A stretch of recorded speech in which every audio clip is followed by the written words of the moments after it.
إعلان مهم. 重要提示 Important announcement. Message important. Важное объявление. Anuncio importante. يرجى من المتحدثين الكرام إلقاء بياناتهم بسرعة معقولة لضمان ترجمة فورية وافية وعالية الجودة.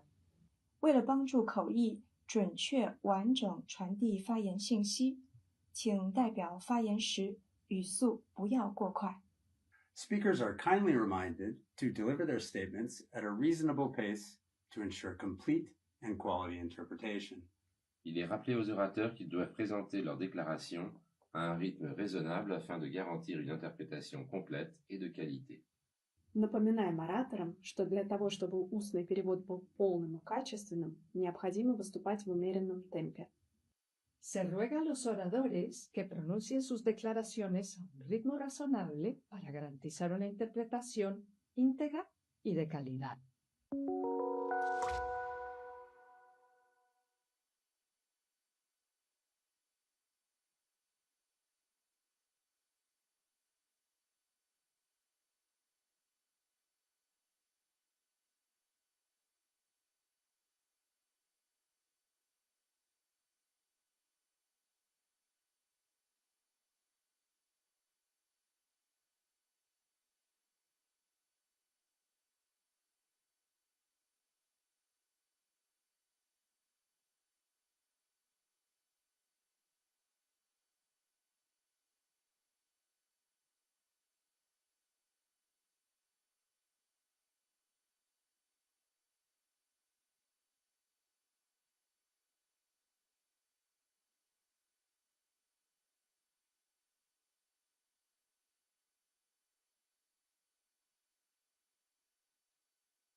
Secretary General of the United Nations, Director General of the United Nations Office at Geneva, High Commissioner for Human Rights, Vice President of the Federal Council and Head of the Federal Department of Foreign Affairs of Switzerland, Excellencies, distinguished participants,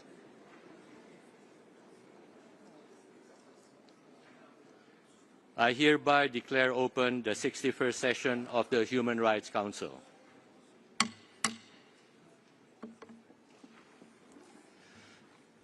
It is my great honor to welcome you all.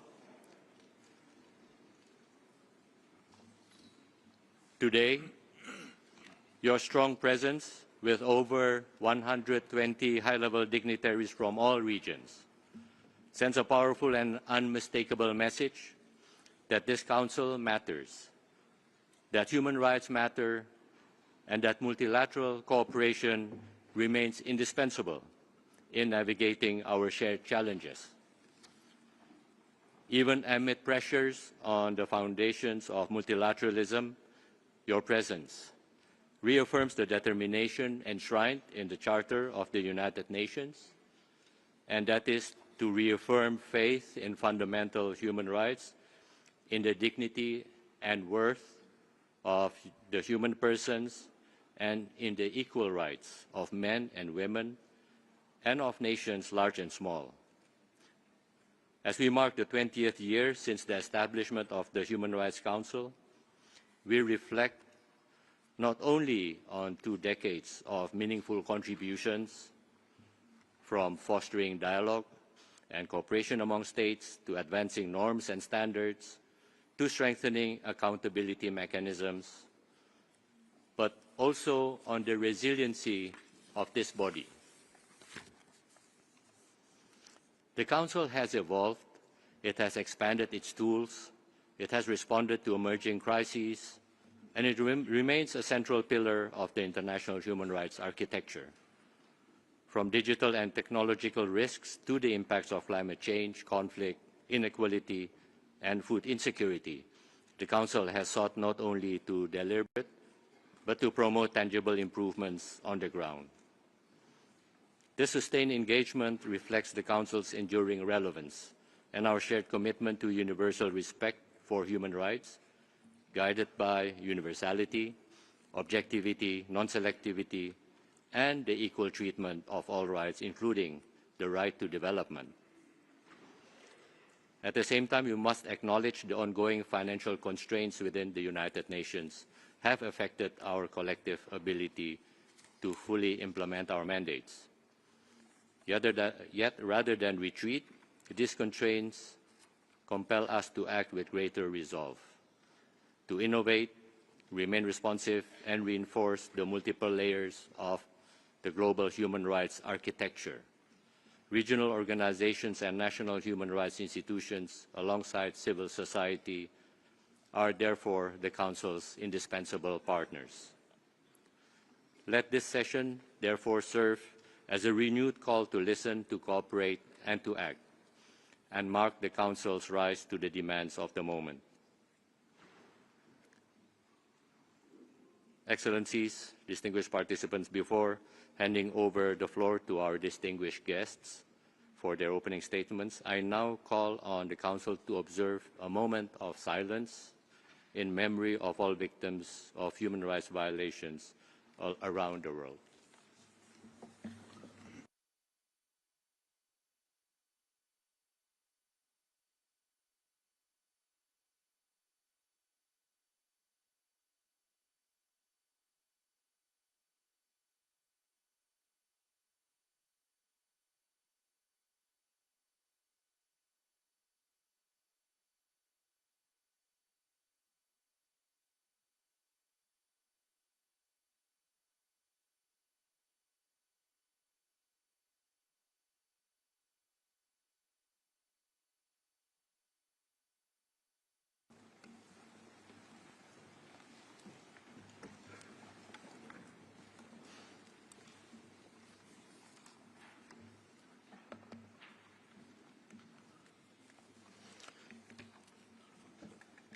Excellencies, distinguished participants, we now have the honor of hearing statements from our distinguished guests, which will mark the opening of the 61st session of the Human Rights Council. I now have the honor to give the floor to the Secretary General of the United Nations, His Excellency Mr. António Guterres. Your Excellency.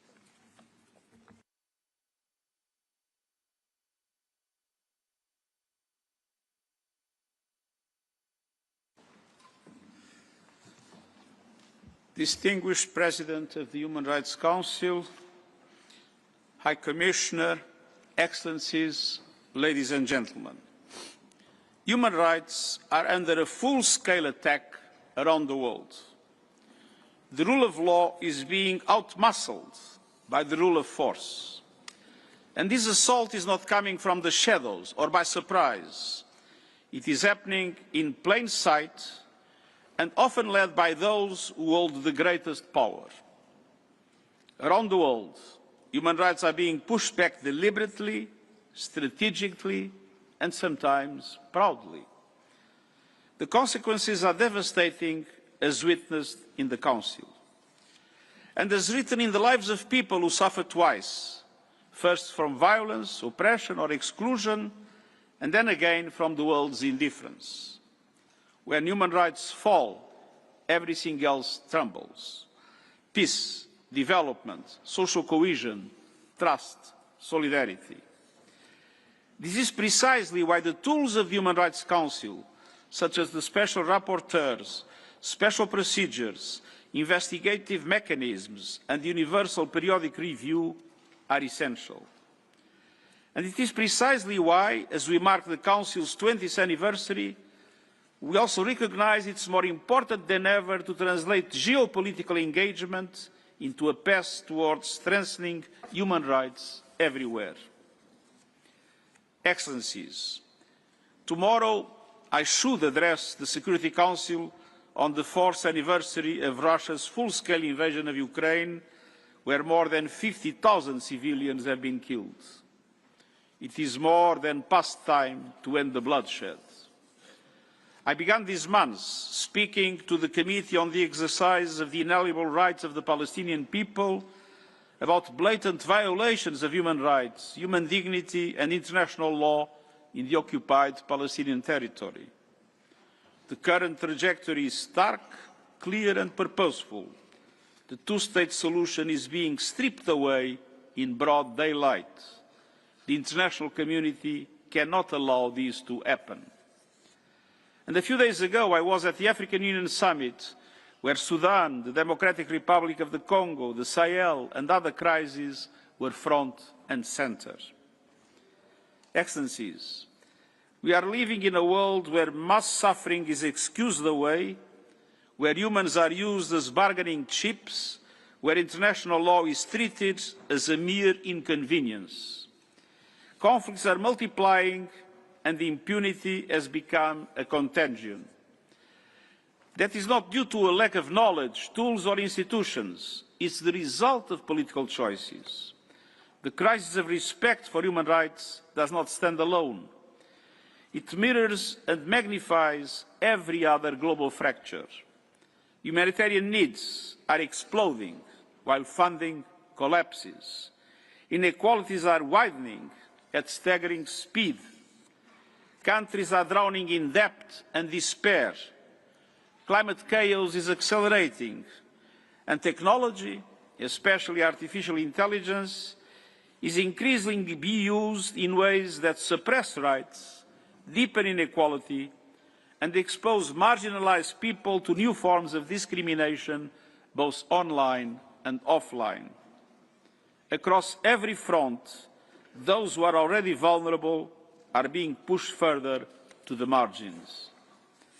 And human rights defenders are among the first to be silenced when they try to warn us. In this coordinated offensive, human rights are the first casualty. We see it in a tightening grip on civic space, journalists and activists jailed, NGOs shut down, women's rights rolled back, children's rights ignored, persons with disabilities excluded, democracies eroding, the right of peaceful assembly crushed, and I condemn once again the recent violent repression of protests in Iran.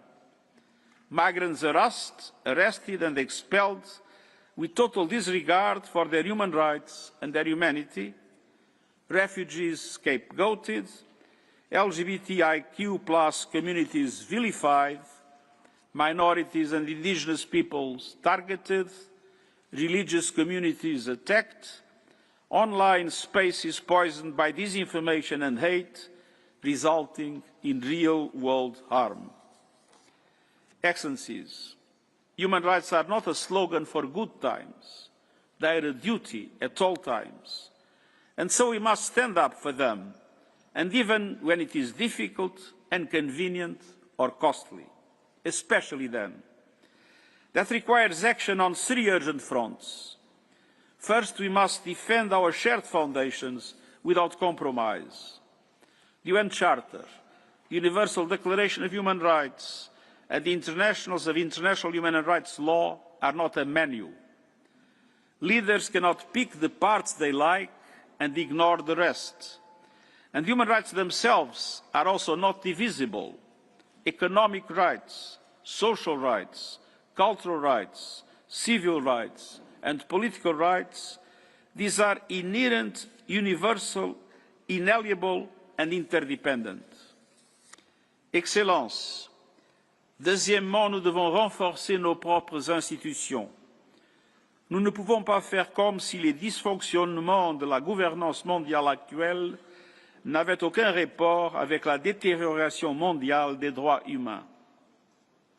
Notre volonté de réformer et de renforcer le Conseil de sécurité et l'architecture financière mondiale n'est pas une simple affaire d'intendance institutionnelle.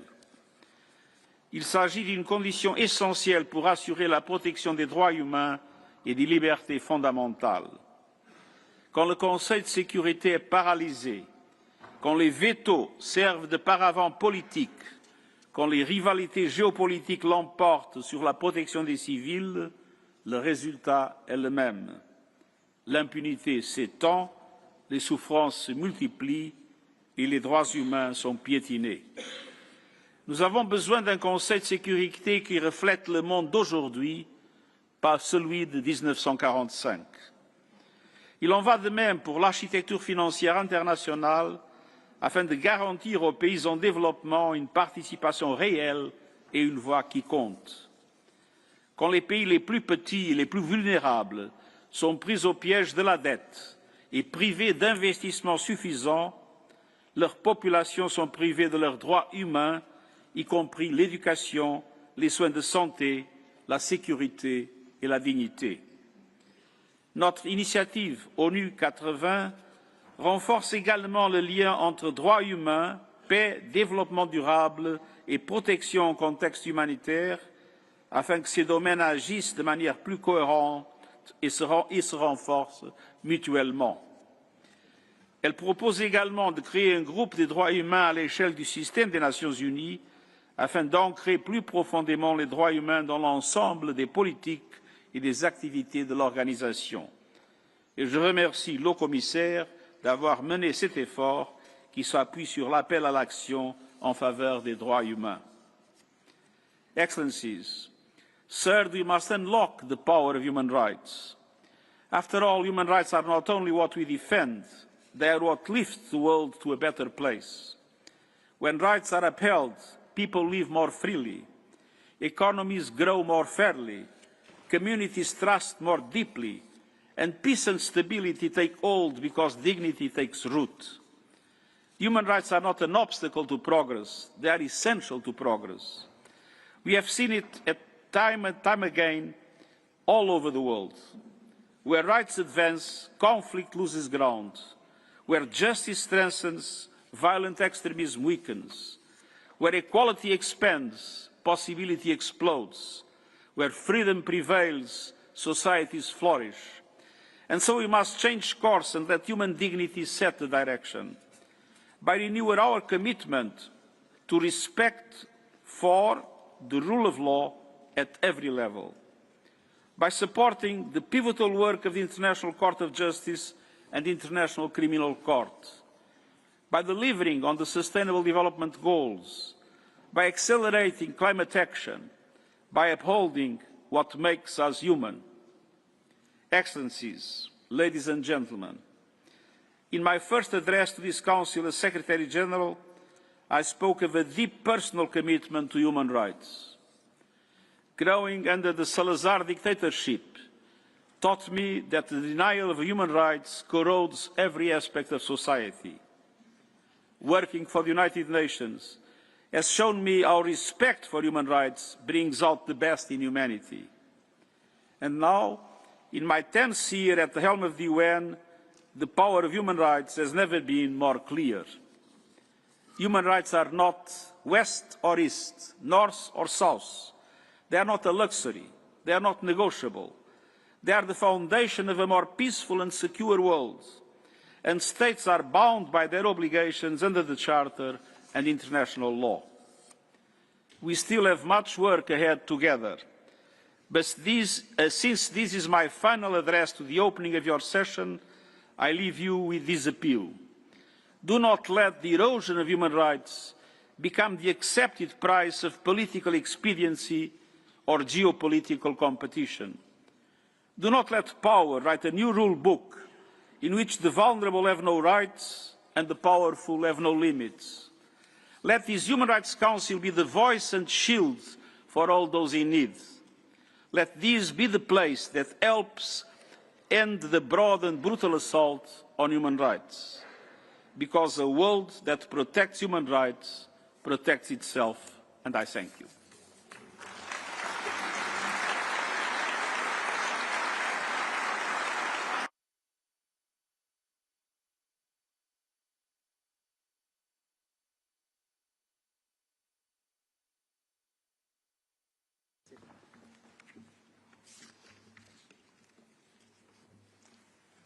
Thank you, Secretary General. I now have the pleasure to give the floor to the High Commissioner for Human Rights, Mr. Volker Türk. You have the floor.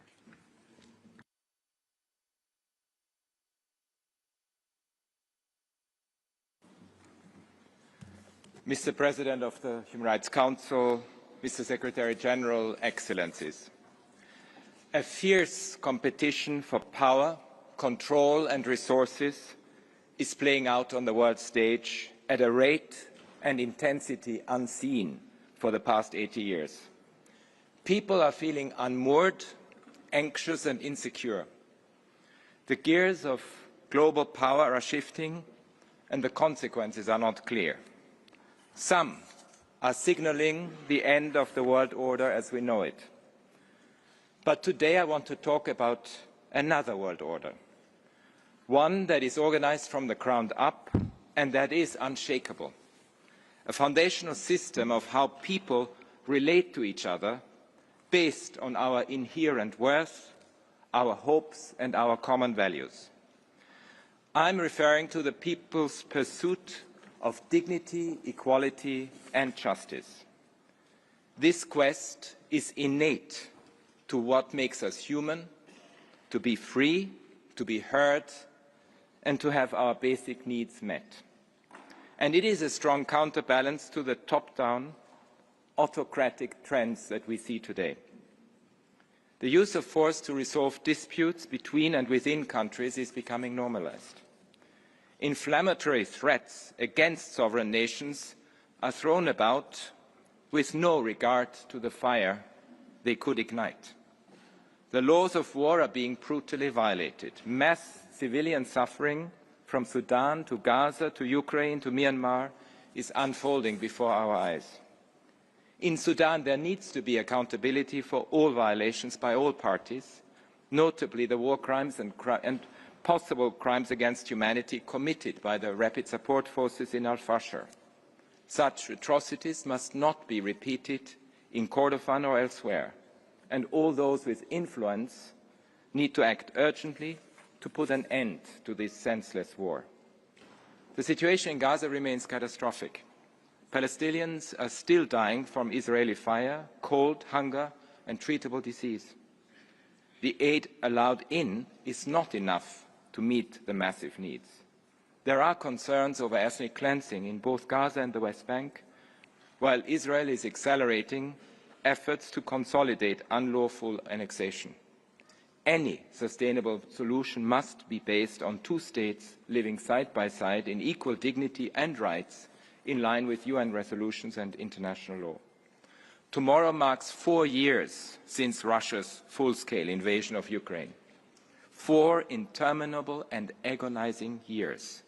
Civilian casualties have soared, and Russia's systematic attacks on Ukraine's energy and water infrastructure could amount to international crimes. The fighting needs to end, and I urge a focus on human rights and justice in any ceasefire or peace agreement. In Myanmar, 5 years after the military coup, the awful conflict is claiming even more civilian lives, and the humanitarian situation continues to deteriorate. The recent elections, staged by the military, have only deepened people's despair. Across most violent conflicts today, journalists, health and aid workers are targeted in blatant violation of international law. These actions must not be allowed to harden into the new normal. States need to be persistent objectors to violations of the law by pursuing accountability and by clearly denouncing these egregious crimes with consistency and without exception. Meanwhile, violence and tensions are resurging in some countries, including South Sudan and Ethiopia. And authorities in Iran have violently repressed mass protests with lethal force, killing thousands. I will provide more detail on these and other country situations in my global update later this week. Excellencies, developments around the world point to a deeply worrying trend. Domination and supremacy are making a comeback. If we listen to the rhetoric of some leaders, what lurks behind it is a belief that they are above the law and above the UN Charter. They claim exceptional status, exceptional danger, or exceptional moral judgment to pursue their own agenda at any cost. And why wouldn't they try when they are unlikely to face consequences? They build and sustain systems that perpetuate inequalities within and between countries. Some weaponize their economic leverage. They spread disinformation to distract, silence, and marginalize. A tight clique of tech tycoons controls an outside proportion of global information flows, distorting public debate, markets, and even governance systems. Corporate and state interests ravage our environment, robbing the riches of the earth for their own gain. But at the same time, people are not watching all this from the sidelines. They are activating their power from the ground up. Women and young people especially are leading these movements. They are claiming their rights to basic living conditions, to fair pay, to bodily autonomy, to self-determination, to be heard, to vote freely, and many other rights. From Nepal to Madagascar, from Serbia to Peru and beyond, people are demanding equality and denouncing corruption. Neighbors and communities standing up for each other, sometimes even risking their lives. People are protesting war and injustice in places far from home, expressing solidarity and pressuring their governments to act. They see human rights as a practical force for good, and they are right. Human rights are anathema to supremacy. They are a direct challenge to those who seek and cling on to power. That is what makes human rights radical, and that is what gives them force. They are universal, timeless and indestructible. Excellences, les droits humains ne sont pas apparus comme par magie avec la Déclaration universelle du 10 décembre 1948. Le peuple aspirait à la liberté, à l'égalité, bien avant que ces principes ne soient codifiés dans des accords nationaux et internationaux. À la fin du XIXe siècle, les esclaves de l'actuel Haïti se sont soulevés contre la domination coloniale au nom de l'égalité raciale. Les révolutions américaines et françaises ont remis en cause l'autorité incontrôlée. Le mouvement abolitionniste était un rejet de la traite transatlantique des esclaves, le système d'asservissement le plus brutal qui soit. Au début des années 1900, les femmes se sont unies pour revendiquer leur droit de vote. La lutte pour l'égalité de genre se poursuit. Après les 2 guerres mondiales sanglantes et la Shoah, la Charte des Nations Unies a réaffirmé la foi dans les droits humains fondamentaux, ainsi que dans la dignité et la valeur de l'être humain. Le XXe siècle a ensuite été marqué par une période de décolonisation qui a réaffirmé le droit à l'autodétermination. Les peuples se sont mobilisés pour mettre fin à la ségrégation raciale, pour réclamer les droits des travailleurs et des travailleuses et pour protéger les droits des personnes LGBT. Des mères ont défilé ensemble pour réclamer justice pour leurs enfants disparus de l'Argentine, Syrie au Sri Lanka. Et les jeunes ont fait entendre leur voix pour la justice climatique. Excellencies, human rights are the thread that runs through all these movements. And we do not take their achievements for granted. Tyranny will seize any chance and exploit any opening. We must keep standing up for human rights in solidarity with each other. And when we come together, we wield more power than any autocrat or tech billionaire. The struggle for human rights can never be derailed by the whims of a handful of leaders with reactionary, supremacist agendas. While some states are weakening the multilateral system, we need bolder and more joined-up responses. First, this means calling out violations of international law regardless of the perpetrators. Too often, denouncing violations by one party is labeled as siding with the enemy. In reality, it is upholding the universality and the pursuit of justice for all. The alternative, selective, fragmented responses weakens international law and hurts us all. The entire human rights ecosystem is designed to promote universality and ensure consistency. This includes the tools that are mandated by this Council, and I condemn all attacks against them. Second, we need stronger commitment to accountability. This includes strengthening the International Criminal Court and encouraging national prosecutions under the principle of universal jurisdiction. We need to increase the cost of breaking international law. Third, let's forge coalitions to champion what unites us and uphold equality, dignity and justice for all. We must protect the diversity of the human family and demonstrate what we gain by standing together. In the coming weeks, we will set in motion a global alliance for human rights to capture the energy and commitment that is palpable everywhere. It will be cross-regional, multi-stakeholder, involving states, businesses, cities, philanthropists, scientists, artists, philosophers, young people, and civil society.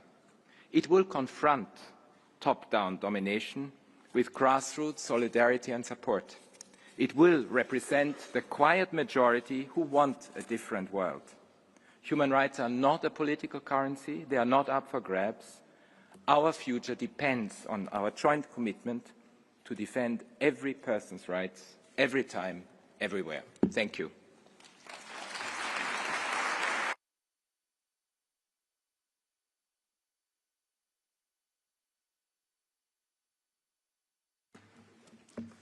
I thank the High Commissioner for Human Rights. We will now listen to the address by Her Excellency, Ms. Annalena Baerbock, President of the United Nations General Assembly, followed by His Excellency, Mr. Ignacio Cassis, Vice President of the Federal Council and Head of the Federal Department of Foreign Affairs of the Swiss Confederation in his capacity as representative of the host states. Following these statements, we will officially commence the high-level segment of this session. Now I have the honor to give the floor to the President of the 80th session of the General Assembly, Her Excellency Ms. Annalena Baerbock.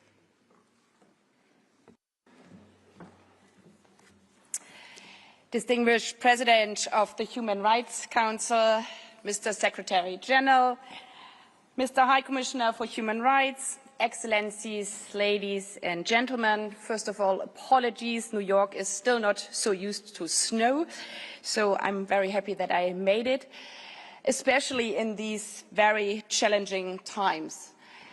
And as you have heard already, the importance of human rights, and as we are all agreeing, at least in principles, otherwise we would not speak at the Human Rights Council about the importance in the 20th year of this Human Rights Council to protect human rights, I would like to start a bit differently, a bit self-reflectively to our own work here. Especially given the latest headlines of the worst structural human rights violation, some call it gender apartheid system, against Afghan women and girls. Because frankly speaking, I cannot stop thinking about the debates we had also here in our UN system, also here in Geneva, in New York, in different capitals, about how we should deal with the humanitarian aid delivery and the principles of humanitarian aid and support, while women were not allowed to work anymore, also not for the UN anymore, and girls could not go to school anymore. And I think you also remember very well, because these are hard debates and hard decisions, that there was also some of the argumentation saying, well, this is Kandahar, Kabul might be different, there might be more moderate, which could prevail. And in some speaking points of capitals and maybe also of UN officials, the before most important point of protecting human rights and women's rights was in some of these debates a bit lowered. So therefore I think this is also a moment where we should remember once and for all and again that appeasement in the light of most severe human rights violations never prevails, and that we should not learn the hard lesson again, that women's rights are indeed the benchmark for the state of a society, the state of the world. Because if women, meaning half of the world population, 4 billion people, are not safe, no one will be safe. So as we are seeing not only a dramatic backlash in women, but also human rights and other rules and standards which were believed to be set in stone and are now openly questioned, dismissed or violated, my speech today, I would say similar as this speech, is a call to action to all of us, to all of you. Because history teaches us that large systems rarely collapse in one dramatic moment. They erode slowly, rule by rule, commitment by commitment, with those who should defend them rather staying silent, until one day what seemed permanent simply vanishes. So being a member of this Human Rights Council, a member state, an ambassador, a minister, an UN official in these times is not a spectator sport. We are not bystanders who have the luxury of standing on the sidelines while injustice unfolds. Silence is a choice, inaction is a choice, and it has consequences.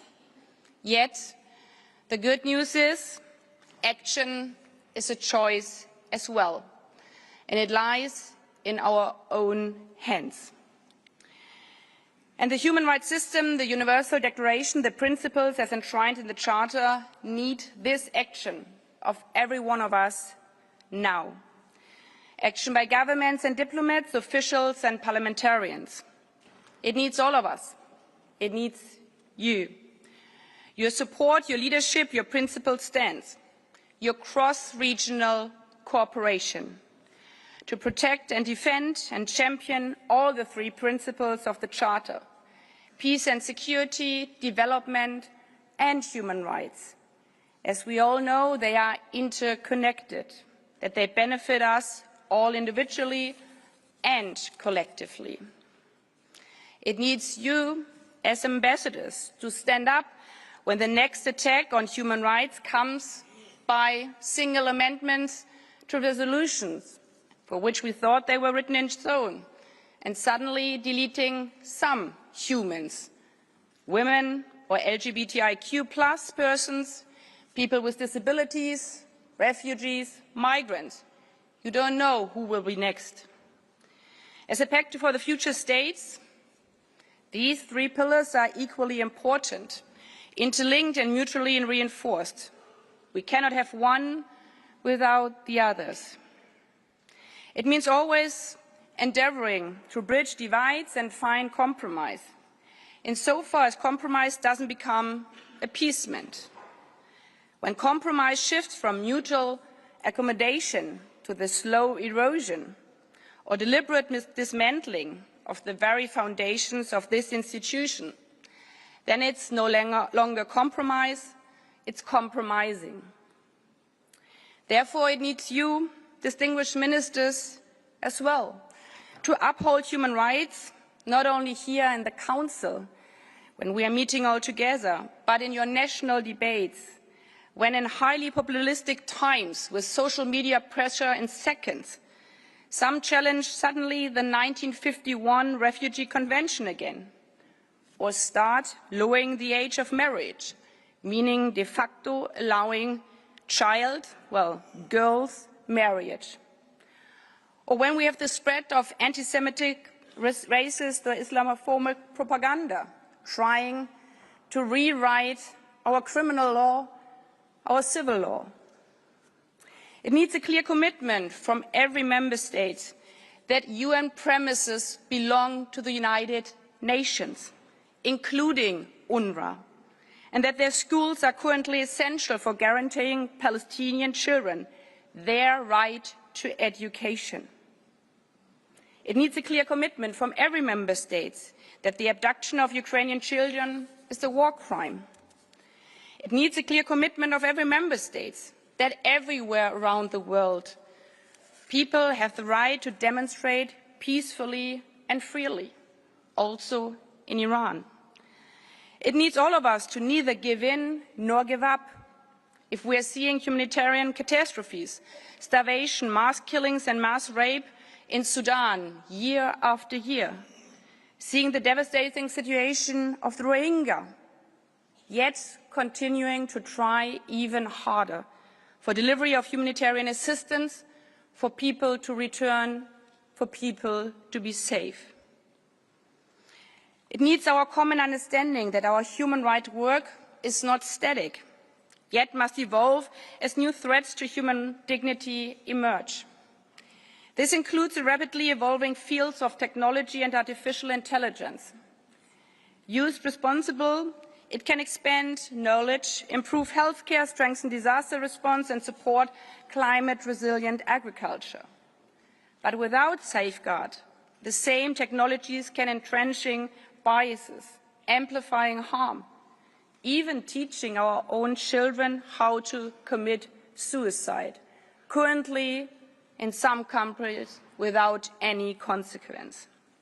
Therefore, responsible global governance of technology is essential, and the AI Summit just the other day, as well as the UN's independent international scientific panel on AI, approved by the General Assembly just 11 days ago, are great proof that even and especially in these challenging times, we are indeed better together if we take the step forward. And in this regard, I would really like to thank our dear Secretary General, because he was the one pushing forward the artificial intelligence framework, the debate that this is also a responsibility for our United Nations. Because it's not true that we have to lower our ambitions for caring around the world. The United Nations means especially facing new chances, but also challenges.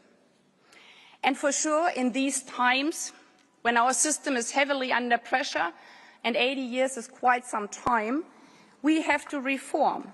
So it needs all of you, all of us in Geneva, as well as in New York and the other places around the world, together to engage jointly in our UNHRC reform process. And we have to be true to ourselves again. There is an overlap between the Human Rights Council and the Third Committee. There are duplications across agencies. And this is the reason why we are doing this reform, to make this institution stronger and better, more efficient, and not weakening it. Finally, for an institution built on human rights, representing all of the people, one question looms large. How is it that within 80 years, a woman has never served as Secretary General, even though half of the 8 billion people we are supposed to serve are women and girls? So again, silence is a choice, but action as well. After Member States called in consensus to strongly encourage women nomination, do not suddenly, as a decision about it comes closer, let them ask you again to explain, so why should we have a woman? And what is about the competence, a question we never hear about when we talk about male applications?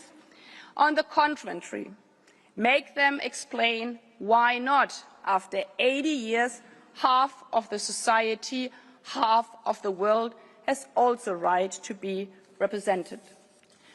Excellencies, ladies and gentlemen, leadership matters.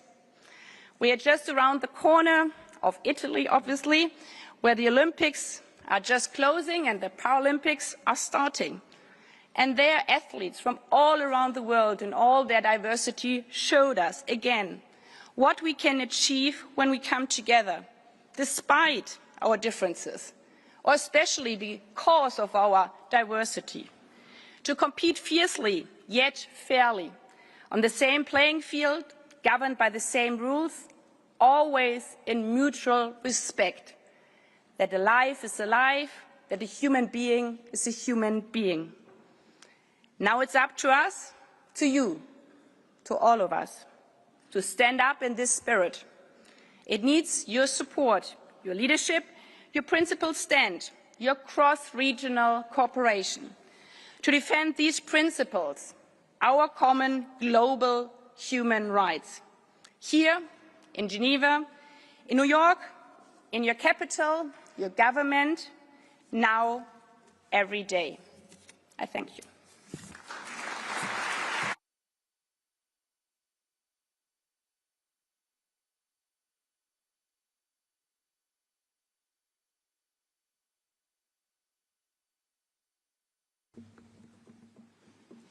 I thank the President of the General Assembly. I now have the honor of inviting His Excellency Mr. Ignacio Cassis, Head of the Federal Department of Foreign Affairs of Switzerland, to make a statement on behalf of the host country. You have the floor, Excellency.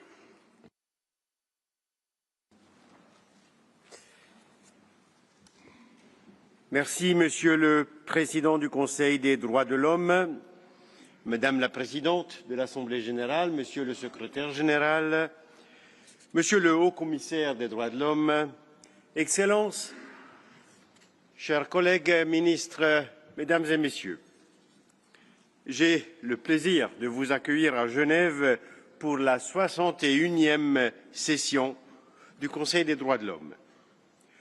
Depuis 20 ans, nous nous réunissons dans cette salle, pas exactement cette même salle, pour une même tâche, protéger la dignité humaine dans un monde qui change plus vite que nos institutions. Aujourd'hui, les crises, on l'a déjà entendu, se multiplient. La confiance s'érode entre États, entre sociétés, parfois même au sein des institutions. Les ressources se raréfient alors que les attentes et les besoins paraissent illimités. Les avancées technologiques ouvrent des perspectives inédites, mais créent aussi de nouveaux risques pour les libertés. Dans ce contexte, Les droits de l'homme ne sont pas un luxe. Ils sont une nécessité, une boussole. Mais pour rester crédibles, nous devons faire preuve de clarté et de discipline. Nous ne pouvons pas tout faire. Nous devons concentrer nos efforts là où les droits sont le plus menacés et surtout viser un impact réel. C'est l'approche que la Suisse a retenue dans ses nouvelles lignes directrices. Se recentrer sur l'essentiel, la protection de l'individu et de ses libertés fondamentales, tout en réaffirmant l'universalité et l'indivisibilité des droits. 20 ans après sa création, ce Conseil doit plus que jamais être un lieu de véritable dialogue, au-delà des simples déclarations, capable d'agir face aux crises. Des progrès existent, mais ils restent fragiles et inégalement partagés. Excellence, dans un monde fragmenté, il est essentiel de préserver des lieux où le dialogue reste possible, même et surtout lorsque les positions divergent profondément.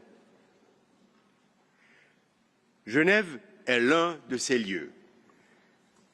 L'esprit de Genève, fait de respect, d'écoute, de pragmatisme, doit continuer à guider nos travaux. Je vous remercie.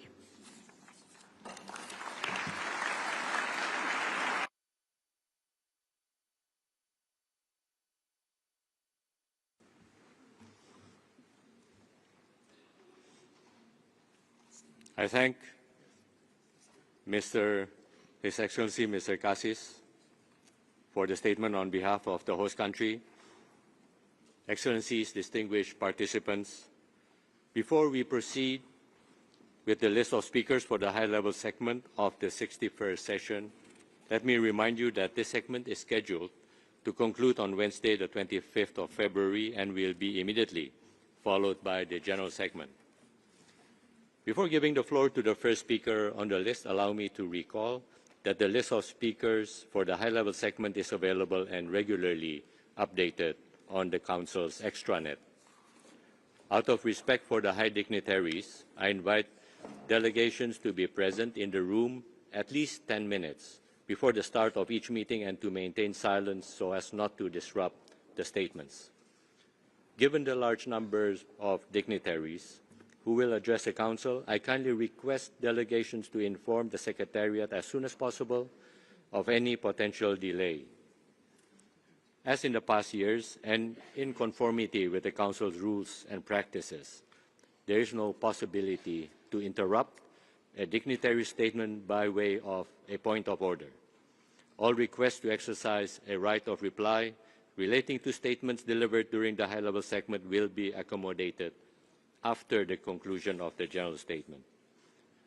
I wish to remind delegations that the speaking time is 7 minutes for heads of state and heads of government and 5 minutes for all other participants in the high-level segment. I kindly ask all delegations to respect the speaking time. By adhering to your allocated time, you help other delegations to deliver their statements as scheduled. Concerning pre-recorded video statements, I wish to underscore that any videos not received in a timely manner will be rescheduled based on availability. I would also like to remind delegations to upload an electronic version of their statements through online speaker registration system so that they may be posted on the Council's extranet. It is imperative that statements be uploaded in Word format in order to enhance the Council's accessibility for persons with disabilities. Please note that statements uploaded in a non-accessible format will not be posted on the extranet. Excellencies, distinguished participants, the effective conduct of the Council sessions as well as the fulfillment of its mandate rests upon a constructive, safe, and respectful environment. It is therefore imperative that delegates, representatives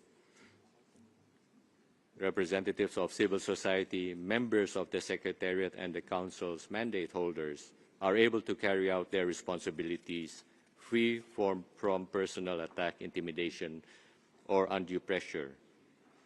In this regard, I wish to express my deep concern and regret at the personal attacks and sanctions directed against certain mandate holders of the Council. Such practices are incompatible with the spirit of cooperation and dialogue and must underpin our work. Mandate holders are a cornerstone of the Council's work for the promotion and protection of all human rights worldwide.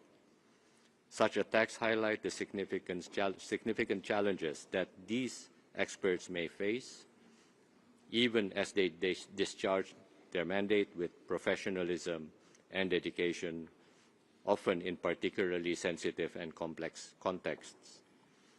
I therefore call upon all member states to cooperate fully with them and to refrain from any acts of intimidation, personal attacks, and unlawful unilateral sanctions that may hinder the independent and effective discharge of their mandates. In my capacity as President of the Council, I wish to reaffirm my full and unequivocal support for the mandate holders and to encourage states and all relevant stakeholders to uphold and safeguard their integrity. While recognizing that mandate holders, like all actors within the human rights system, are not beyond scrutiny and constructive dialogue, even criticism, their independence and protection remain essential to the effectiveness, credibility, and legitimacy of the Council's collective action.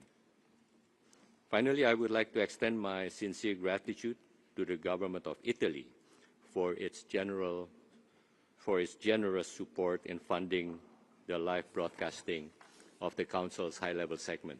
I also wish to thank all the donors contributing to the Voluntary Technical Assistance Trust Fund for supporting the participation of least developed countries and small island developing states. Excellencies, distinguished participants, let us now proceed with the list of speakers for the high-level segment. And I have the honor to give the floor to His Excellency, Mr. Jose Ramos Horta, President of Timor-Leste. Your Excellency, you have the floor.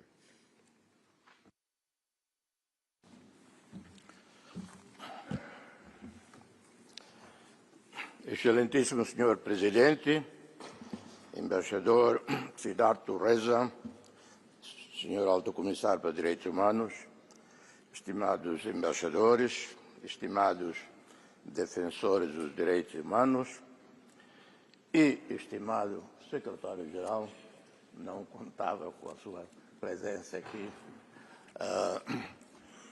I will be speaking in Portuguese, but translation done in several languages,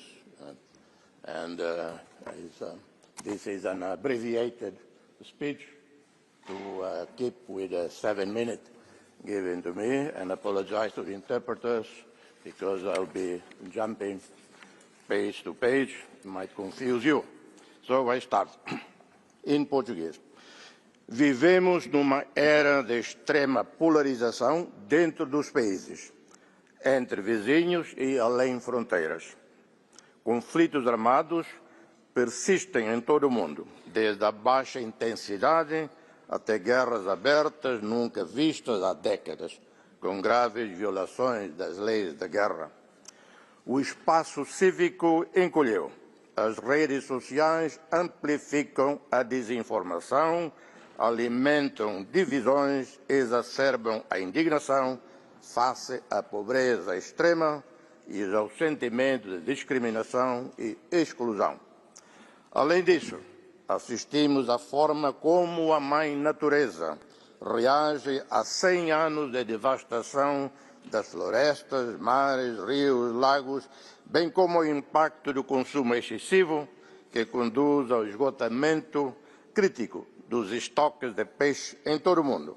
As alterações climáticas, a instabilidade política, aumento da dívida, muitas vezes acumulada ao longo de décadas com taxas de juros insustentáveis. E as desigualdades estruturais corroem os direitos dos povos em todas as regiões. O peso da dívida pública impede investimentos essenciais na educação, saúde, infraestruturas e proteção social, perpetuando ciclos de vulnerabilidade. Reitero apelos anteriores aos credores comerciais e estatais para que demonstrem sabedoria e compaixão, reescalonando ou, quando necessário, simplesmente perdoando a dívida, num espírito de responsabilidade partilhada.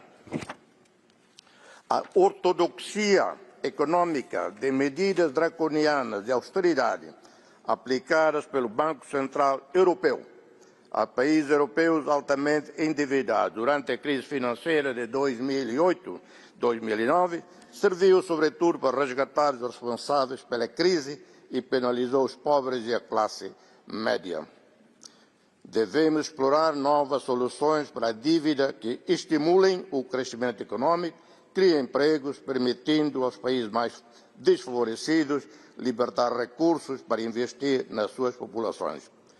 Os direitos humanos não existem no vazio.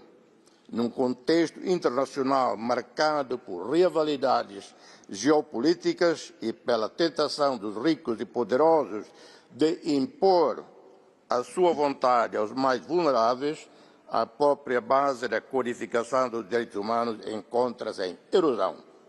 Os mecanismos de direitos humanos não são meros instrumentos para proteger os vulneráveis, são o alicerce de sociedades estáveis, humanas e equitativas.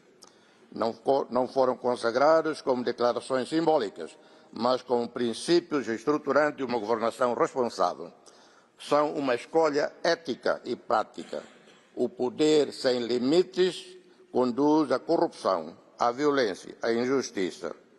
Os direitos humanos funcionam como salvaguarda contra estes riscos, permitindo que as pessoas prosperem, inovem e investam num ambiente de previsibilidade e confiança. Para nós, em Timor-Leste, os direitos humanos não são um princípio abstrato, nem um compromisso retórico. Estão profundamente enraizados no nosso caráter. Foi a nossa profunda convicção na dignidade humana que nos permitiu, durante a luta pela independência, reconhecer a humanidade dos nossos adversários, compreendendo que também eram vítimas de um sistema que lhes negava direitos. Nunca demonizamos o outro como povo ou as suas crenças.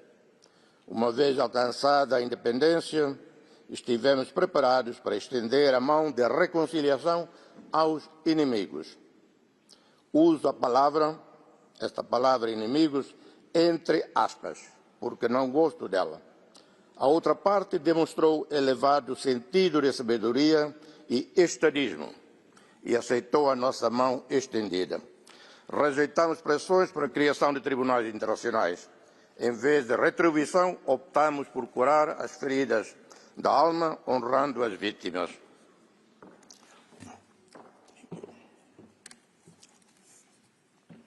A nossa Constituição consagra um amplo conjunto de direitos cívicos e políticos, econômicos, sociais e culturais. Em quase 25 anos de independência, nunca proibimos qualquer órgão de comunicação social, repórter ou colunista. A plena realização dos direitos humanos não é uma tarefa fácil. Esses direitos foram codificados porque não são necessários, mesmo quando geram debate, exigem reformas e impõem limites ao poder. Reforçamos o quadro institucional para prevenir a violência baseada no género, promover a participação política das mulheres e garantir acesso equitativo à educação, saúde e emprego. Investimos na educação como base do desenvolvimento humano e da construção da paz, consciente de que o futuro de Timor-Leste depende de uma juventude educada e saudável, plenamente integrada na vida social e econômica do país. A educação e o acesso à saúde nas instituições públicas são totalmente gratuitos. Timor-Leste mantém um firme compromisso com a promoção da paz, reconciliação e justiça transicional. A nossa experiência demonstra que a verdade, a memória e a reconciliação são essenciais para a construção de sociedades inclusivas. No quadro do grupo G7 de Estados Frágeis, partilhamos ligações aprendidas com outros povos que enfrentam situações semelhantes. Condenamos todas as violações dos direitos humanos e do direito internacional humanitário, onde quer que ocorram, e apelamos à proteção de civis, responsabilização dos perpetradores e acesso humanitário seguro e sem entraves. A guerra civil em grande escala em Myanmar continua a ser motivo de preocupação para os líderes da ASEAN. Timor-Leste subscreve o consenso de 5 pontos adotado pelos chefes de Estado da ASEAN. Relativamente à Ucrânia, expressamos profunda preocupação com as violações contínuas do direito humanitário e juntamos-nos aos apelos para um cessar-fogo imediato e pelo respeito da soberania e integridade territorial do país. Parece que a Rússia e a Ucrânia terão de comprometer-se, ceder, sem que haja vencedores ou vencidos isolados. Os vencedores seriam os povos da Rússia e da Ucrânia, bem como os povos da Europa, cujas vidas foram severamente impactadas por esta guerra. Reafirmamos o nosso apoio ao direito do povo palestiniano à autodeterminação e apelamos à proteção especial de mulheres e crianças. Com a mesma convicção, condenamos todas as formas de antissemitismo e retiramos, sem reservas, o nosso apoio ao direito de Israel à segurança dentro de fronteiras internacionalmente reconhecidas. Não devemos rejeitar demasiadamente rápido o plano de paz para Gaza, proposto pelo presidente Donald Trump. Pelo menos vamos aguardar e ver. Entretanto, apelamos ao primeiro-ministro Benjamin Netanyahu que ordena às forças de defesa que protejam as mulheres e as crianças e parem a morte de civis. Palestinianos e israelitas devem refletir sobre os seus erros de cálculo e as oportunidades perdidas, tendo em vista uma solução viável de 2 Estados. Elogiamos o presidente dos Estados Unidos, Donald Trump, a liderança dos países árabes da linha da frente, Emirados Árabes Unidos, Catar, Arábia Saudita, o Egito, Jordânia e Omã, pelas suas consistentes contribuições humanitárias e pelos seus incansáveis esforços de mediação para pôr termo a estas catástrofes, crises humanitárias e assegurar uma paz duradoura para os povos da Ucrânia e da Rússia, bem como para os povos da Palestina e de Israel. Outras crises humanitárias prolongadas e graves permanecem relegadas ao segundo plano, exigindo a nossa renovada atenção, como no Sahel, Sudão do Sul, República Democrática do Congo e Iêmen, onde populações inteiras enfrentam fome generalizada. Apelo ao presidente dos Estados Unidos, Donald Trump, em coerência com os melhores valores humanitários e tradições do povo americano. Ponha fim ao bloqueio a Cuba e com o governo cubano iniciem o processo de diálogo com vista a pôr termo a 70 anos de inimizade e confrontação e assegurem um caminho pacífico para reformas políticas e econômicas. O sistema internacional pode ser imperfeito, mas continua a ser o melhor quadro disponível para proteger os pequenos e os mais vulneráveis. Timor-Leste, como membro ativo do grupo de países G7+, apoia e acolhe o Secretariado Executivo em Dili, demonstrando o potencial do país com a experiência comum de construção da paz para contribuírem de forma tangível para a proteção e promoção dos direitos humanos a nível global. Como membro da ASEAN, da Comunidade dos Países da Língua Portuguesa, CPLP, parceiro empenhado dos países LDCs e dos SCIDs, Estados Insulares em Desenvolvimento, reafirmamos o nosso compromisso com os direitos humanos. Devemos também reconhecer que o debate sobre os direitos humanos se estende para além destas salas. Se estamos verdadeiramente comprometidos com a defesa dos direitos humanos, precisamos encontrar formas inovadoras de comunicar com os nossos povos. Excelências, mais do que nunca, este Conselho é necessário. Estejamos à altura das responsabilidades que nos foram confiadas, respondendo com coragem, solidariedade e humanidade às legítimas expectativas dos povos do mundo. O desafio é grande, devemos estar à altura da tarefa. May God, the Almighty, bless us all.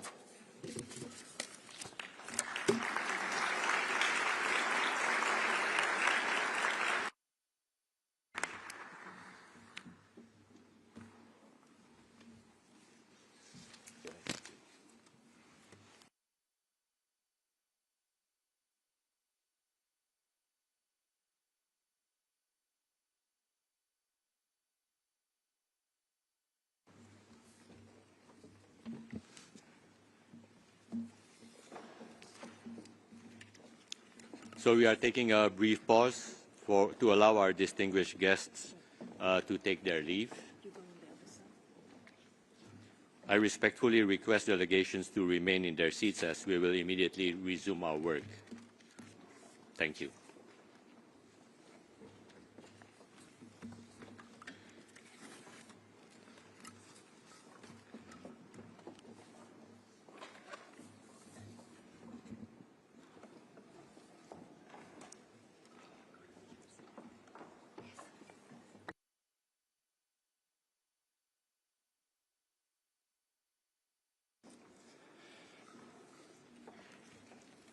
We will now return to our list of speakers. I have the honor to give the floor now to Her Excellency Ms. Hilda Hein, President of Marshall Islands, who will deliver a message by video. Mr. President, Excellencies, Yahweh Gumalek, greetings from the Marshall Islands. As a member of the Human Rights Council, the Republic of the Marshall Islands holds to the belief that the spirit of multilateralism will continue to move states towards meaningful dialogue, empathy, greater solidarity, cooperation, and action to advance the realization of human rights for all. We firmly believe that international cooperation and collective action lead to our shared prosperity. The Marshall Islands have experienced the consequences of multilateralism failing. Our atolls and islands were used to test nuclear weapons while administered by the United States of America under a United Nations trusteeship. This was a monumental failure in multilateralism with lasting human rights consequences for the Marshallese people. Between 1946 and 1958, the Marshall Islands was subjected to 67 known nuclear weapons tests. The Marshallese people were exposed to nuclear fallout as well as radiation-contaminated environments and used as human test subjects in a top-secret scientific experiment called Project 4.1 to study the effects of such exposure. Our humanity was disregarded, and the scientists that carried out the study did so without our consent. They went as far as to justify this with racism, comparing us to mice and calling us uncivilized. To this day, the Marshallese people have not received an apology. There has been no meaningful reconciliation as we continue to seek justice. Reconciliation may not be easy, but it is the only way forward. It requires honesty and bold leadership to respond to our people's calls for justice and redress. After almost 80 years, we remain hopeful for meaningful reconciliation with the United Nations and the United States of America. Mr. President, with respect to climate change, multilateralism continues to fail when high-emitting states deny the science and the urgent need for a rapid transition from fossil fuel-based economies. This denial has dire consequences on the Marshallese people as rising sea levels erode our shores, infiltrate our freshwater sources, and threaten the human rights of our people and our cultural way of life. As a low-lying coral atoll nation with the average elevation of about 2 meters above sea level, we are among the most vulnerable to climate change-induced sea level rise.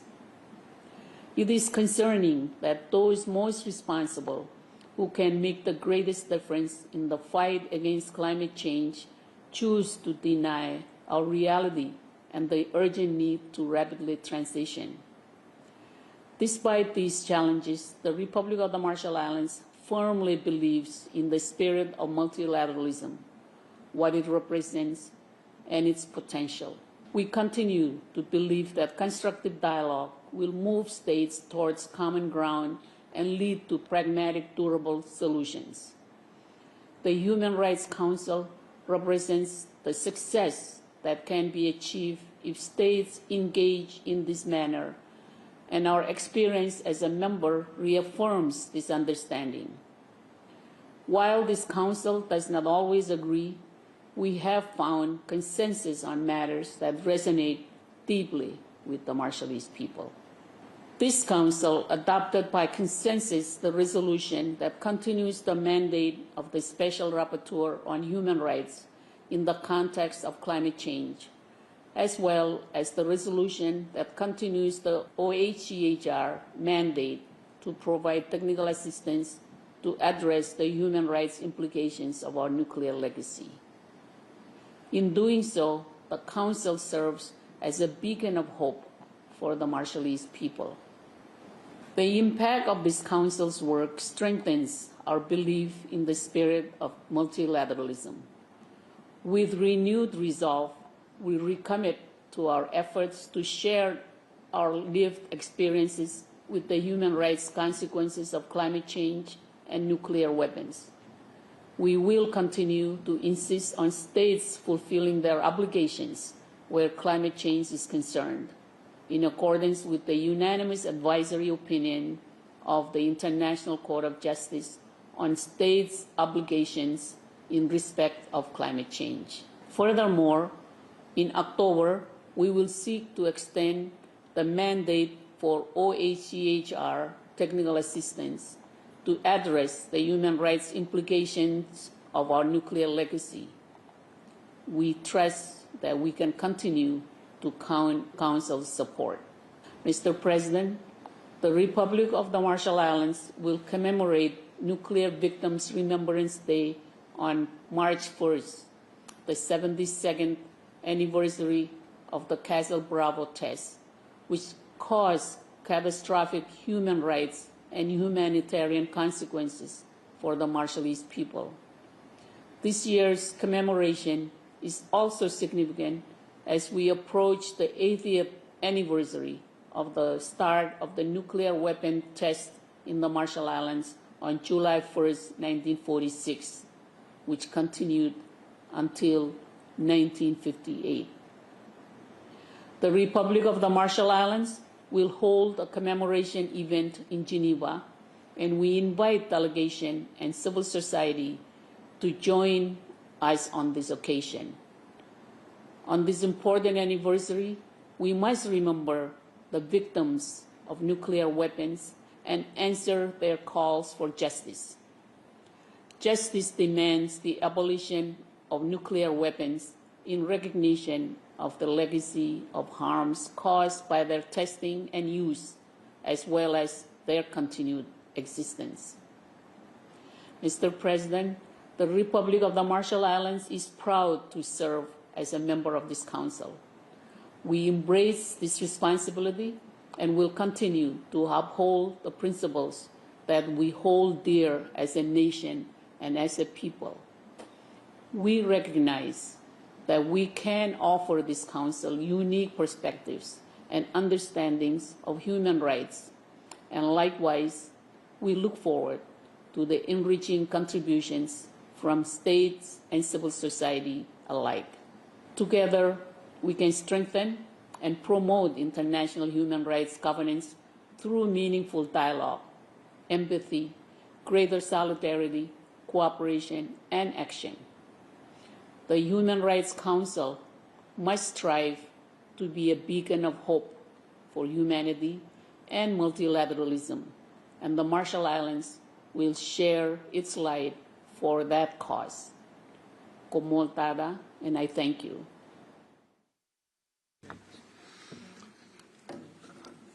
I thank the President of Marshall Islands. Next, I have the honor to give the floor to Her Excellency Ms. Sushila Karki, Prime Minister of Nepal, who will deliver a video message.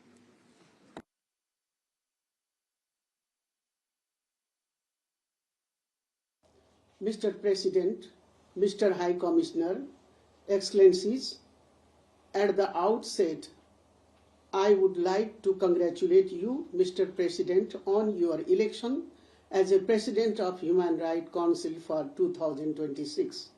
Nepal assures its full support in discharging your mandate. We are meeting at a critical time. The world is facing several crises, some conventional and some emerging. Climate change, increasing conflict, and severe disaster are to name a few. And most importantly, these crises are not stand-alone. They are intertwined and complex. Multilateralism itself is being tested, but our commitment to human rights is still strong and unflinching. We must uphold the universality of human rights despite several odds and uncertainties. Mr. President, Nepal is committed to protect and promote human rights. Our journey to democracy and freedom is a testimony to our consistent effort to ensure human rights. We have taken several measures, policy, legal, and institutional, to reflect our commitment in practice. Now our priority is to institutionalize human rights and make it a culture that respects each other and ensures human dignity and equality, a culture that makes state responsible for protecting human rights and fundamental freedoms, and a culture that fosters decent living without compromising basic needs and services. Mr. President, I am happy to share with you all that Nepal has achieved remarkable progress in the field of human rights. Human rights and fundamental freedoms are the very foundation of our Constitution. It guarantees equality and social justice. It protects the rights of women, children, persons with disabilities, indigenous people, Madhesi, Tharu, Muslim, Dalit, marginalized communities, as well as sexual and gender minorities. It upholds right to education, health, employment, food, and clean environment, among others. Nepal has enacted several laws and policies to translate these rights into realities. We are party to 24 human rights instruments, including 7 core human rights conventions and 11 ILO conventions. Mr. President, Nepal is firmly committed to the purpose and principles of Charter of United Nations. Peace is an inherent characteristic of Nepali society. We successfully ended a decade-long armed conflict through home-grown and nationally led peace process. Transitional justice is an integral part of this process. We are committed to concluding the transitional justice process in a credible, inclusive, and victim-centric manner. As we move towards the conclusion of last mile works of transitional justice, the government has reconstituted the Truth and Reconciliation Commission and the Commission of Investigation on Enforced Disappeared Persons last year. In addition, Nepal has been consistently contributing to international peace and security. Today, Nepal is #1 troops contributing country in different UN peacekeeping missions. Through these missions, Nepali women and men have defended peace, protected civilians, and upheld human rights. Mr. President, the powerful Gen Z movement in September last year called for accountable, transparent, and corruption-free governance. The main mandate of my government is to address the very aspiration of Nepali youth. For this, we are resolute in combating corruption and ensuring transparent and accountable governance. And we are holding the general election of House of Representatives on 5 March 2026. We are at the last stage of preparation of this election. To make it free and fair, we are mobilizing all possible efforts and energies. Mr. President, human rights are global good. It is our shared responsibility to protect and promote them. I believe this high-level segment is a historic moment to reiterate our commitment and to take concrete and coordinated steps toward this direction. Nepal stands ready to work together with the international community. Thank you.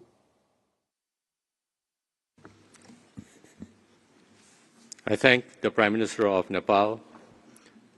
I have the honor now to give the floor to His Excellency Mr. Hamza Abdi Bare, Prime Minister of Somalia, who will deliver a video message. Excellencies, distinguished delegates, ladies and gentlemen, I am honored to address the Human Rights Council at this first session. We meet at the moment of profound global human rights challenges, but also at the time that calls for renewed commitment to dignity, justice, and respect. Conflicts and crises continue to put millions at risk and test the credibility of the international community. Ongoing violations of human rights in the occupied Palestine territory are deeply troubling. When the rules-based international order is applied selectively, it weakens the every principles on which it was built. Somalia calls on all states to uphold one clear and consistent standard. Human rights must be respected everywhere and for everyone. Mr. President, the issue of double standards resonates painfully with Somalia's own experience. Somalia strongly condemns the recent violation of our sovereign territorial integrity, political independence, and unity, resulting from Israel's purported recognition of a region in Somalia as an independent state. This action constitutes a clear breach of international law and establishing norms. The United Nations Security Council has repeatedly reaffirmed its respect for Somalia's sovereign territorial integrity, political independence, and unity, including under Resolution 2809 of 2025. Any attempt to fragment Somalia is illegal, null and void, and will not be tolerated. Such actions carry serious risk not only for Somalia, but for the stability of the Horn of Africa. Beyond the legal implications, the human rights consequences are real and far-reaching. Somalia has fought tirelessly against the terrorist group of Shabab, restoring peace and security in many parts of our country. However, actions that undermine Somalia's unit risk preserve these hard-won gains. Instability emboldens extremist groups, divert resources from humanitarian priorities, and threatens the fundamental rights of our citizens of life, security, and development. We call on all member states to respect Somalia's unity and refrain from actions that violate our territorial integrity. Our appreciation goes to partners who have stood firmly in support of Somalia's sovereignty and stability, including African Union, East African Community, League of Arab States, Organization of Islamic Cooperation, European Union, and United Nations. Your support strengthens perspectives for peace in our region. Distinguished delegates, Somalia comes before this Council with a message of measured progress and renewed commitment to human rights. We have undertaken legislative and institutional reforms to strengthen human rights protection. A defined milestone was the establishment of the Somalia's first National Independent Human Rights Commission in December 2025. This marks the shift towards nationally owned mechanisms for safeguarding human rights. The Commission provides an independent platform to document violations, support victims, and promote human rights-based governance, resounding our determination to build strong national systems grounded in the rule of law and accountability. We continue to strengthen our legal and policy frameworks to align with international human rights obligations, as reflected in Somalia's fourth Universal Periodic Review National Report, which will be considered by this Council in due course. We are committed to constructive engagement with international human rights mechanisms. We maintain open dialogue with special procedures and continue implementing recommendations from previous review cycles. The transition from the mandate of the independent expert to nationally owned oversight demonstrates both progress and responsibility. We are also advancing efforts to protect the rights of women and children, including combating sexual and gender-based violence and expanding access to education and economic opportunity. Excellencies, Somalia's foreign policy is guided by support for multilateralism, respect for sovereignty, and the promotion of universal human rights.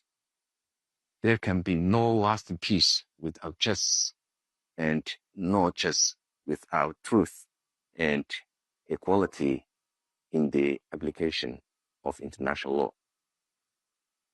Finally, Somalia will continue to work with member states to address global human rights challenges in a spirit of cooperation and mutual respect.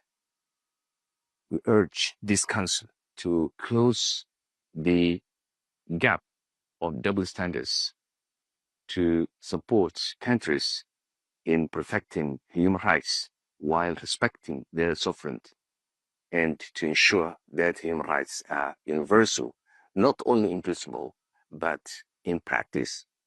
I thank you.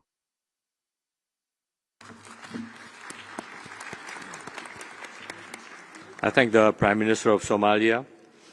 I have now the honor to give the floor to Her Excellency, Ms. Sabine Mononi, Deputy Prime Minister and Minister for Foreign Affairs of Liechtenstein. You have the floor, Madam.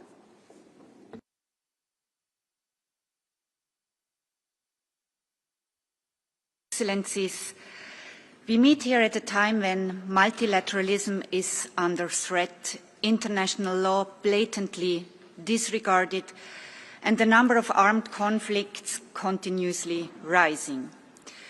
We face challenges that can only be solved collectively, like climate change and the digital transformation, all while the United Nations is facing an institutional and financial crisis.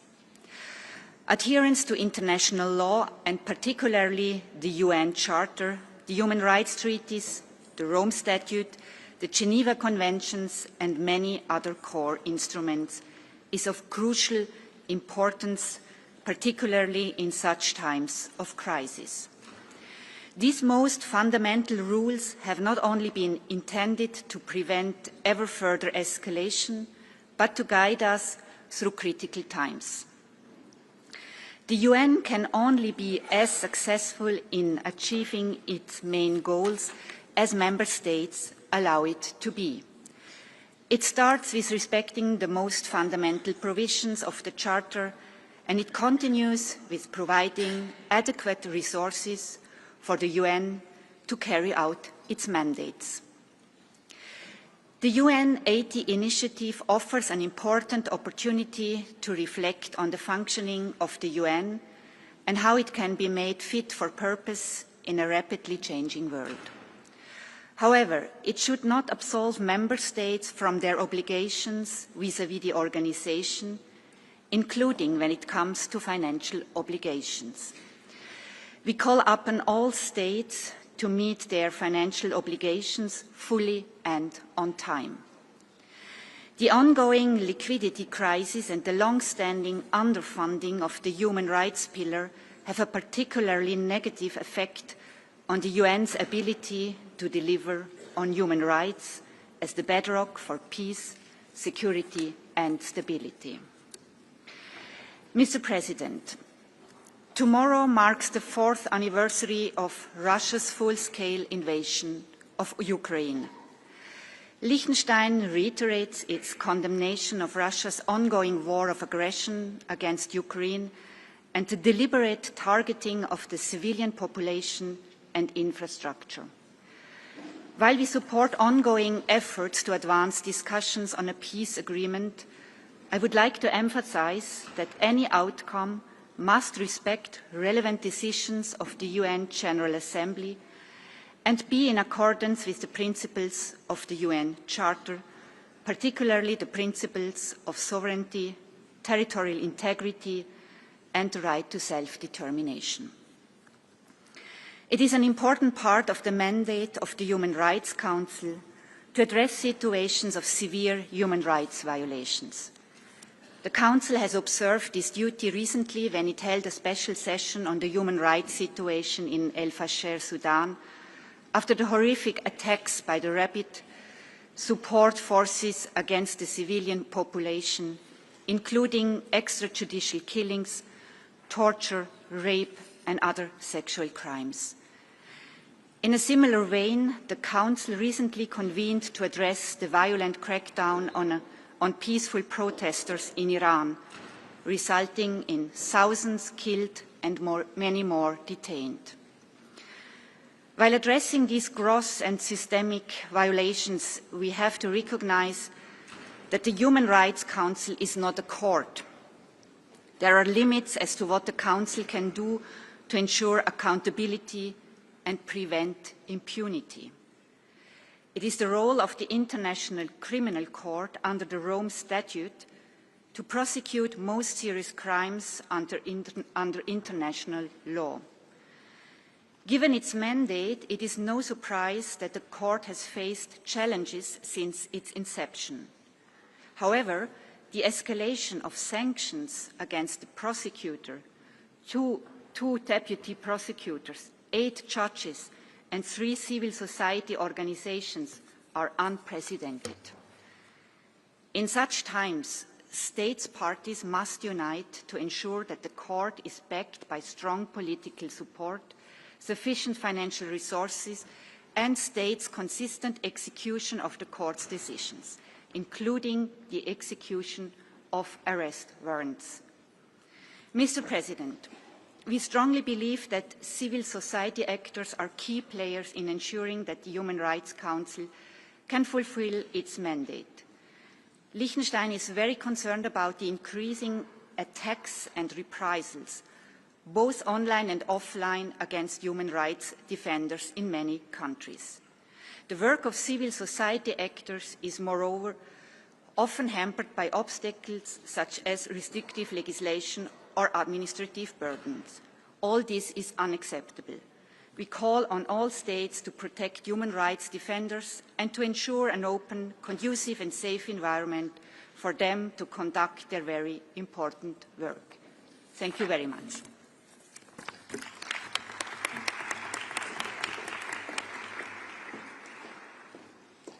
I thank the Deputy Prime Minister and Minister for Foreign Affairs of Liechtenstein. I have now the honor to give the floor to His Excellency Mr. Ervin Ibrahimovic, Deputy Prime Minister for International Relations and Minister for Foreign Affairs of Montenegro. You have the floor.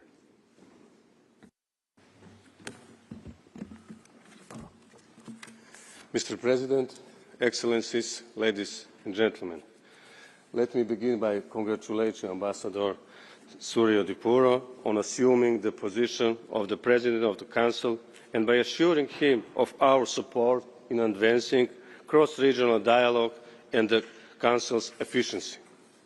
Excellencies, we meet a time of profound strain on the international system. Armed conflict persists. International law is flouted. Divisions deepen. Human rights protection are challenged, while resources diminish and political resistance grows. Trust in multilateral institutions is fragile.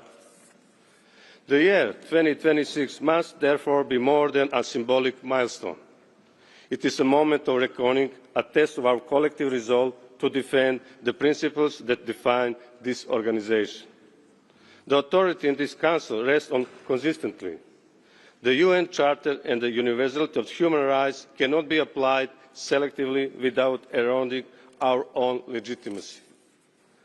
The Charter's principles, sovereignty, territorial integrity, human rights and peaceful settlement of disputes are not optional. They are the bedrock of international peace, stability and security. As we mark the 20th anniversary of this Council, we acknowledge its vital role in strengthening norms, advancing accountability and giving voice to those at risk. Yet progress is irreversible. Civic space is shrinking, democratic institutions are under pressure, women's rights face renewed backlash. The Council must remain principled, impartial and anchored in objective and dialogue, clear in the face of violations and firm in defending universality. We therefore welcome the High Commissioner's initiative to establish a global alliance for human rights, rooted in the Universal Declaration and intended to galvanise governments, civil society, business, youth and communities. Human rights must again serve as our shared compass that guides action, not rhetoric. The UN 80 reform agenda must strengthen, not dilute, the human rights pillar. An agile and credible it requires a strong, adequately resourced Council and Office of the High Commissioner. Human rights are not adjunct to peace and development. They are the precondition. A United Nations fit for purpose needs reliable and predictable financing, and Member States that meet their financial obligations in full and on time. Excellencies, tomorrow marks 4 years since the Russian Federation launched its full-scale aggression against Ukraine, in blatant violation of the UN Charter. Intensified attacks against civilians and critical infrastructure continue. in clear breach of international humanitarian law. There can be no credible peace perspective while aggression persists.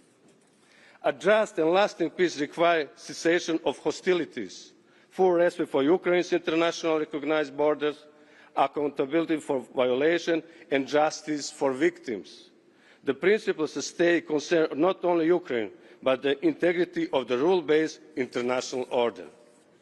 Excellencies, across crises and regions, international law must uphold consistently. In Sudan, protracted conflict has inflicted devastating civilian suffering and displaced millions. In Gaza, the humanitarian situation remains catastrophic. We call for full implementation of the comprehensive plan to the end of the conflict in Gaza, leading to a lasting ceasefire, release of all hostages, and an unimpeded humanitarian cross. Ultimately, only a negotiation two-state solution with Israel and Palestine living side by side in peace, security, and mutual recognition can bring sustainable peace. Dear friend, for Montenegro, 2026 marks 20 years since the restoration of our independence through a democratic referendum, held in line with highest international standards. It is also the year we aim to conclude the ongoing EU accession negotiation. Our European path and our engagement in this Council and the broader UN system are mutually reinforcing expressions of our commitment to multilateralism that delivers the universal human rights and to an international system firmly anchored in law, responsibility and shared value. Thank you.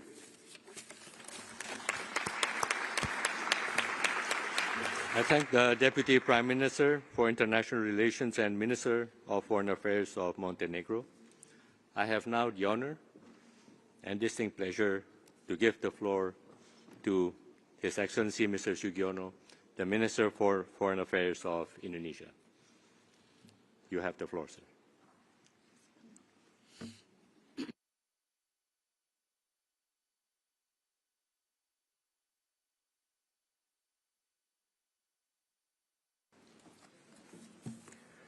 Thank you, Mr. President.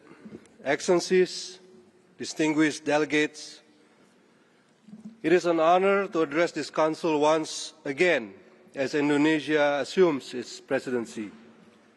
The confidence placed in us, particularly at a time of profound global uncertainty, is not something we take lightly.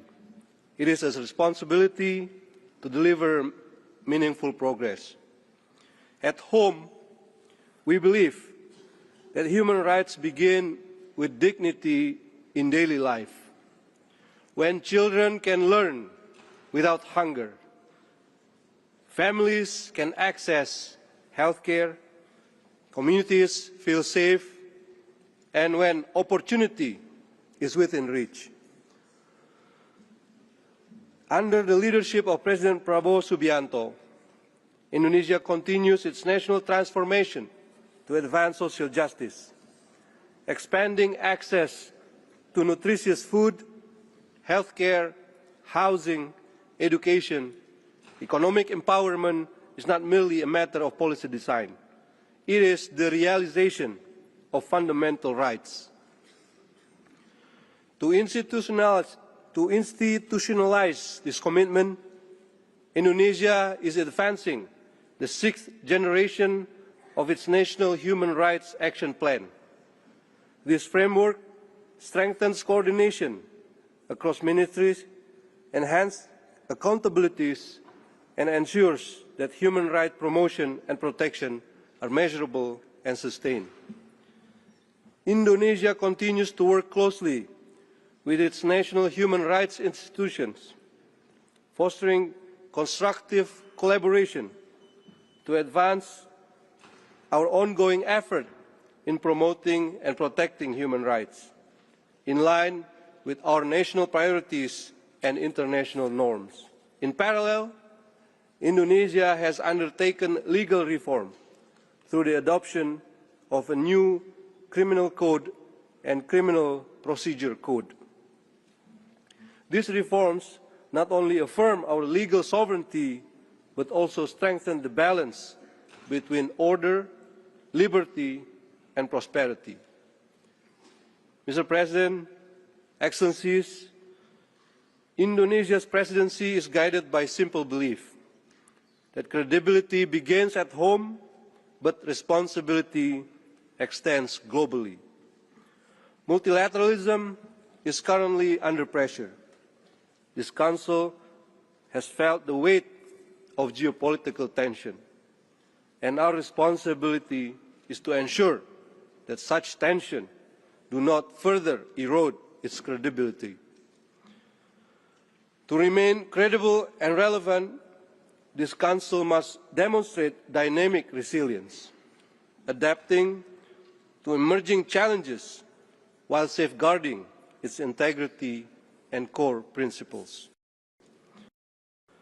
To remain credible and relevant, this Council must demonstrate dynamic resilience, adapting to emerging challenges while safeguarding its integrity and core principles.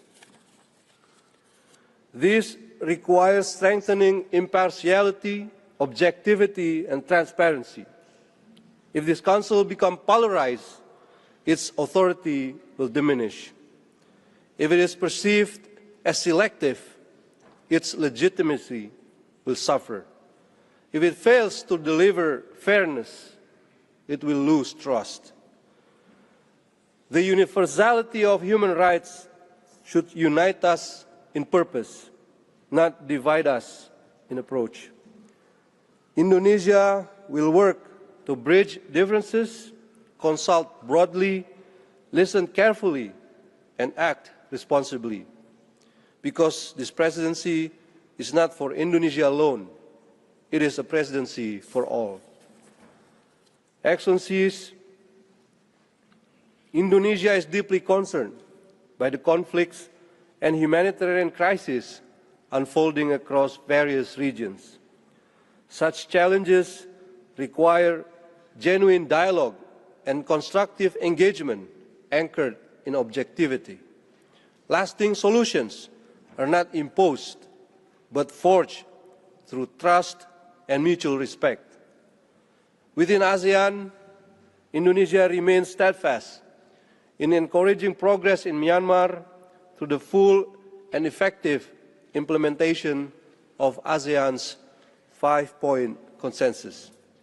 We remain committed to strengthening the ASEAN Intergovernmental Commission for Human Rights as a mechanism for promotion and protection.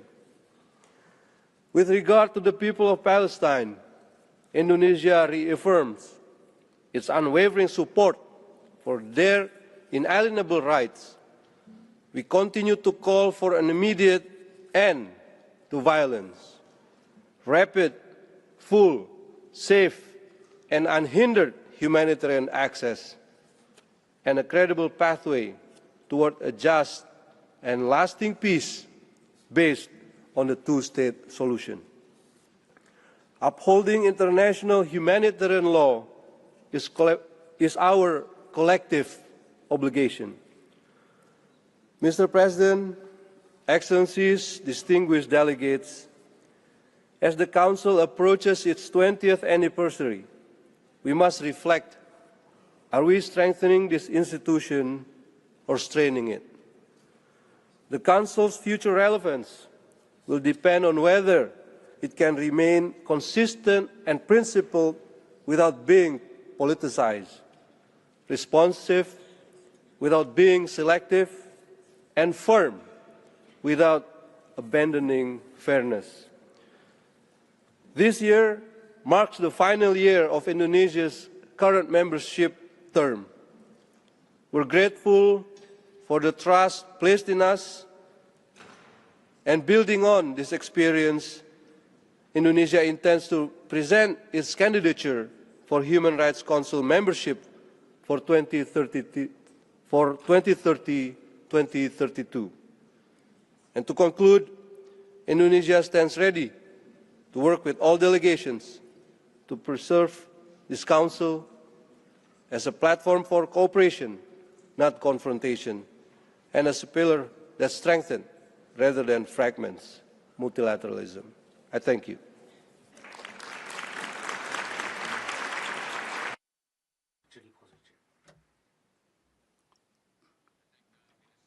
Foreign Affairs of Indonesia. Next on the list is His Excellency Mr. Wang Yi, member of the Political Bureau of the CPC Central Committee and Foreign Minister of the People's Republic of.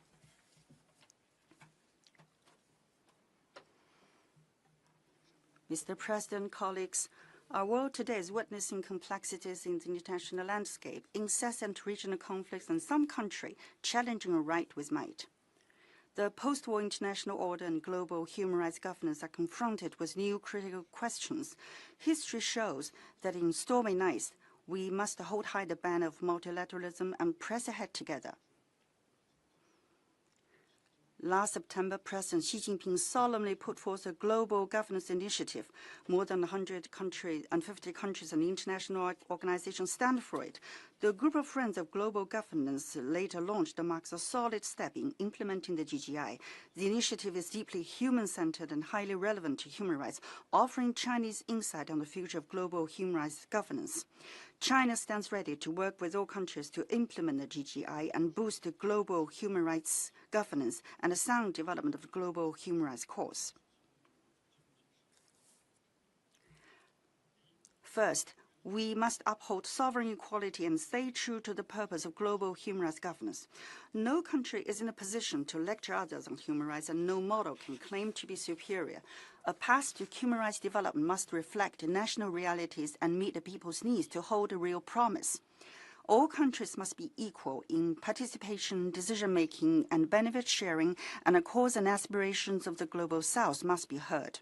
This is how to shape a just, equitable, and inclusive global human rights governance system. Second, we must abide by international rule of law and strengthen the foundation of global human rights governance. Human rights must not be an ornament for democracy nor a cover for hegemonism. The purpose and principles of the UN Charter and equal and uniform application of international law and rules provide fundamental guarantee for human rights development and advancement. All must uphold the golden rule of non-interference and firmly reject statements and actions that employ double standards in the name of human rights. Third, we must practice multilateralism to tackle the challenges facing global human rights governance. The promotion and protection of human rights is the common cause of mankind. This year marks the 20th anniversary of the establishment of the Human Rights Council. It's an opportunity for countries to carry out dialogue and cooperation, strive to end all forms of colonialism, racial discrimination, and navigate emerging domains such as AI and climate change in relation to human rights. We must adhere to member state-led approach and follow the principle of extensive consultation and joint contribution for shared benefit to steadily advance UN reform in the human rights field and support multilateral human rights bodies in fulfilling their duties in an objective and impartial way. Fourth, we must advocate a people-centered approach and make global human rights governance more meaningful. To live a happy life is the greatest human right, and development holds the key to achieving it. There must be effective responses to the most urgent and immediate concerns of the people. Their needs in elder care, child care, social assistance, and medical services must be met. Everyone must be able to enjoy dignity, and no one should be left behind. This year also marks the 40th anniversary of the adoption of the Declaration on the Right to Development. The international community should put the right to development higher on the multilateral human rights agenda and mobilize development resources to enhance well-being and make human rights progress visible, tangible, and accessible.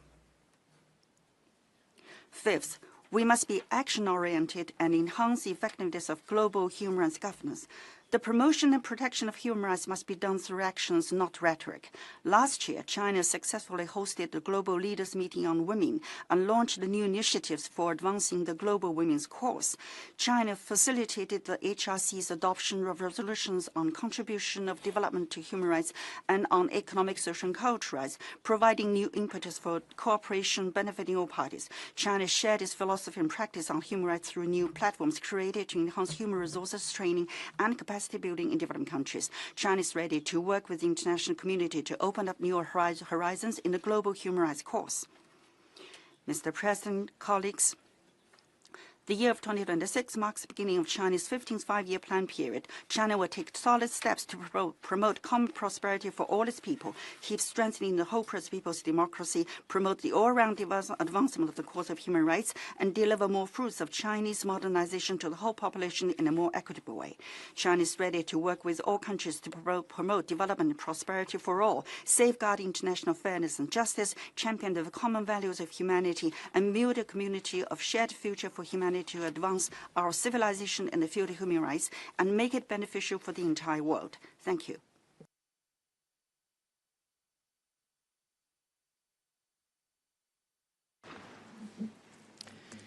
I thank the Foreign Minister of People's Republic of China, and I have the honor to give the floor to Her Excellency Ms. Liisa-Ly Pakosta, Minister of Justice and Digital Affairs of Estonia.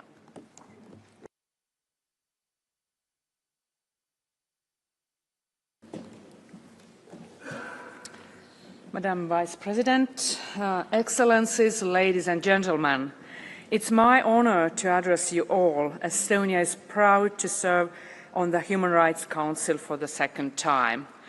We are living in challenging times: war, multiple crises, growing tensions and polarization. International law and human rights are under immense pressure. Defending them is our shared duty. The international rules-based system is being challenged exactly when we need it most.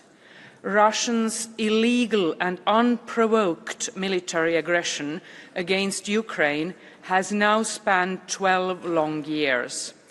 Tomorrow, we reach the 4th anniversary of its brutal escalation, the start of relentless full-scale war.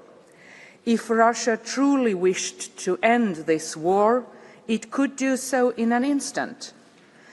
Despite international efforts to put an end to Russia's war of aggression and to pave the way for just and lasting peace, Russia has intensified its targeted attacks against Ukraine's energy and other civilian infrastructure.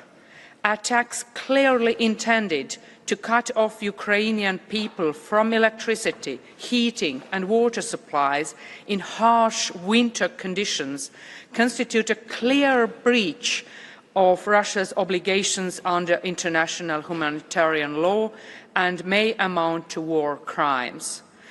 Moreover, since the start of the war of aggression against Ukraine, tens of thousands of Ukrainian children have been unlawfully and forcibly deported by Russia. This is not only a crime under international law, it's a tragedy to break a nation by attacking its most vulnerable with a genocidal aim of erasing their national identity. Estonia remains committed to work with partners to ensure the safe return of children to Ukraine. We reaffirm our support for the International Criminal Court in ensuring accountability for all violations and war crimes committed by Russia's authorities. In this regard, the work of the Commission of Inquiry on Ukraine remains vital.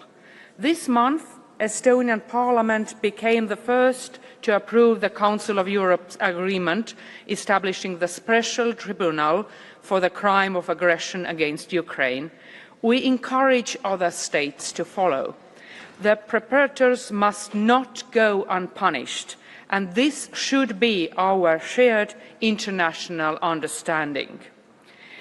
Thus, we welcome the Council's attention to many deeply concerning human rights situations, including in Afghanistan, Belarus, TPRK, Iran, Palestine, especially in Gaza, Russia, Sudan, Syria. Vice President, as a digitally highly advanced society, building a digital space grounded in democracy, rule of law and human rights is Estonian central priority. Artificial intelligence offers great opportunities, but also brings risks.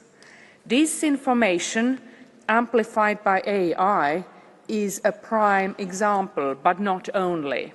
Last year, we saw an escalated AI threat, malware to attack our mobile systems, water supply, electricity, heating, transport.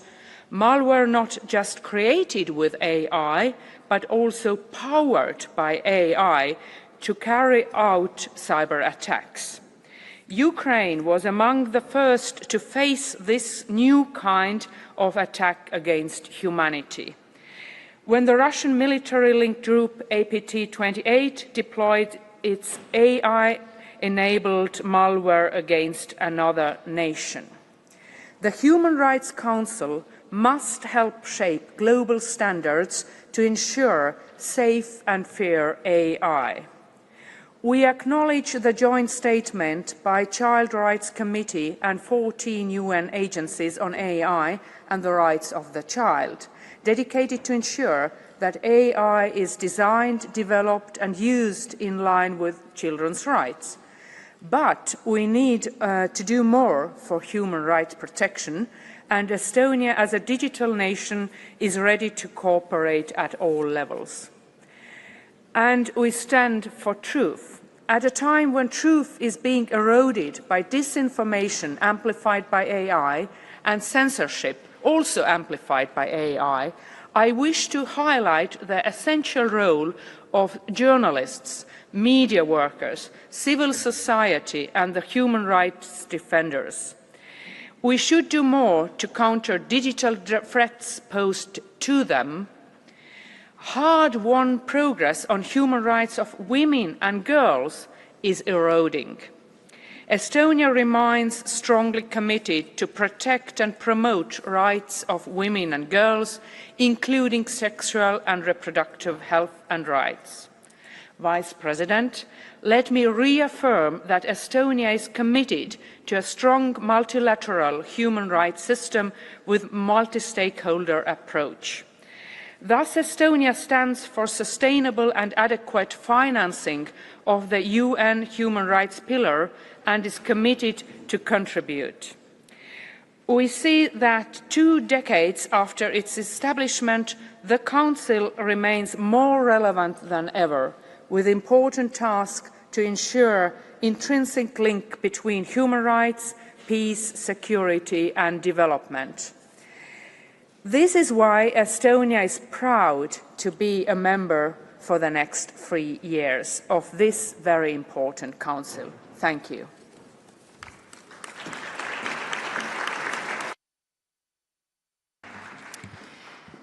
Thank you.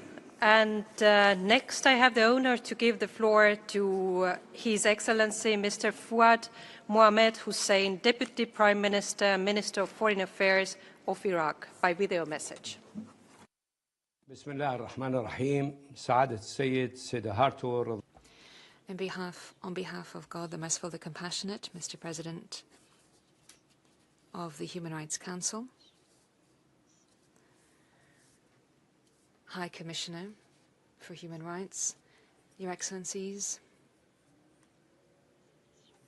ladies and gentlemen, may the peace of God and His blessing be upon you.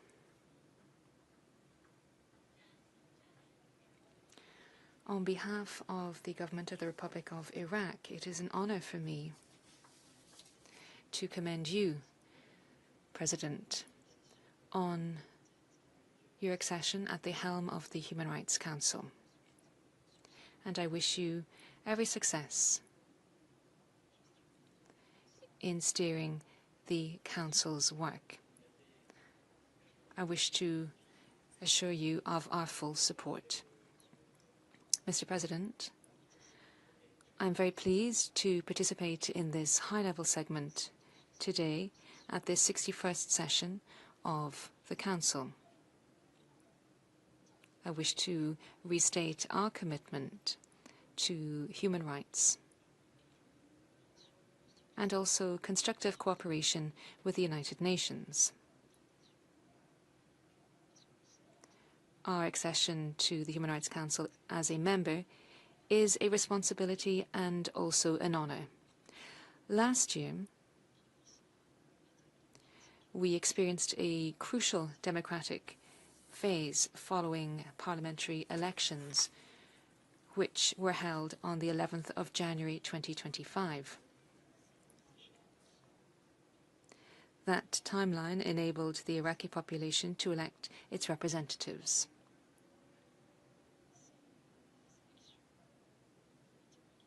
The elections were organized in line with approved legal standards and full transparency, with oversight from the United Nations, the European Union, the League of Arab States,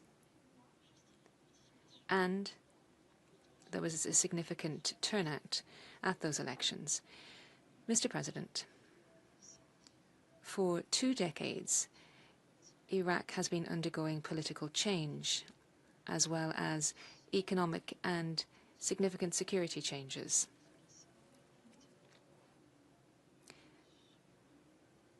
This has been reflected in our national stability and our regional influence.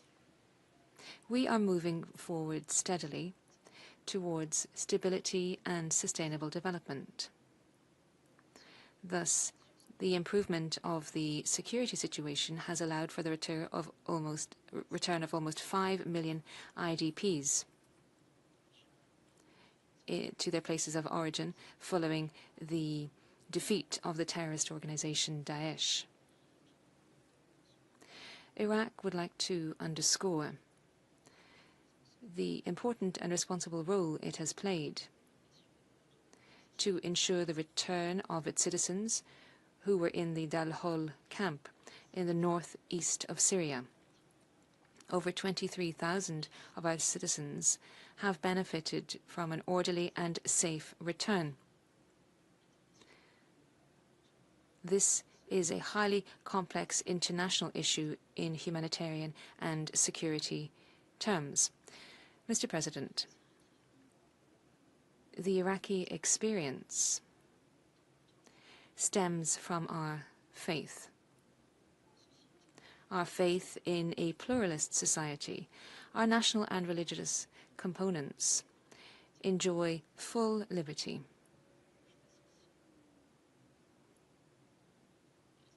They choose their representatives and local and national legislative timeframes and exercise traditional and religious rituals freely.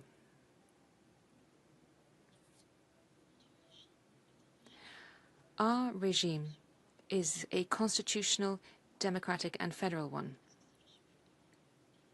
Federal institutions are evolving, and there is irreproachable interaction between the federal government in Baghdad, the government in the Kurdistan and Erbil, and also the governments in the various Iraqi governorates. Iraq is continuing its role to combat terrorism, and we have very close cooperation with our regional and national partners. And once again, we call upon the international community to shoulder its legal and moral responsibilities.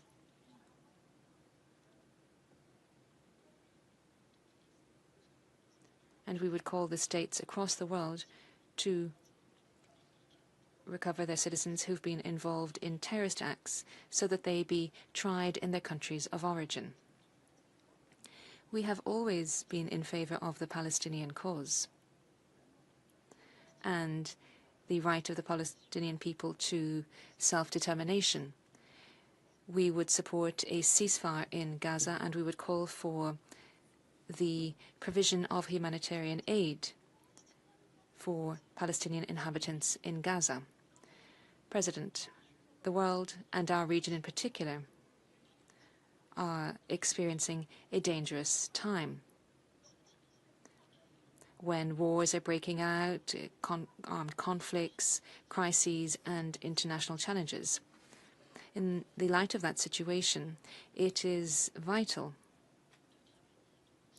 to work together on the multilateral front to maintain the achievements made by the UN over the past 8 decades.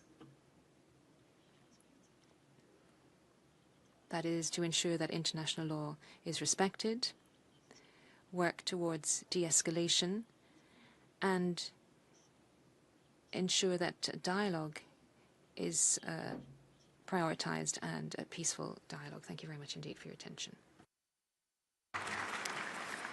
Thank you. Next, I have the honor to give the floor to His Excellency Mr. Bruno Rodriguez Parrilla, Minister of Foreign Affairs of Cuba.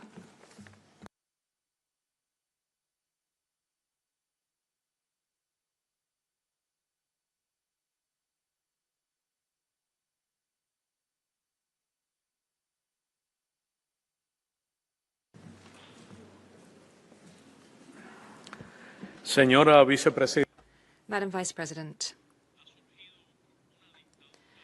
a new dictatorship has emerged in the globalized world. The order resulting from the Second World War to avoid a third war is being destroyed, and the philosophy of dispossession is being proclaimed as the exceptional and supreme right of the United States of America to conquer, and the use of force as an imminent, natural, and customary behavior.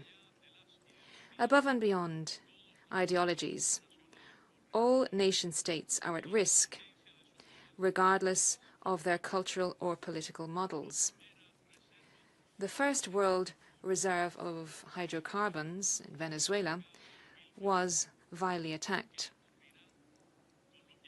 What will happen to the critical minerals, rare earths, and water reserves? What will happen to the Amazon, the seabed, the Arctic and the Antarctic, the occupation of enclaves which are allegedly strategic, the interoceanic passages, and trade routes? Opportunism and weakness will only encourage conquest.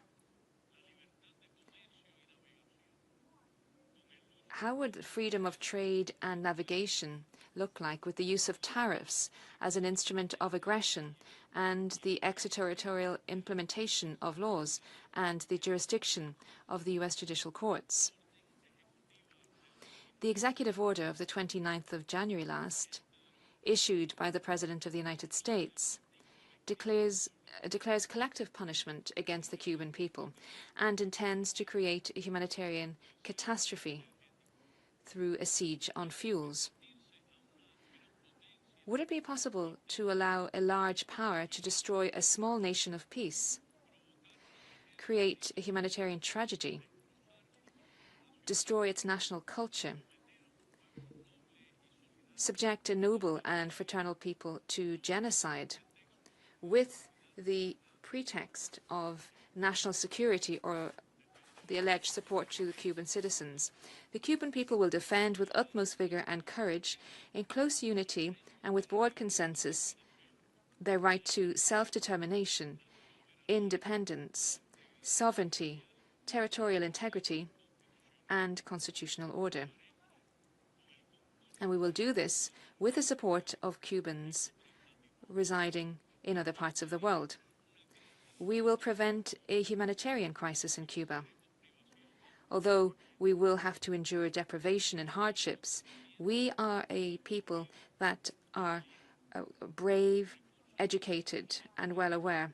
With highly qualified people and powerful and universal systems of education, health, and science, we have arable lands, water, mineral reserves, and infrastructure. We produce almost half of the oil that we consume. We have refining capacity, and we are making progress in a significant and efficient investment in renewable energy. 3 generations of Cubans, through hardship, have overcome the U.S. blockade for over 60 years. We have stood in solidarity with all countries, in particular with nations of the South. Even in the worst-case scenario, we shall persist, and we shall find creative solutions. Against all odds, we will mitigate the humanitarian damage. We will stand in solidarity. We will also be willing to engage in a dialogue with the United States based on equal sovereignty and international law. Mutual respect, reciprocal benefit, without any preconditions or interference in domestic affairs, to achieve civilized relations within our differences. And we will even promote cooperation in areas where it is possible. Our commitment to the defense and promotion of all human rights for all human beings is growing stronger. We will continue to defend the inalienable right of the Palestinian people and the integrity of migrants. We admire the people of Minnesota in their community resistance. We will oppose double standards and political manipulation. In the year marking the centenary of the commander-in-chief of the Cuban Revolution, Fidel Castro Ruz, our determination to defend the country is absolute, and the determination to safeguard a society focused on achieving the full dignity of human beings and the maximum possible justice is irrevocable. Thank you very much.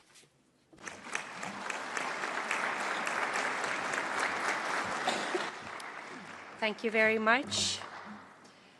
I have now honor to give the floor to His Excellency Mr. Ararat Mirzoyan, Minister of Foreign Affairs of Armenia.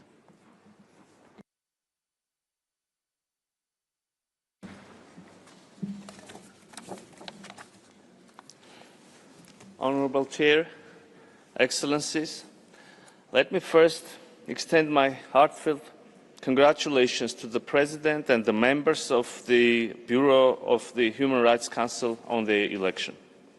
I would also like to take this opportunity to convey appreciation to the High Commissioner for Human Rights and his office. For Armenia, our vision and intentions are unequivocally premised on the conviction that the human rights pillar of the United Nations must be further strengthened and adequately resourced to ensure prevention, accountability and non-recurrence of violations and abuses of international human rights and humanitarian law. Mounting conflicts and humanitarian emergencies, as well as systemic inequality and their irreversible global impact, warrant nothing less. Armenia stands ready to ensure that the ongoing UNHRC initiative and the forthcoming review process of the Human Rights Council will serve as an important opportunity for honest reflection and concrete action to strengthen the Human Rights Council and its mechanisms as cornerstones of the UN human rights architecture. Dear colleagues, like many other democracies these days, our society is also facing a huge wave of hybrid threats, including disinformation, manipulation and foreign interference.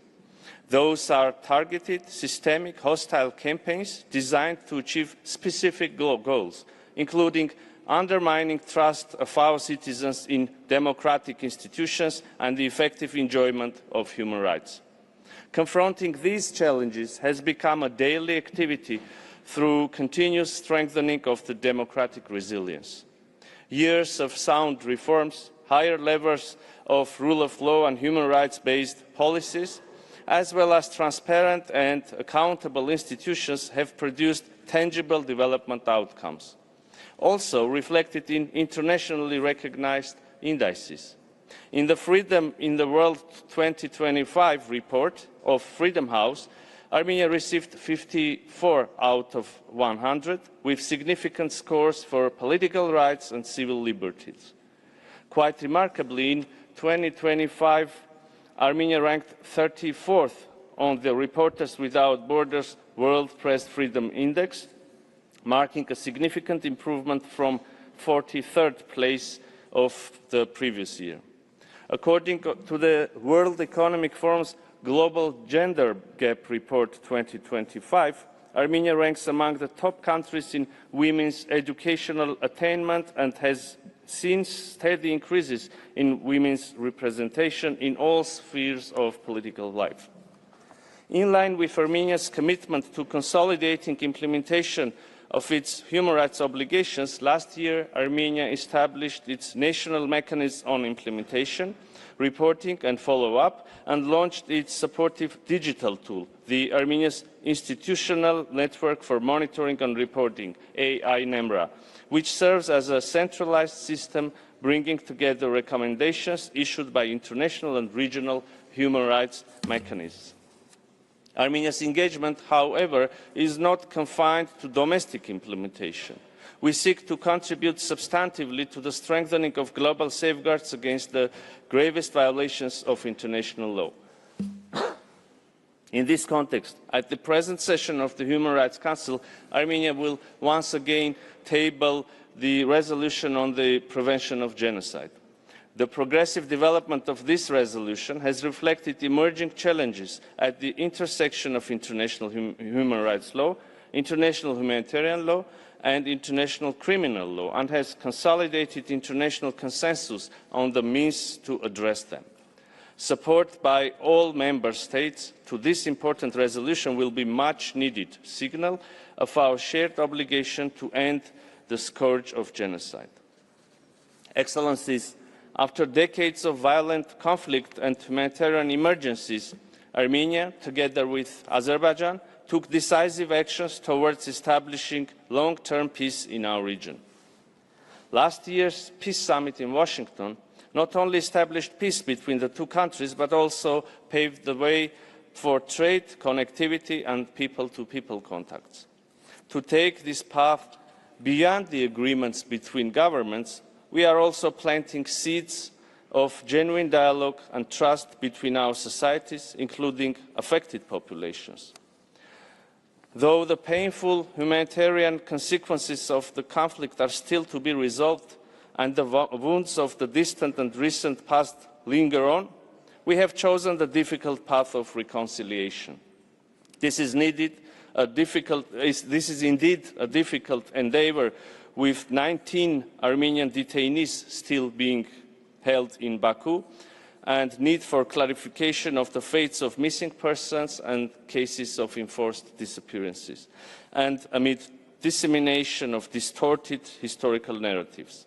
Nevertheless, Armenia remains firmly committed to pursuing this path to its future-oriented conclusion, with the understanding that further institutionalization of peace will foster a more conducive environment for addressing the consequences of the conflict. Honourable Chair, in conclusion, I would like to underline that despite the immense pressure on multilateral institutions, we should remain and raise voices of principled optimism and express our strong conviction that the human rights system and the United Nations as a whole will emerge from this process with reinvigorated capacities to fulfil their global mandate. I thank you.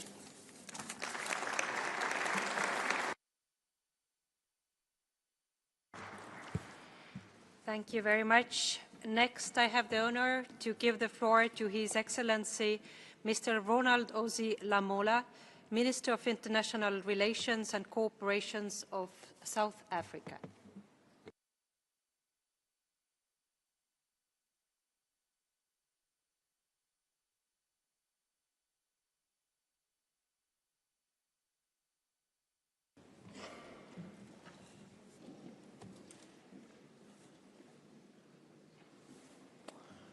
Madam Vice President, Excellencies and distinguished delegates, it is a pleasure for me to address this high-level segment of the 61st session of the Human Rights Council. I bring you warm greetings from the government and the people of South Africa. We are honored by the renewed trust that member states placed in South Africa through its re-election to the Council, whose 20th anniversary we mark this year. We are concerned about the attack on multilateralism the unpredictable geopolitical dynamics, and the erosion of the rules-based international order. In this complex environment, South Africa remains firmly committed to a constructive dialogue and the defense of universal core values. Madam Vice President, as the year 2026 marks the 25th anniversary of the Durban Declaration and the Programme of Action, we embrace this moment not only as a commemoration, but as a renewed call to action. In 2025, the African Union member states reviewed the progress towards the attainment of a long overdue justice and reparations following decades of colonialism, apartheid, slavery, the slave trade, and the transatlantic slave trade. We remain seized with this matter. Building on our successful presidency of the G20 in 2025, we continue to advance the priorities of the Global South. Notable, the implementation of the recommendations of the report of the G20 Extraordinary Committee on Global Inequality. We are working with our international partners towards launching the International Panel on Inequality. Madam Vice President, the world is currently experiencing a concerning rise of extreme poverty. Poverty is both a cause and consequence of violence of economic, social, and cultural rights, and it has gendered face that is a face of women and girls.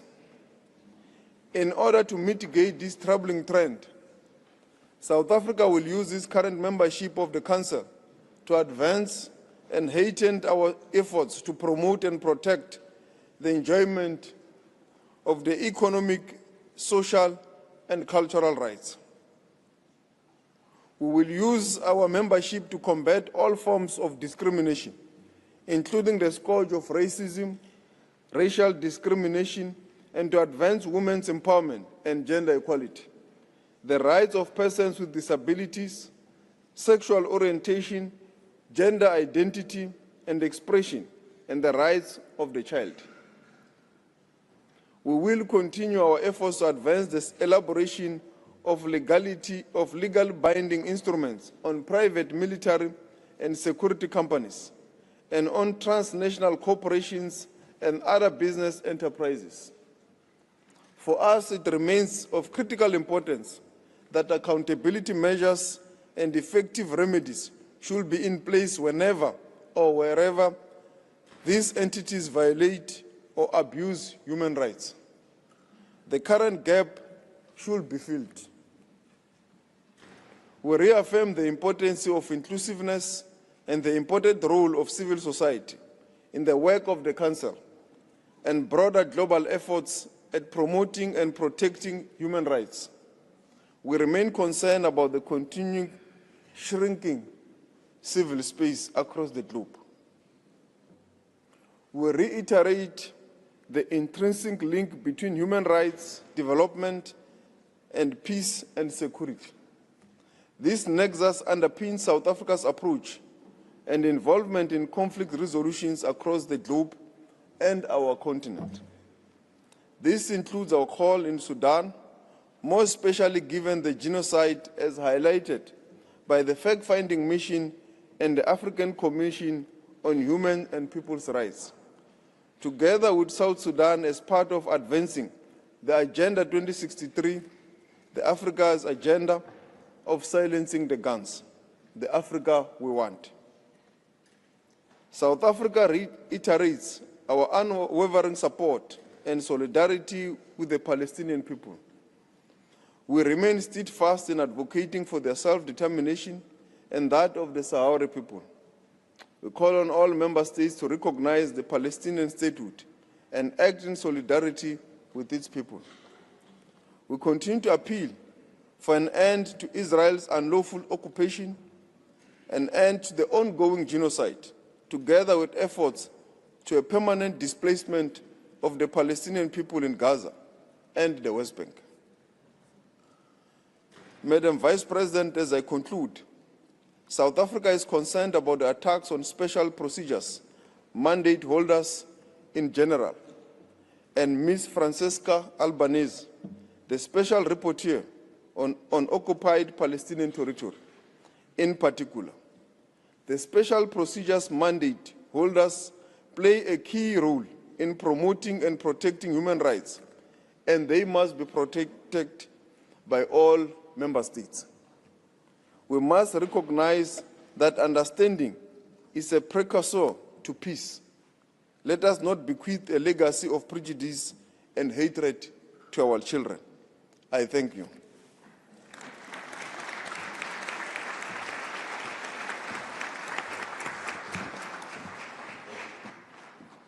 Thank you very much. Next, I have the honor to give the floor to His Excellency Mr. Alberto van Claveren-Storck, Minister of Foreign Affairs of Chile, by video message. It is an honor for me to address you on behalf of the Chilean government and behalf of President Gabriel Boric. I regret that I have not been able to be with you in person today. However, I'd like to convey very clearly the importance that Chile attaches to the Human Rights Council and its mandate as a specific expression of our belief in the universal value of fundamental rights and international law. For the 5th time, Chile is taking up its membership in this council with a renewed sense of responsibility. And we are doing this mindful of the fact that 2026 will be marked by profound tension and growing pressure on multilateral institutions. It is precisely for this reason that we believe the response cannot be retreat or inertia, but rather more cooperation, multilateralism that can provide results, and defense which is consistent with the principles underpinning international coexistence. Almost 80 years on from the Universal Declaration of Human Rights, it is particularly important to recall the contribution of the Chilean diplomat Hernán Santa Cruz. He took an active part in that process. Santa Cruz entitled his memoirs, "Cooperate or Perish," and that sentence is not a rhetoric resource. It summarizes an historic experience and a valid warning. When states choose cooperation over rivalry, pathways are opened to affirm common standards, protect persons, and prevent the deterioration of peace. When that effort no longer takes place, those whose rights are threatened or violated pay the price first. The Human Rights Council must continue to be a space which acts seriously, consistently, and with a sense of urgency. And to do this, it is vital to strengthen its efficiency, avoid an overlap of initiatives, focus energies on mechanisms which provide timely and verifiable results, and ensure meaningful participation of civil society and human rights defenders. Their work is crucial to maintain this system and ensure that it is in step with reality. This goal also means that we need to take an honest look at material conditions which ensure that multilateral work can take place. The current budgetary situation of the United Nations and its human rights architecture is not an administrative issue. It affects the ability to prevent, monitor, provide technical assistance, and, in short, the effective protection of people. Strengthening the human rights pillar means that we must ensure it has resources and tools in step with the expectations that the international community places in it. Chile is beginning this new period. We are very willing to listen, to build agreements, and to work for a more effective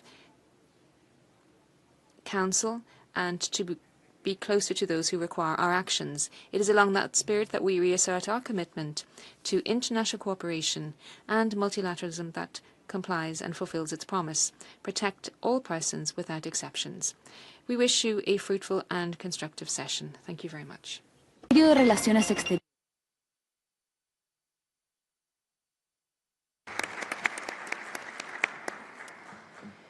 Thank you very much. Next, I have the honor to give the floor to Her Excellency Ms. Princess Kazune, Minister of Justice of Zambia.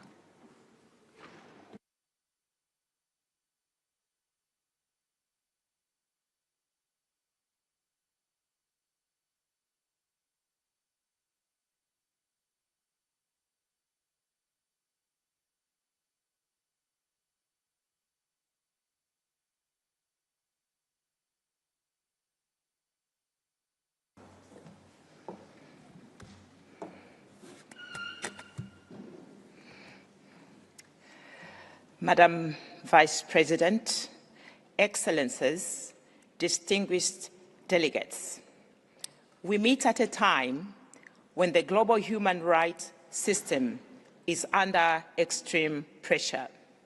Some question its fairness and values, while others suggest we step away from it. But Zambia believes that stepping away is not the answer. Rather, the times require that to enhance international cooperation to help overcome the challenges we are facing. It is true that we are stronger if we stand united than if we separate. We understand that no system is perfect, but instead of tearing down a system that has been many years in the making, we would seek to improve what is not working and by all means try to protect what has worked in defense of human dignity. Zambia remains firmly committed to working together with all nations to protect human rights, and we reaffirm the mandate of the Council.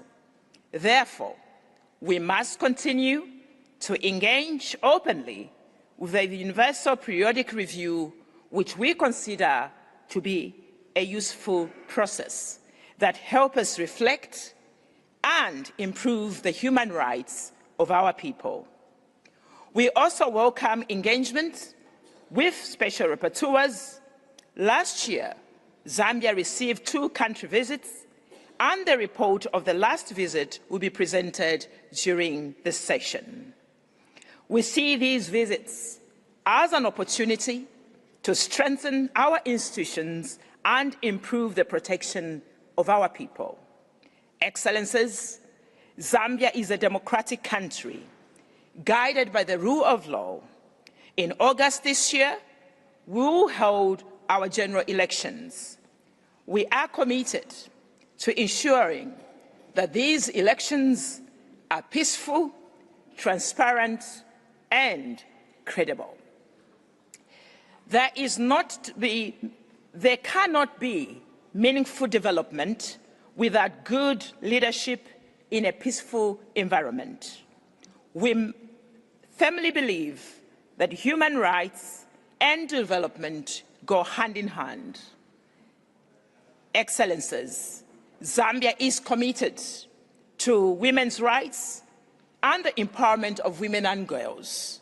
Protecting girls means protecting their rights to education, health, dignity, and ending child marriage.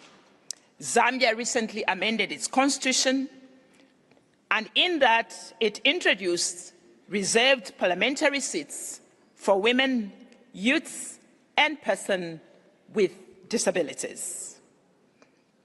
Education is key to reducing poverty, building a better future, and the Zambian government has extended free education for all citizens up to secondary level. To ensure the progressive realization of human rights for all, government has worked hard to restore fiscal discipline in managing public finances. This has resulted in increased funding under the Community Development Fund, CDF, as it's formally known back home, so that resources reaches all communities equally and directly. However, such positive national efforts must be supported by a fair, just pardon me here, I just lost, pardon me. Pardon me. Okay.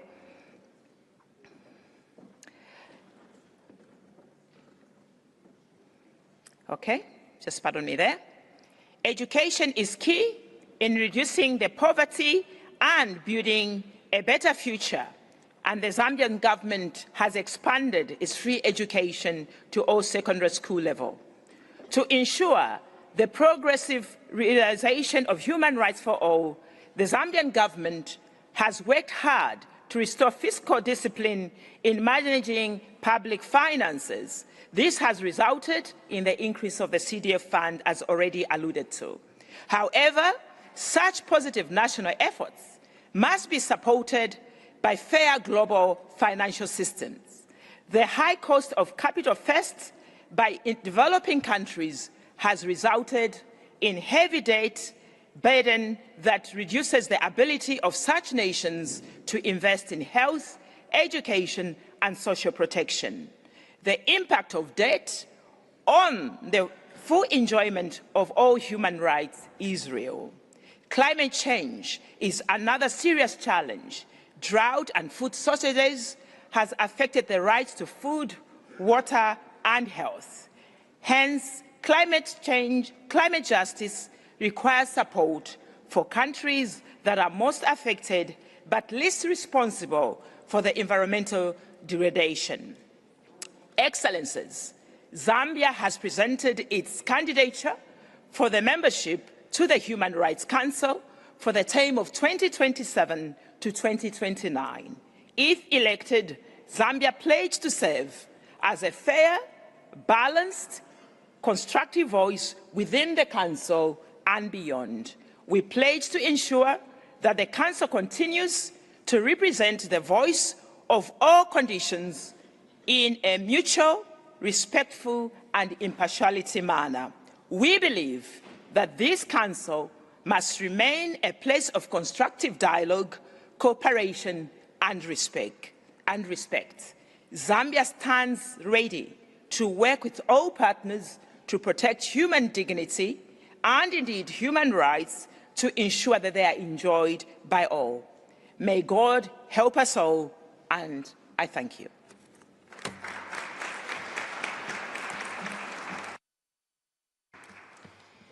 Thank you very much.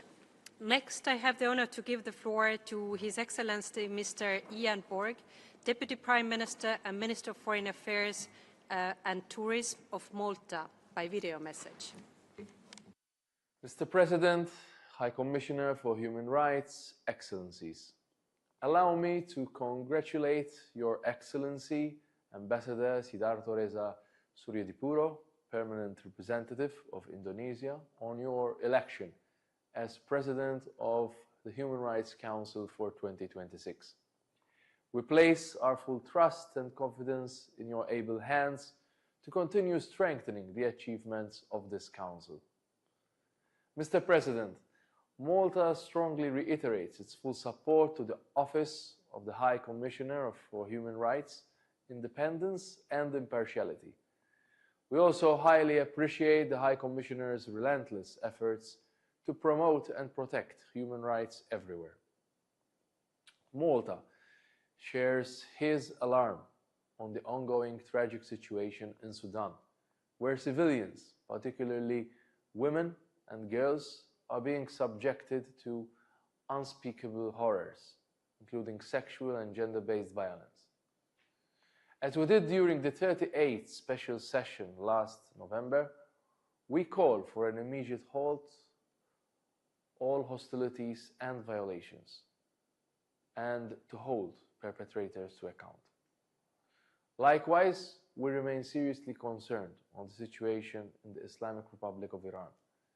The last special session brought to our collective attention the devastating effects of the crackdown on innocent protesters, with thousands of casualties for simply exercising their right to protest.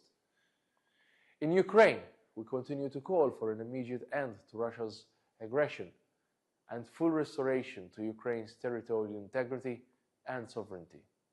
Mr. President, last September in New York, Malta confirmed its recognition of the State of Palestine. We did so as a demonstration of our commitment to a genuine and peaceful two-state solution, as the only way forward that will secure the future of both peoples. While the war in Gaza has ceased, much remains to be done to ensure a dignified life for the people of Gaza. Malta encourages all parties involved to ensure unhindered access for humanitarian assistance. Mr. President, we highly appreciate the Council's work on a variety of thematic areas that impact on the enjoyment of human rights.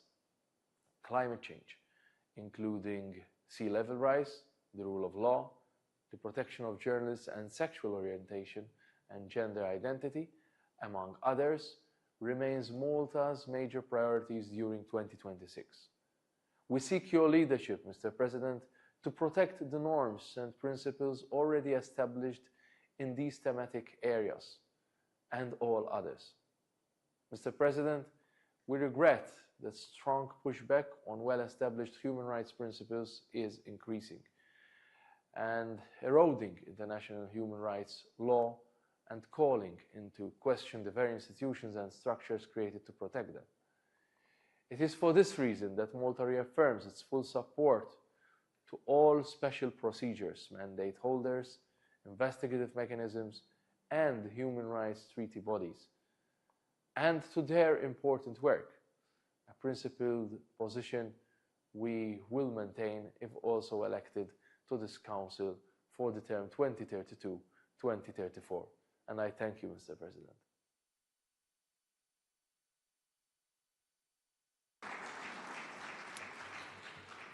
I thank the Foreign Minister of Malta.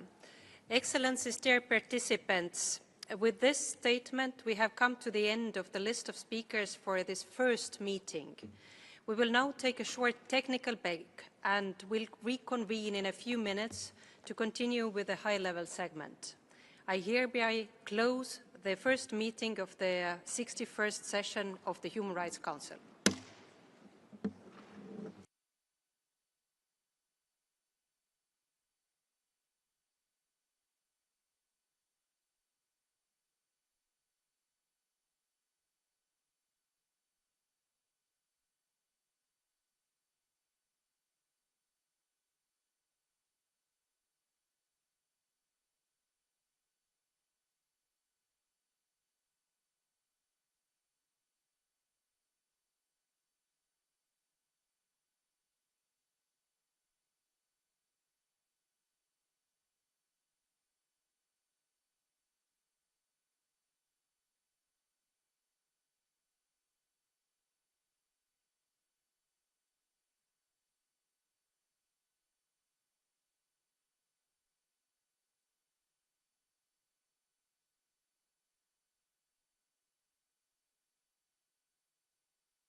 Excellencies, distinguished participants, I hereby declare open the second meeting of the 61st session of the Human Rights Council. And we will continue with a high-level segment. And I have the honor to give the floor to Son Excellence, Monsieur Maxime Prévost, Vice-Premier Ministre. Deputy Prime Minister and Minister of Foreign Affairs, European Affairs and Development Cooperation of Belgium. This is a video message. Monsieur le Président. President, High Commissioner, Excellencies, dear colleagues, I'm truly privileged to address you, but I'm also aware of the high degree of responsibility. Human rights are being contested more than ever before today, in discourse, in facts, and even at the heart of the institutions that are supposed to protect them. In view of this trend, Belgium's commitment remains firm. This is because human rights are not a diplomatic position which is adapted according to circumstances, their principles, and we defend those principles, particularly when the going gets tough. President, the Universal Declaration is clear. All humans are born free and equal in dignity and rights without any distinction or exception. This universality is under attack today. Some consider it to be a Western agenda, as if human dignity had a nationality. Others invoke sovereignty to justify repression, and others apply human rights selectively. Belgium rejects these approaches. What's true in Brussels should also be true in Tehran, Khartoum or Gaza, and there are no first or second-class victims. President, equality and non-discrimination at the heart of human rights. As we approach the 25th anniversary of the World Conference Against Racism, too many people are still victims of discrimination.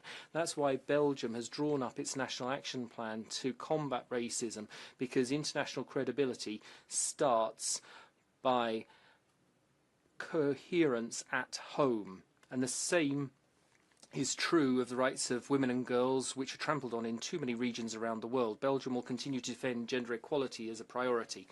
President, colleagues, this Council was quite right to condemn the serious violations in Iran and Sudan. In Iran, repression targets those who are claiming their rights persistently and systematically.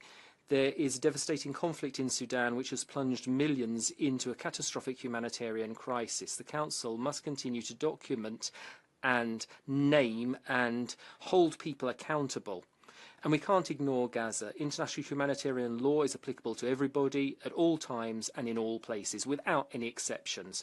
President, the shrinking of civic space should alarm all of us. Human rights defenders are harassed, imprisoned, and even killed sometimes. There are NGOs that are criminalised, and now we even see international institutions being targeted. Pressure on the International Criminal Court is serious and incompatible with the international rule of law. Intimidating institutions and civil society have the same source, the fear of truth. Belgium will unreservedly defend the independence of the International Criminal Court and will continue to defend those who defend the court. President, I will be travelling to Geneva at the start of May to present our record to the Universal Periodic Review. We're convinced that each state must be held accountable to the same level as that which it demands from others. And I'll round off with one conviction. Human rights are not an end in themselves. They are the milestones along a route which we must all travel. It's a long one, but it takes us to a world where everyone can live in dignity. I thank you. Merci beaucoup. I have... Thank you. And see Mr. Radosław Sikorski, Deputy Prime Minister of Poland, by video message.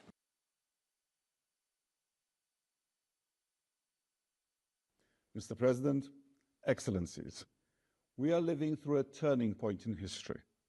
The international order can no longer be taken for granted. Respect for the UN Charter and human rights is eroding, and fundamental freedoms are coming under strain. In this time of volatility, should we lose faith in the multilateral system, or should we look to it as one of the few anchors of stability? Ladies and gentlemen, Poland remains committed to the mission of the Human Rights Council. We recognize its mechanisms to protect victims and to bring the truth to light in order to hold perpetrators accountable. These days, one of the most flagrant human rights violations are unfolding right in our immediate neighborhood, from the systemic repression in Belarus and Russia to the brutal realities in Russian-occupied Ukrainian territories.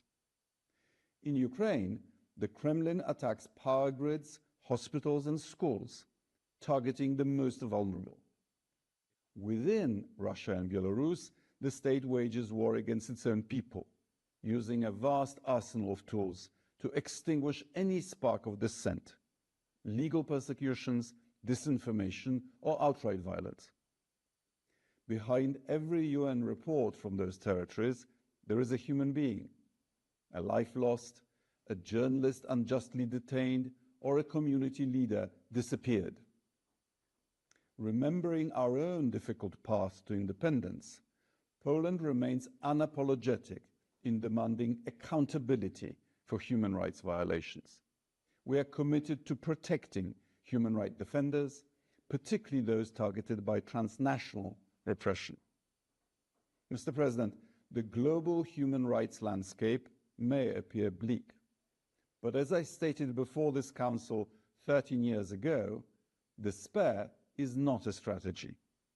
A determined international community has all the capacity to overcome current turbulence. It is our task to reinforce the multilateral system and make it deliver on its promise of peace, justice, and accountability. Thank you.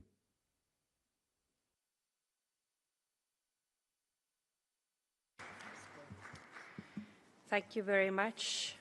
Next, I have the honor to give the floor to Her Excellency Ms. Malka Bochorisvili, Minister of Foreign Affairs of Georgia. Excellency, you have the floor.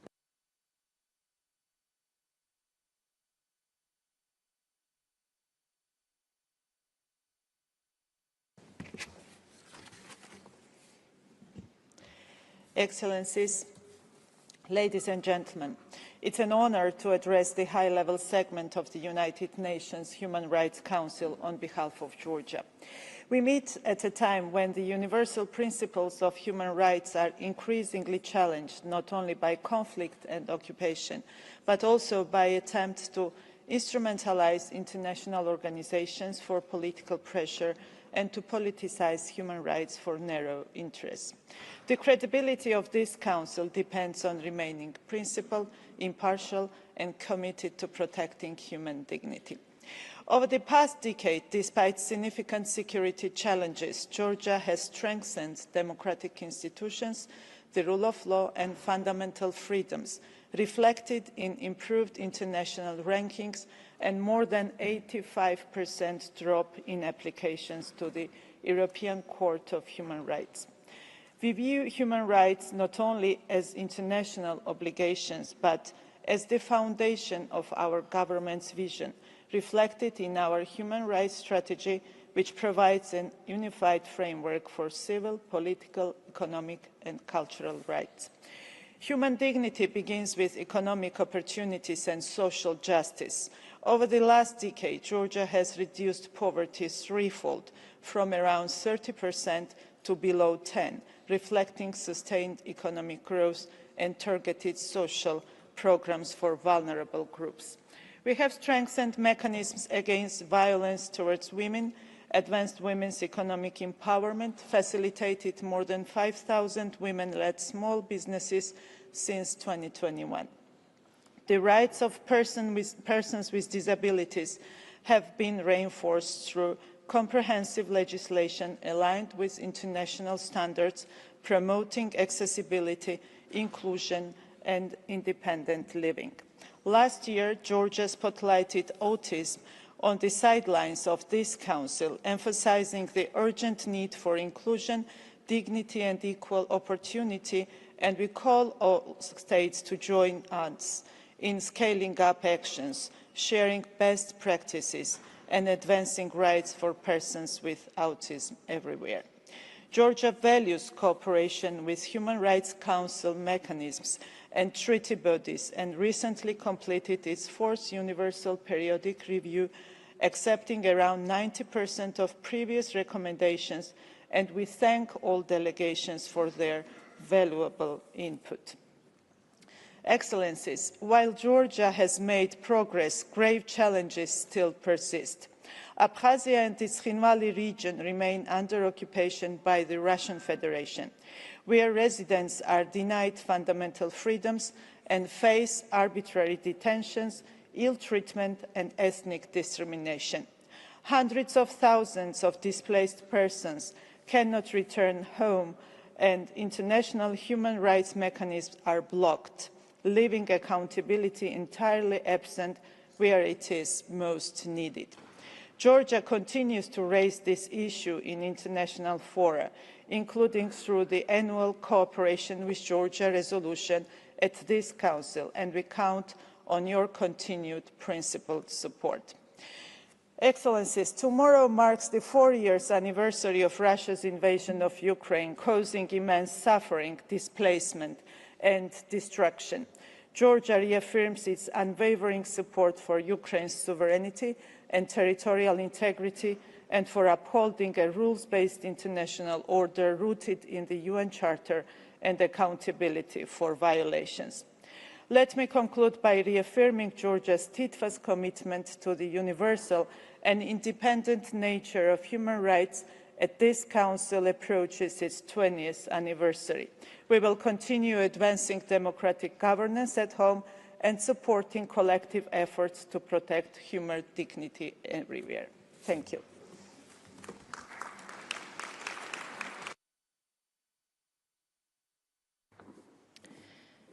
Thank you very much. Next, I have the honor to give the floor to Her Excellency Ms. Thorgerður Katrín Gunnarsdóttir, Minister of Foreign Affairs of Iceland. Excellency, you have the floor.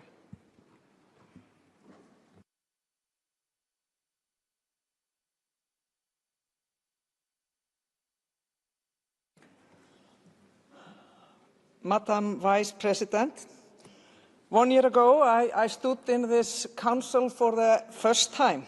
Iceland had just taken its seat on the Human Rights Council, and I dared to be hopeful that when I returned, I would speak of a year that turned to a path of peace and progress.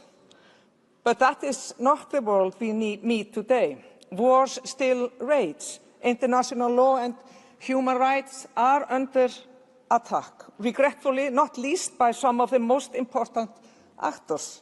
The very principles that underpin the international human rights system continue to be tested. For 4 years, Russia's illegal and unjustified full-scale invasion of Ukraine has caused devastating human suffering. The people of Ukraine continue to defend a rules-based order on behalf of Europeans, and we continue to call for a just and lasting peace grounded in international law and accountability. In Gaza, the situation remains catastrophic. Full and safe and unhindered access for humanitarian aid is crucial, and so allowing UNRWA and other UN agencies to carry out their mandate. And the situation in the West Bank must not be overlooked. We condemned recent Israeli decisions which aim to expand and entrench Israel's unlawful presence in the West Bank. We must actively work toward a just and to a sustainable peace based on the two-state solution and the right to self-determination. And dear colleagues, we are witnessing a deeply troubling global backlash against fundamental human rights.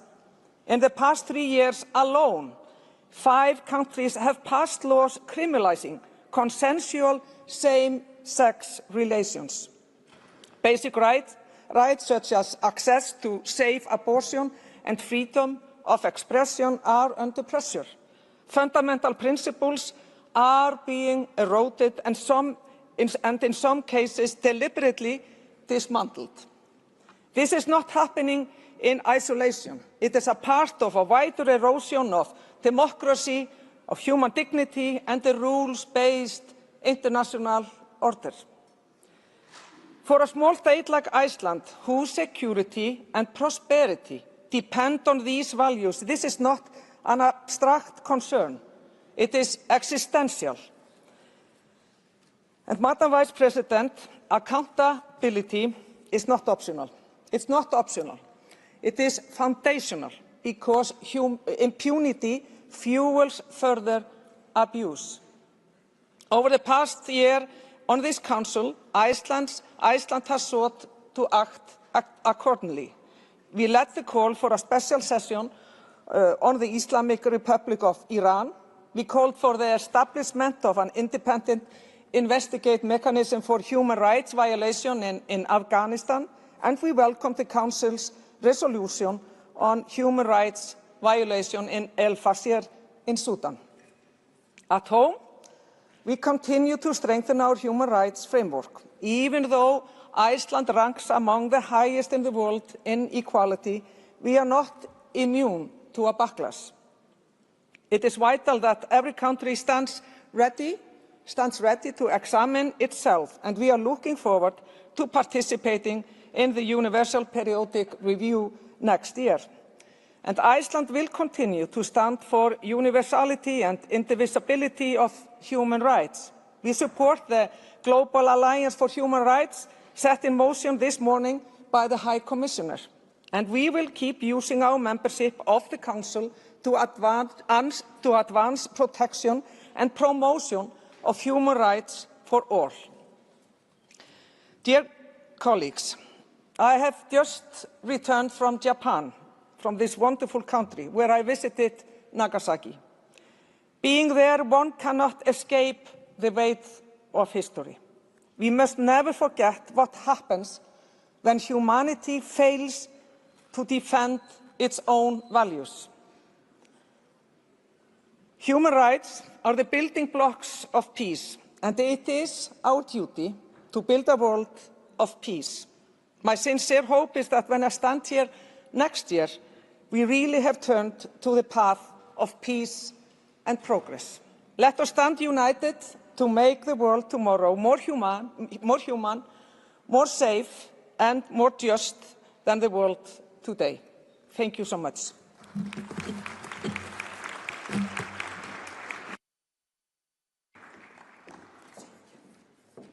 Thank you so much. I have the honor to give the floor next to His Excellency, Mr. Shenbek Kulubayev, Minister of Foreign Affairs of Kyrgyzstan. Excellency, you have the floor.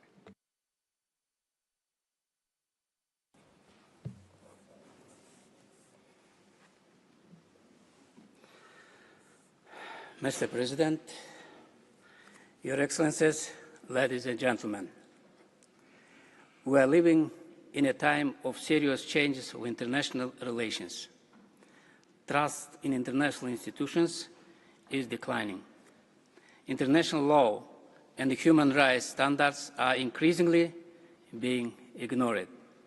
More often, power replaces law. In such conditions, small states risk being left out of decision-making. For Kyrgyzstan, this approach is unacceptable. This year marks the 20th anniversary of the Council, which was created as a platform for dialogue and practical solutions, not confrontation. Today we heard criticism about how its mechanisms are used. We do not agree with these assessments, but we cannot ignore them either. If we want to preserve the Council's authority, we must focus not on political pressure, but on real protection of human rights. The UN reform has entered an important stage. It offers a rare opportunity to rethink the role of effectiveness of the organization. Kyrgyzstan supports meaningful reform. We believe reform should strengthen our ability to respond to modern challenges, not simply reduce budgets. Ladies and gentlemen, Kyrgyzstan welcomes the ceasefire in Gaza and the efforts of US President Donald Trump to achieve lasting peace. We believe that a sustainable peace cannot be built on a ceasefire alone. The Palestinian people must take part in all stages of the peace process. Peace cannot be fair if the voices of the people are not heard. Ladies and gentlemen, as a neighbor of Afghanistan, Kyrgyzstan highlights its strategic importance for the future of Central and South Asia. Today, Afghanistan's population exceeds 40 million people, and it is expected to grow significantly. Combined with climate change, water shortage, and the land degradation, this may lead to large-scale migration that will affect areas far beyond our region. Afghanistan should not be seen only as a source of problems, but also a country with a great human potential. Its stability is directly linked to the security of neighboring states. We believe that isolating Afghanistan and limiting its access to financial resources only worsens the humanitarian situation and the protection of fundamental human rights. Ladies and gentlemen, for Kyrgyzstan, human rights are not foundation of state policy. We believe that sustainable development is impossible without respect for human dignity and accountable institutions. The rule of law is a key principle for us. The abolition of the death penalty remains strong. In 2025, the Constitutional Court confirmed that it cannot be reinstated, showing that in Kyrgyzstan, law guides state decisions. The 2025 parliamentary elections we held with broad international observation and the use of digital technologies. A legally established 33% quota for women in parliament reflects our commitment to real equality between women and men. Ladies and gentlemen, regional stability and integration are key priorities of Kyrgyz diplomacy. In 2025, thanks to the political will of the leaders of Kyrgyzstan, Tajikistan, and Uzbekistan, a long-standing border dispute in the Fergana Valley was resolved. Our people's choice, security, trust, and dialogue. The 5 Central Asian states are strengthening cooperation. The C5+1 format allows the countries of the region to speak with the one voice and engage in equal dialogue with global partners. Kyrgyzstan is a small country, but we strongly believe in multilateral cooperation. The future of human rights depends on our ability to preserve dialogue, respect international law, and listen to one another. I thank you.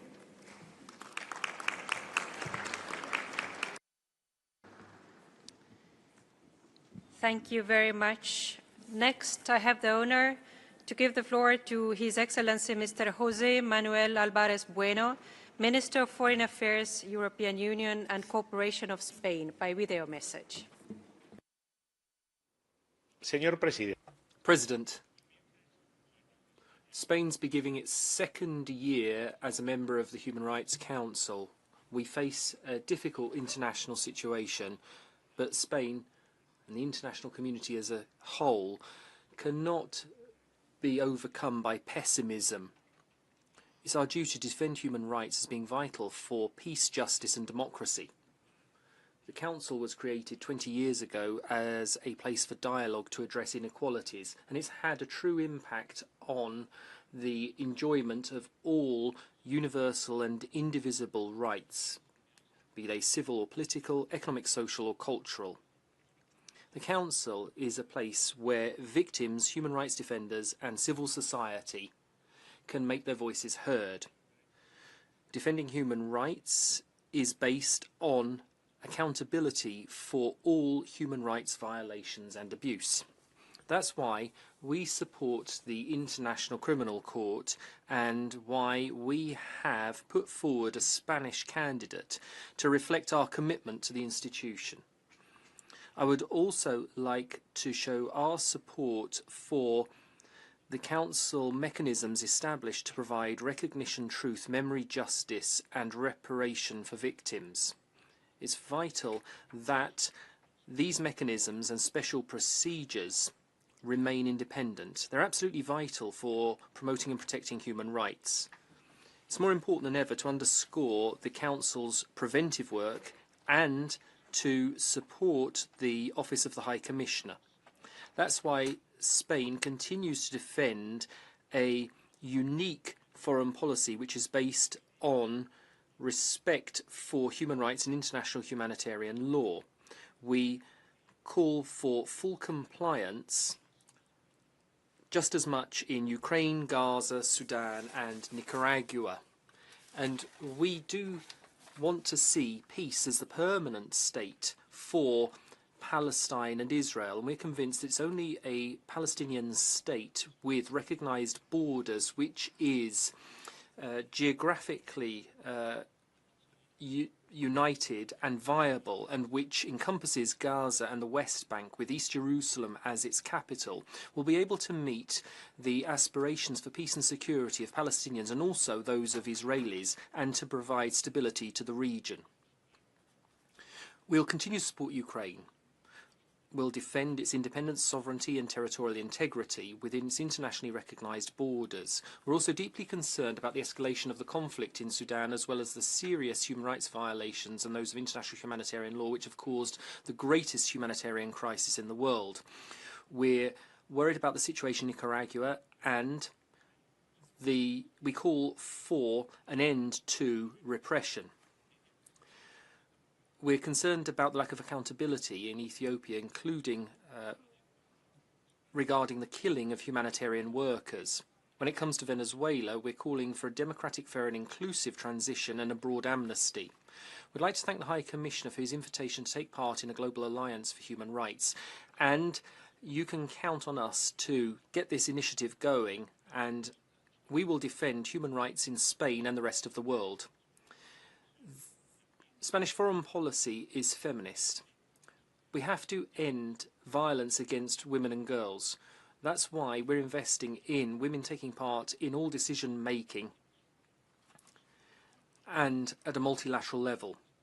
We believe in an inclusive society because it's one that will be more prosperous, and that's why we'll continue to combat all forms of discrimination, including those who face criminal persecution because of their sexual orientation or gender identity. It is a fundamental goal of our co-presidency of the Equal Rights Coalition, the greatest public-private coalition working in favour of diversity and the rights of LGBTI persons.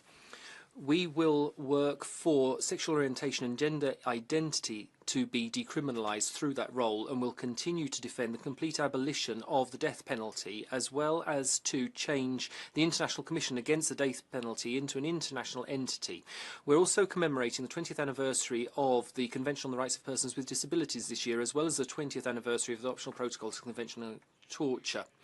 We'd like to take this opportunity to congratulate the committees established under both those treaties for their excellent work. President, High Commissioner, ladies and gentlemen, Spain believes that this Council is the best place to cooperate in the area of human rights. We do not sign up to revisionist versions which deny its universality and which try to undermine and tarnish the work of the Council and deny what we have achieved. And that's why we call on all countries to cooperate with treaty bodies without prejudice, and will continue to work towards the respect for rights. Thank you very much. Thank you, Excellency. I now have the honor to give the floor to Her Excellency Ms. Agabekian Varsen, Minister of State for Foreign Affairs and Expatriates of the State of Palestine.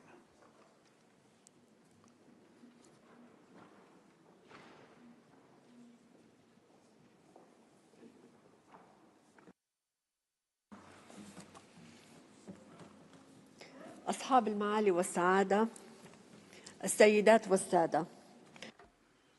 Excellencies, ladies and gentlemen, I would like to greet you from this rostrum and greet the people of Palestine in their homeland and the diaspora. And I would particularly like to welcome those who still resist in the Gaza Strip and who are facing the worst form of genocide. The Palestinian people is a victim of a systematic policy of forced displacement, of emptying the land of its inhabitants and imposing a colonial reality by the force of arms. The international community has emitted calls to halt this war of extermination and revive a process based on international law, including the advisory opinion of the International Court of Justice of 2024, the General Assembly resolution of 2024, the New York Declaration, President Trump's peace plan, the Security Council resolution 2803, and others. Despite all this, the occupying power continues to violate international law and the UN Charter. The Palestinian people have long awaited an international intervention to attack the root causes of this tragedy, which would enable them to exercise their inalienable right to self-determination, including the establishment of their independent state based on a two-state solution. Over the past decades, we have witnessed our lands being taken and the same crimes being repeated without any real accountability. This systematic impunity stems from a lack of political will to enforce international law, and that has allowed for war crimes, crimes against humanity, and genocide to continue. Some attempt to cover up the enormity of these crimes, either by equating the victim with the perpetrator, by disregarding the colonial nature of the occupation, or by adopting false narratives.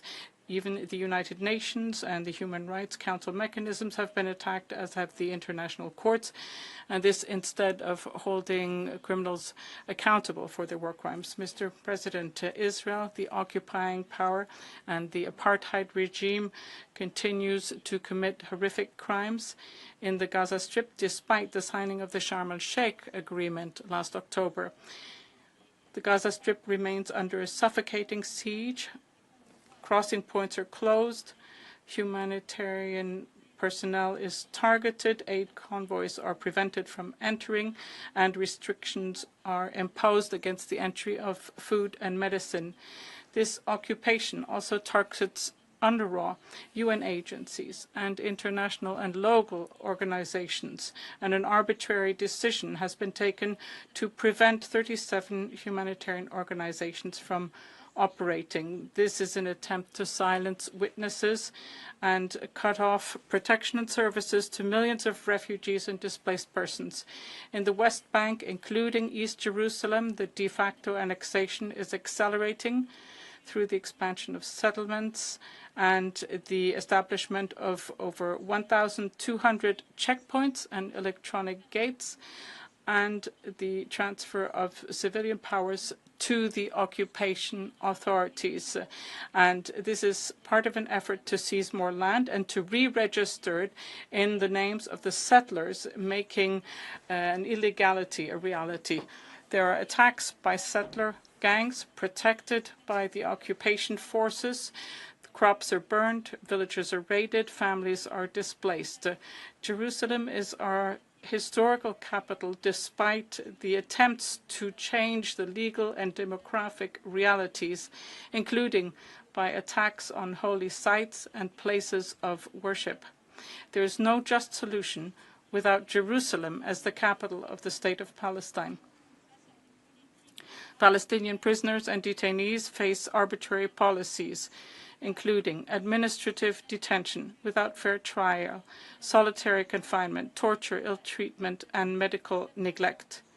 You have certainly seen that there has been a bill adopted to legislate the death penalty for prisoners to be carried out by electrocution or poisoning in violation of the Geneva Conventions and the Convention Against Torture. The occupying power aims to weaken the State of Palestine politically, financially, and militarily through the withholding of $4.4 billion of tax revenues and the threat to paralyze the banking sector. Despite this, our strategy remains based on the unity of the Palestinian land and the right of our people to their land. The State of Palestine is recognized by over 160 countries and will continue to strengthen the resilience of our people on its land while holding the occupation accountable for its legal responsibilities. This is what President Abbas explained in his vision to unify the Palestinians within one state, one government, one legal authority and one armed force. He issued a presidential decree to hold election within 1 year throughout our territory, our occupied territory, including East Jerusalem, and has called on the international community to support this democratic process. The international community should take practical measures to ensure that international law is upheld, to impose measures and sanctions to compel the occupying force and prevent it from legitimizing violations of Palestinian rights, including policies of annexation and genocide. Is it not time for the suffering of the Palestinian people to end? Starvation, killing, displacement, persecution, and arrests at the hand of occupation forces and settlers. There must be a clear and firm practical stance against the extremist government and its practices, and accountability must be upheld. The international community must comply with the advisory opinions of the ICJ regarding the illegality of the occupation, the annexation, and settlement activity. It must not recognize any illegal situation and must work to put an end to it. Furthermore, it must guarantee the partnership of the Palestinian peoples and recognize it as the sole legitimate representative in determining their future and the right to self-determination. The State of Palestine is fully willing to hold its responsibility for the governance and security in the Gaza Strip with Arab and international support, whilst moving forward with reforms and development towards the preparation for the establishment of our independent state on our land.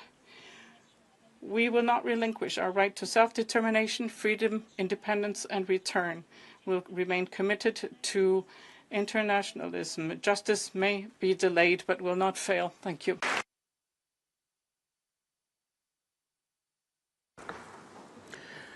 Thank you, Excellency. I have the honor to give the floor to His Excellency Mr. Cheikh Niang, Minister of African Integration, Foreign Affairs and Senegalese Diaspora. Excellency, you have the floor.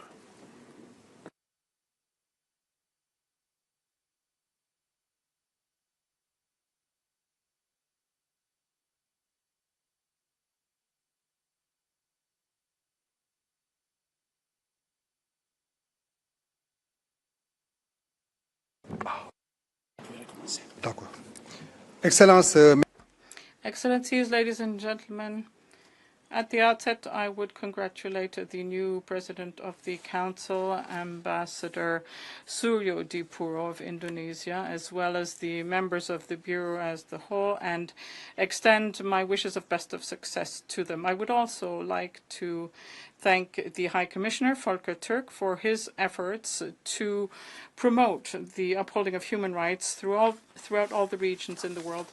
Ladies and gentlemen, the architecture for the promotion and protection of human rights has seen the establishment of innovative and dynamic bodies such as the Human Rights Council and the UPR. Their actions have promoted the dignity of the human beings, demonstrating that cooperation allows states to find common denominators. At the heart of the world's body for monitoring and protecting the human condition, the Council bears a fundamental role, that of sounding the alarm, and we must use its capacities to be effective and to find sustainable solutions for upholding human rights. Senegal is concerned by the increased situation of conflict and violations of humanitarian laws over the past few years, by the increase of hate speech, racism and xenophobia, and by the increased number of cases of a failure to uphold the rights of migrants and refugees, as well as the challenges connected to climate change and technological progress. Given this disquieting background, I would like to launch an appeal to strengthen the universality of human rights, which are the bedrock of the modern international order. And it is in this context that Senegal is increasingly integrating its legislation into the international legal human rights corpus. My country has thus strengthened its legislation to improve the protection of human rights in all its dimensions, in particular through its constructive cooperation with international and regional human rights mechanisms, as well as the 2025 adoption of laws regarding the status and protection of whistleblowers, access to information, and the finalization of our National Action Plan on Business and Human Rights. Ladies and gentlemen, despite an unfavorable international context with regard to the human rights themes, the Council remains a key body to raise essential issues relating to 3 generations of human rights. And in this context, the holding during this session of debates on violence against children and children in periods of conflict is to be welcomed.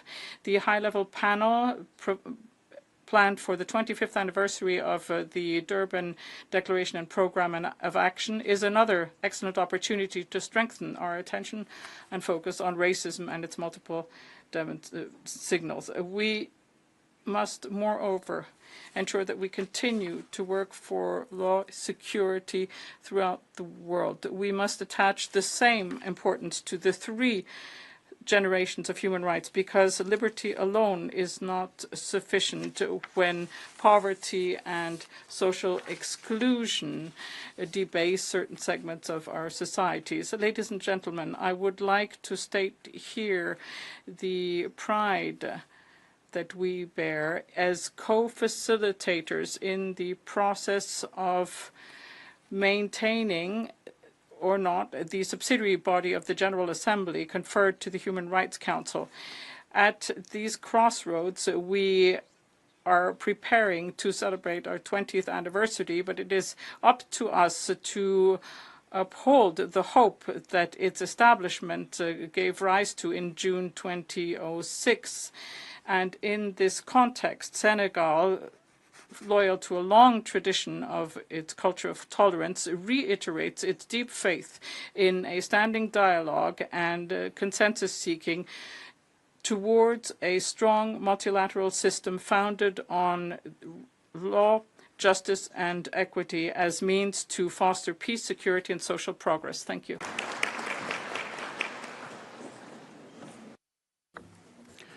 Thank you, Excellency. I have the honor now to give the floor to His Excellency Mr. Ivan Gil Pinto, Minister of the People's Power for Foreign Affairs of the Bolivarian Republic of Venezuela.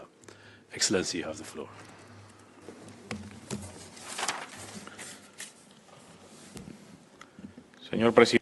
President, Excellencies,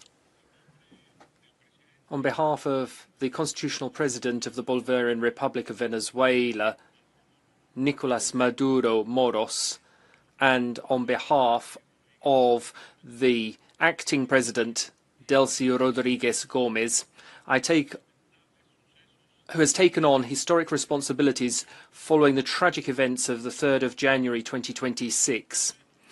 I come before the Council today as a sovereign nation which has resisted one of the multifaceted, aggressive policies against a specific country for over 10 years. We're not at war with that country. This whole narrative has been built on fake and biased manipulations of information in order to present Venezuela as a state which violates human rights. It wasn't a legal debate, it was a political operation. During this long period of aggression, our assets were frozen, our migrants, our children were the targets of stigma campaigns, they were criminalized and targets of xenophobia. There were also practices which are a shame on our universal position because of arbitrary arrest and imprisonment, amongst other things. And all of this occurred in front of the whole world and despite the multilateral system. We must recall that the United Nations General Assembly has on a number of occasions adopted resolutions which recognize that unilateral coercive measures are a blight on international law and which have a serious negative impact on the enjoyment of human rights, particularly on the enjoyment of economic, social and cultural rights. Similarly, the Human Rights Council itself has warned against the adverse impact of these measures on access to health, education, food and the decent development of nations. They should not be used as a weapon of political pressure. Excellencies, on the 3rd of January 2026, we saw a terrible turn of events, illegal military attack on our country which caused over 100 deaths and the arbitrary detention of the President Nicolas Maduro Moro and the First Lady Cilia Flores whilst they were exercising their official functions.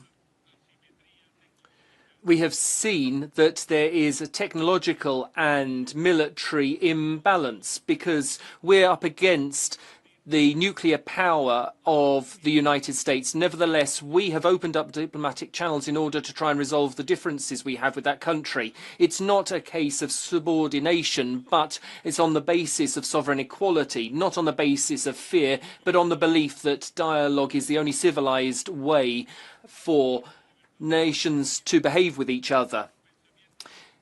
Simon Bolivar, our liberator,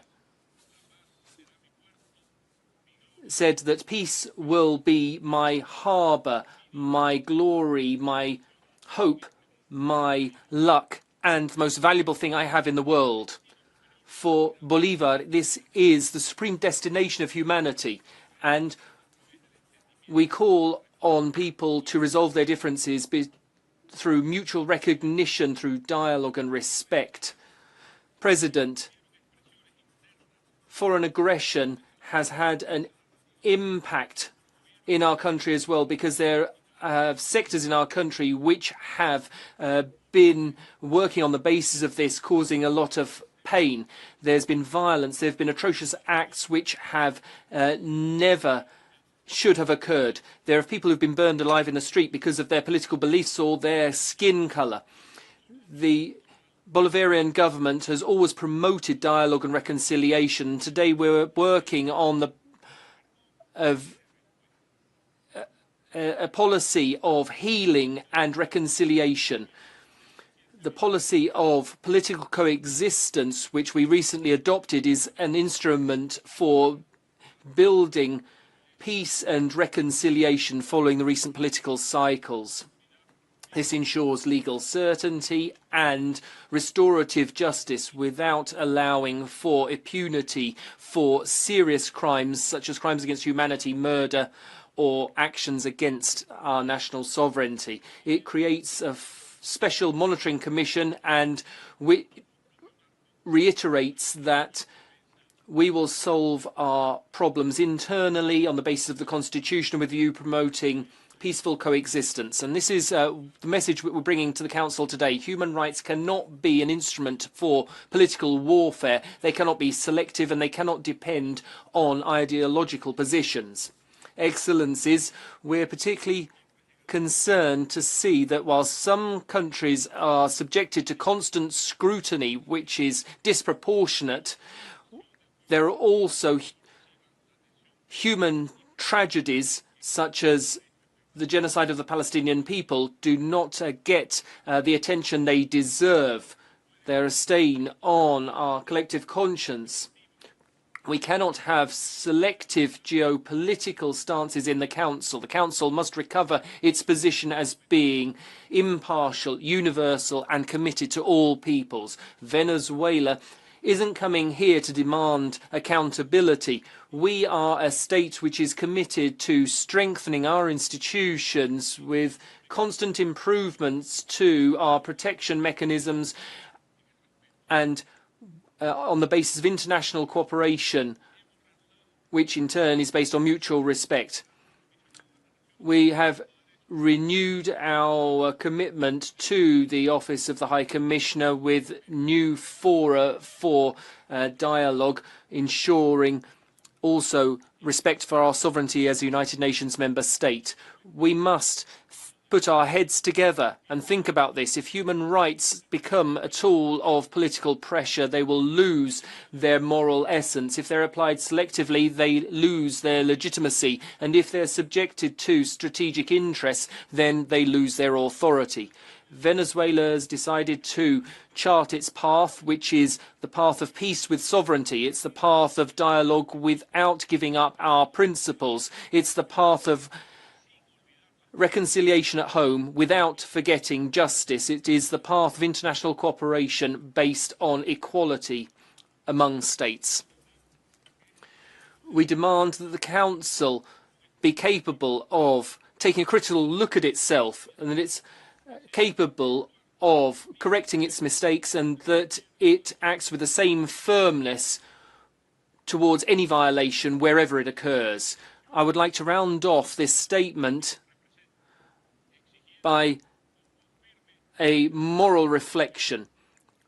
We demand the following action. Firstly, an end to all unilateral coercive measures. Not only do they run counter to international law, but they have violated economic, social and cultural rights of millions of Venezuelans.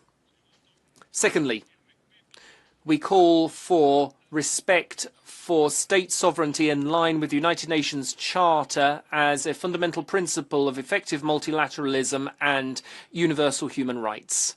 Thirdly, a human rights agenda which does not sidestep the major tragedies of the world and which recognises all victims as being equal without political selectivity for any of them. And lastly, the fourth point is that we call for the immediate release by the United States government of the constitutional president of the Bolivarian Republic of Venezuela, Nicolas Maduro Moro, and his wife, the First Lady, Celia Flores. Venezuela will continue to defend its independence, its dignity and the rights of its people, and it will do it as it has done until today through diplomacy, through dialogue and the firm belief that peace is the supreme good of humanity. Thank you very much, President.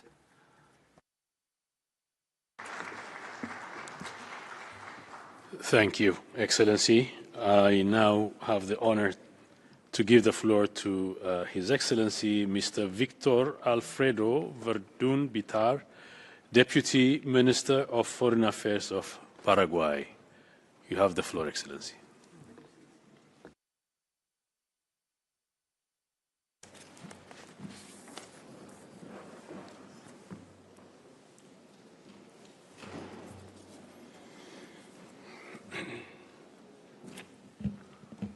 Señor Presidente del President of the Human Rights Council, High Commissioner,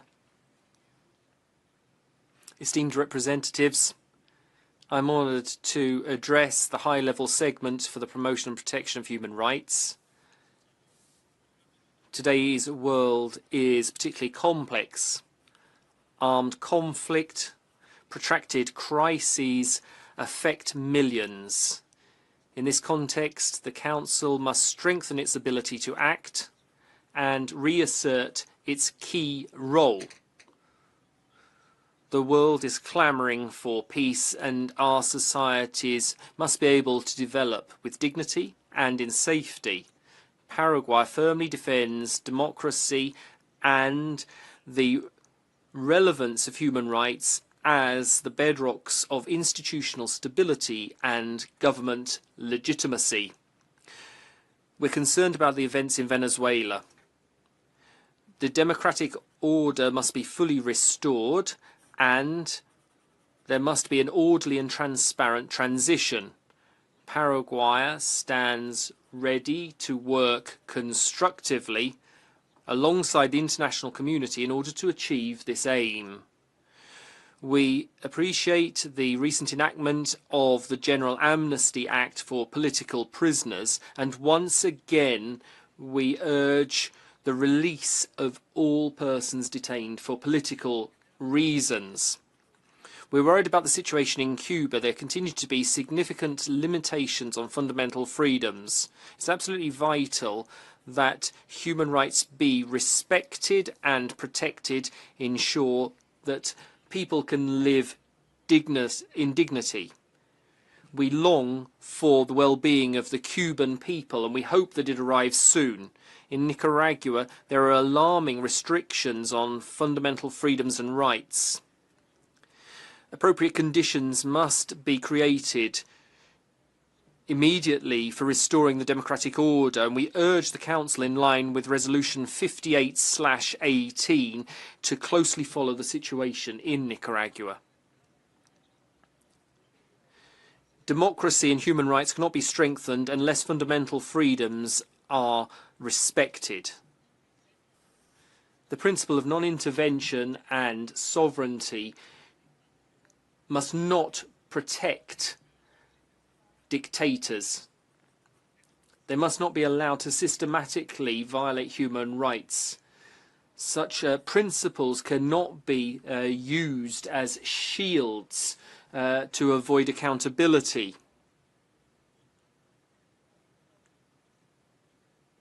Paraguay President reiterates its commitment to the international human rights system and the strengthening of institutions at home through that system.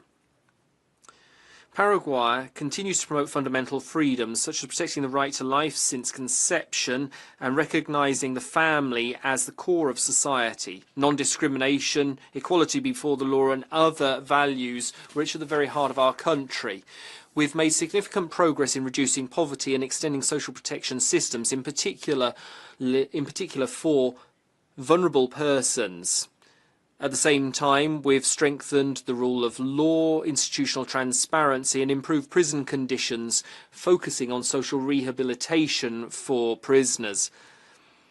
Alongside this, we've strengthened our policies designed to ensure equality between women and men and enabling women to fully participate in economic, social, and political life. And through Simore Plus, Paraguay has strengthened its national mechanism on implementation, reporting and follow-up. This allows us to fully comply with international recommendations. This interinstitutional and participative model has garnered interest from other states and has encouraged us to exchange best practices. When it came to our fourth Universal Periodic Review, we reiterated our readiness to continue implementing accepted recommendations. Esteemed representatives, defending human rights doesn't allow you to choose when to fall silent. Democracy, the rule of law and fundamental freedoms are not political choices. They are the peremptory conditions for government's legitimacy and for peace. And we firmly believe that it's only through consistent and effective multilateralism that we'll be able to build truly free and fair societies. Thank you very much.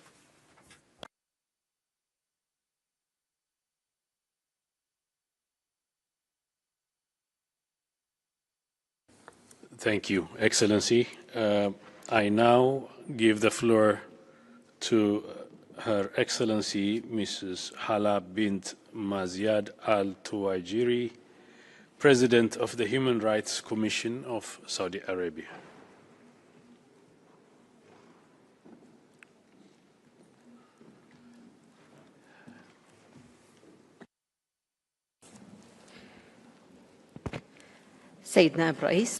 Mr. Vice President, ladies and gentlemen, Peace, mercy, and blessings of God be upon you, and good afternoon to all. I would like to extend first my congratulations to Muslims and to the world on the advent of the blessed month of Ramadan. I also express my congratulations to His Excellency Ambassador Suri Dipuro on his assumption of the presidency. I also thank Mr. High Commissioner Volker Türk and his team for the great efforts to ensure the success of the Council's work. Yesterday, February 22nd, we celebrated the founding day of the Saudi state 3 centuries ago. We take pride in our historical, civilizational, and cultural roots, as well as in the reforms and transformative developments our country is witnessing today, reflecting its commitment to the protection and promotion of all rights and Saudi Vision 2030. At the legislative level, a number of important legal frameworks were updated in 2025, including the sports law, which incorporates a human rights-based approach and includes provisions grounded in the principles of equality and non-discrimination. Mr. President, ladies and gentlemen, today more than 15 million foreign residents are in Saudi Arabia from over 60 countries with an integrated system that ensures respect for their rights. This includes the adoption and implementation of the national policy for the promotion of equal opportunities and non-discrimination in employment and occupation, the national policy to eliminate forced labor, the national policy and plan of action to prevent child labor. These efforts have been tangibly reflected in several indicators. Compliance with occupational safety rose from 15 to 73%. Work-related fatalities decreased by 70%. Unemployment rate dropped from 12.3% in 2016 to approximately 7% in 2025. One of the most remarkable transformations in my country and among the inspiring success stories of Vision 2030 is the full partnership between women and men in the national development process. The female labor force participation rate exceeded 34%. That's a growth of over 108% since 2017. Women now hold 44% of middle and senior management positions. Women have also increased in the field of cybersecurity.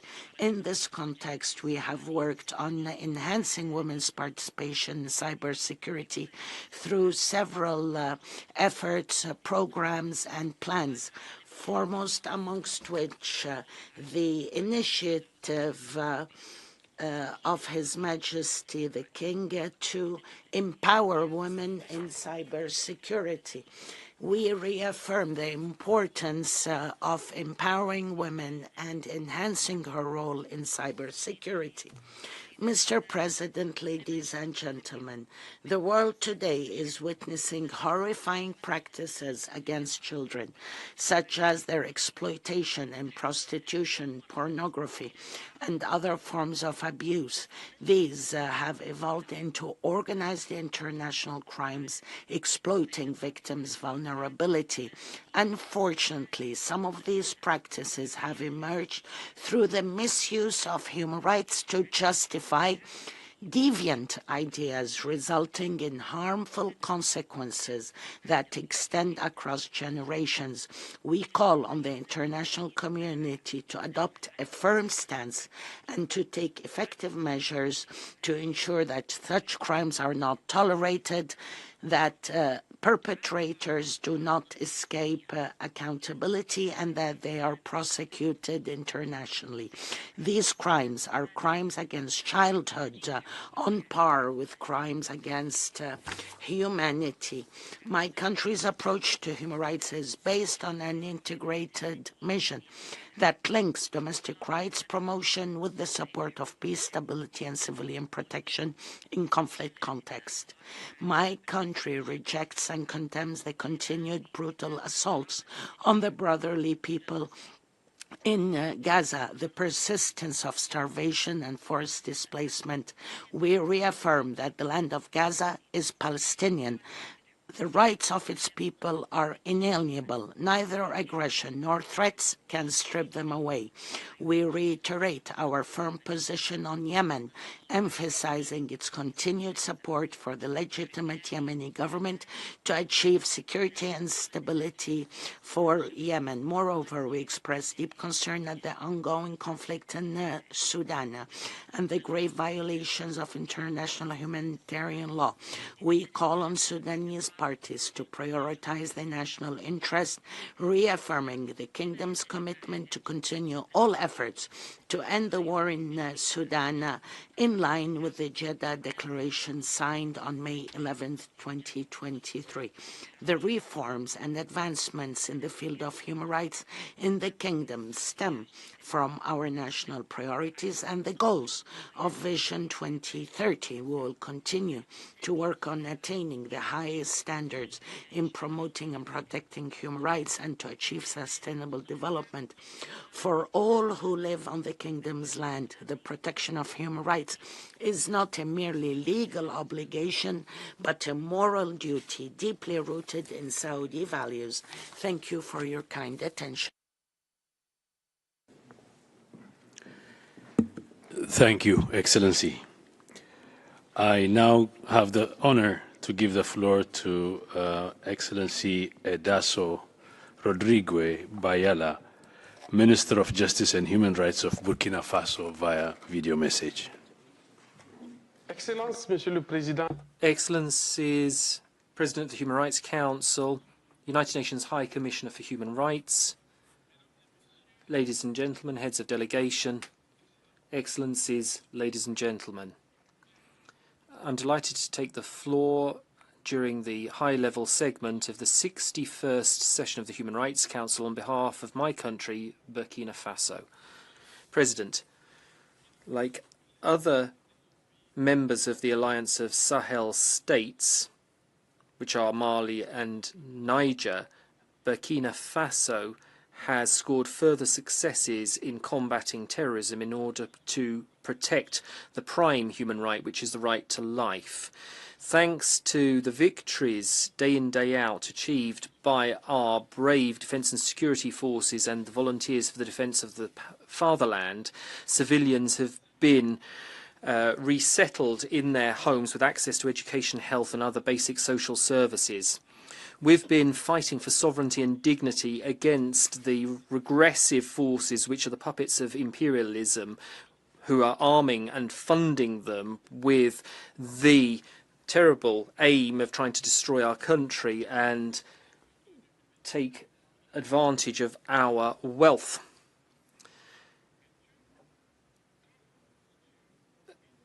Human rights have been manipulated and instrumentalized, ignoring the situation on the field, notably in the release from the United Nations Commissioner for Human Rights, Volker Türk, on the 5th of February, who took a stance which distorts the promotion and protection of human rights and which will be seen as a geopolitical tool of variable geometry from now on.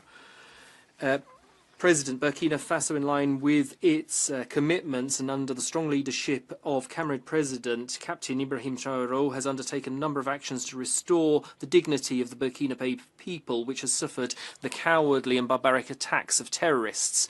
Joint actions of national armed forces, the domestic security forces and the volunteers for the defence of the fatherland have enabled us to restore our control over 74% of national territory and resettle over 1.16 million people who displaced back into their original homes across 871 different places, and we've gradually restored basic social services. We're convinced of the need to promote human rights, taking account of our prime concerns and the situation on the ground.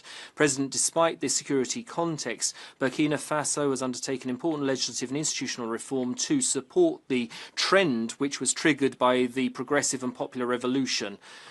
Last year, we adopted a number of different legal texts. They've overhauled some of our laws to improve access to justice, speed up the handling of judicial cases, to promote criminal mediation, protect women, children and vulnerable persons, to promote transitional justice, and to give a formal nature to traditional justice, which is based on our own values, and to give a place in positive law to traditional leaders. President, when it comes to institutional reform, we have created an entity to regulate communication and privacy. We have also extended the judicial system to the places where we have military detachments by placing the military police in those areas. And we have also deployed legal advisors to our military divisions. A number of presidential initiatives have been developed as well. We have implemented initiatives and adopted a new national development framework called the Relance Plan for the 2026-2030 period, and this is going to have a considerable beneficial effect on civilian life. President, in order to speed up outstanding judicial cases, last year we launched an operation to try and clean up the backlog of outstanding cases, which meant that 8,700 cases went to trial in the high courts, and there were 548 appeal cases which were heard. Lastly, Burkina Faso reiterates its unwavering commitment to promoting and protecting human rights in strict respect for its sovereignty and the situation in our society and our culture. We also call upon the international community to frank and sincere cooperation which is free from paternalism and which does not instrumentalise human rights. Fatherland or death, we will prevail. Thank you very much. Thank you, Excellency. I have the honor to give the floor to Her Excellency, Mrs. Isabelle Béraud Amadei, Minister of Foreign Affairs and Cooperation of Monaco, via video message. Monsieur le Président du Mr. Human Rights Council President, High Commissioner, Excellencies, ladies and gentlemen. We are living through an era where force attempts to impose itself as a political language to the detriment of law. Violence is silencing law, and conflict is quashing the search for joint solutions. The international equilibrium is under threat. It is our very system based on law, and also the system that was built on 2 world wars that is now jeopardized. Everywhere, human rights, international law, and international humanitarian law are tested and gradually eroded, characterized by a weakening of international institutions, the questioning of norms, a policy of force that imposes itself. The multilateral crisis is deep. The United Nations organizations, which is the pillar of the international system, is under political attack and delegitimization campaigns, as well as direct threats against its staff and its mandates. In addition, there is a severe financial crisis that is present, which makes its balance weaker at a time when more than ever the world needs a creative and independent and strong UN. An alternative to the UN is not a fairer world. It is a world that is under the rule of the strongest, and we see that every day. In Gaza, civilians are paying an insufferable price. Infrastructures are destroyed, access to humanitarian aid is impeded, and the international humanitarian law too often disregarded.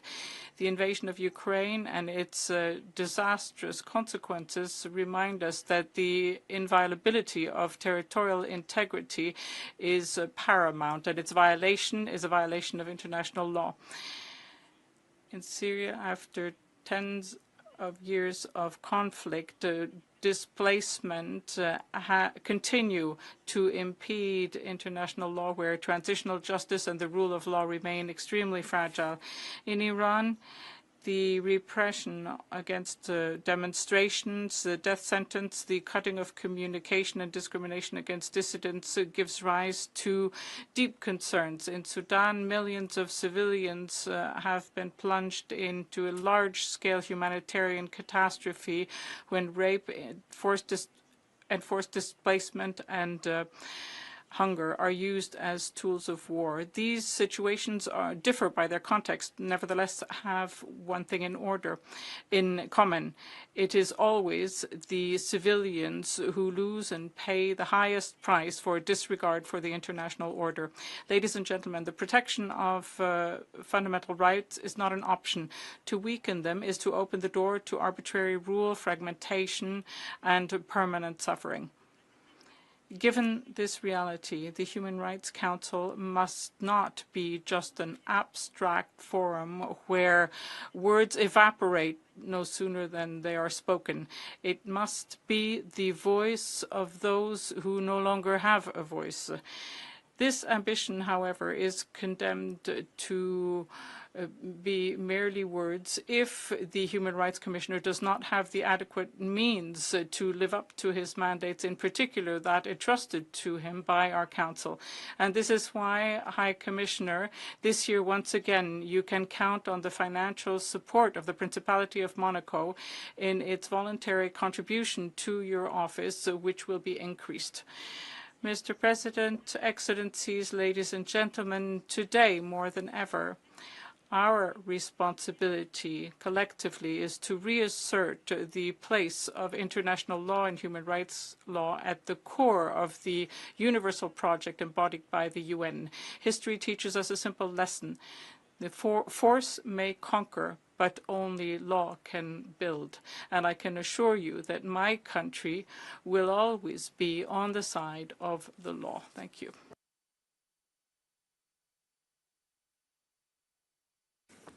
Thank you, Excellency. I now have the honor to give the floor to His Excellency, Mr. Lejeune Mbela, Minister of Foreign Affairs of Cameroon.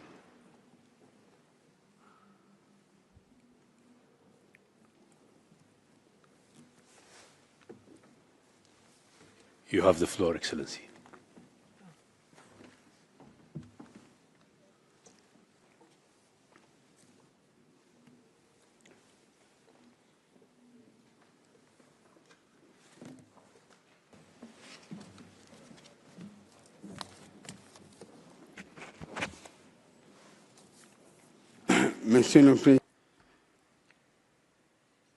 Mr. President of the Human Rights Council, High Commissioner, Excellencies, ladies and gentlemen, allow me at the outset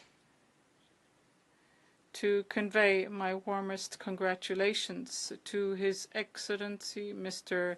Siddhartha Reza Suryodipur on his election to the presidency of this Council.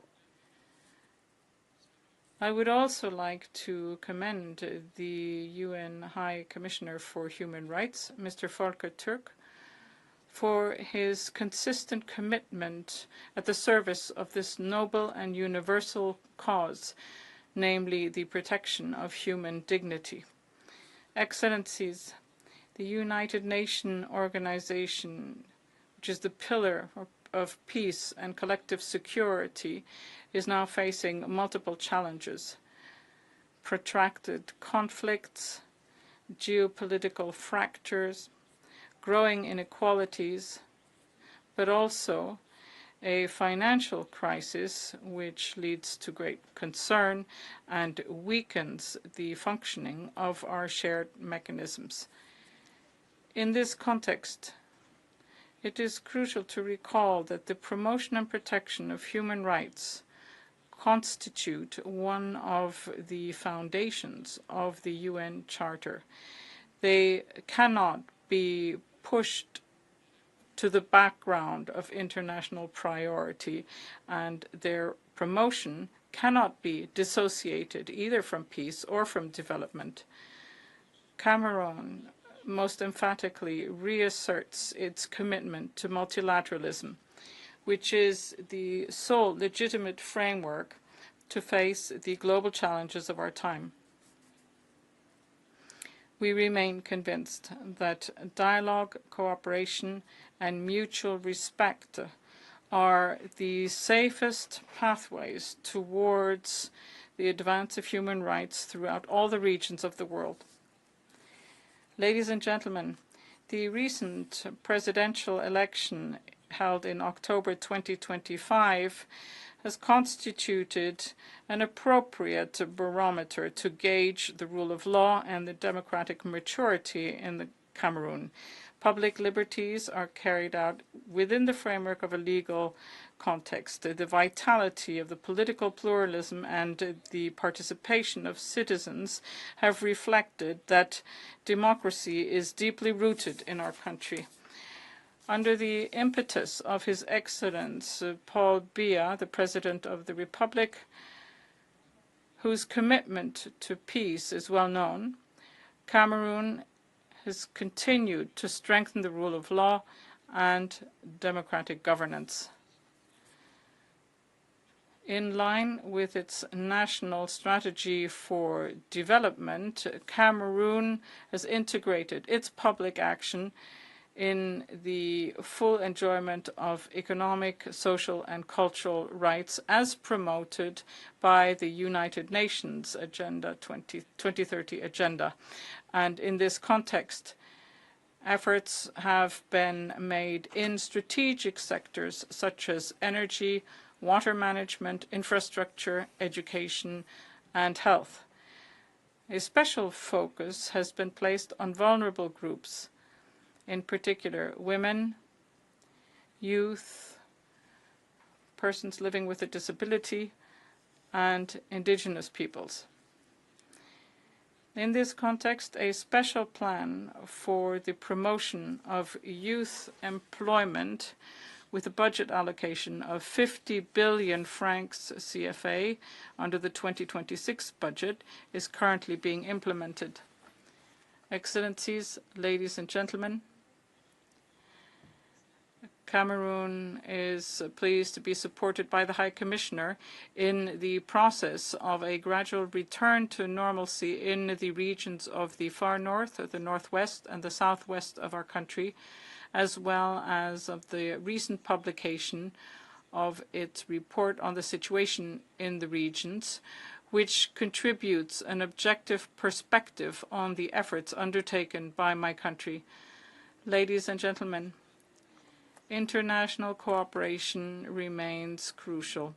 Cameroon has recently submitted its midterm report under the fourth cycle of the Universal Periodic Review, as well as its follow-up report under the Convention Against Torture. We have also hosted the 15th biennial conference of the network of African human rights national institutions, bringing together 46 national institutions, and this testifies to our regional commitment. In the same spirit of openness, Cameroon reiterates its willingness to host the pending visits of several special rapporteurs of the United Nations, as we are convinced that these exchanges contribute to strengthening our mutual understanding and the quality of our governance. Excellencies, ladies and gentlemen, the promotion of human rights requires persistence, responsibility, cooperation, and the promotion of dialogue. Even though we are observers, Cameroon will continue to actively participate in the work of this Council with a view to contributing to its effectiveness, its efficiency, and its dynamism.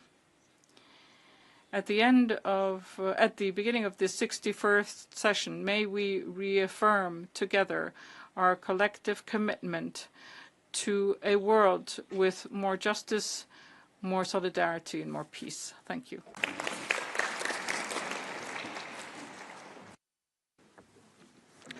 Thank you, Excellency. I now have the honor to give the floor to His Excellency, Mr. Muhammad Haji Hassan, Minister for Foreign Affairs of Malaysia, via video message.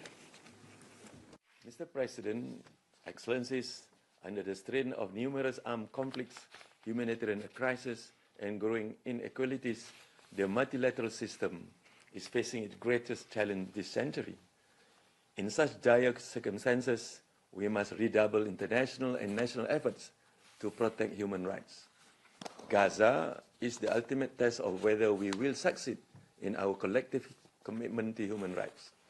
The Council's Commission of Inquiry on Palestine last year concluded that Israel's actions in Gaza meet the Genocide Convention criteria of deliberate genocide acts.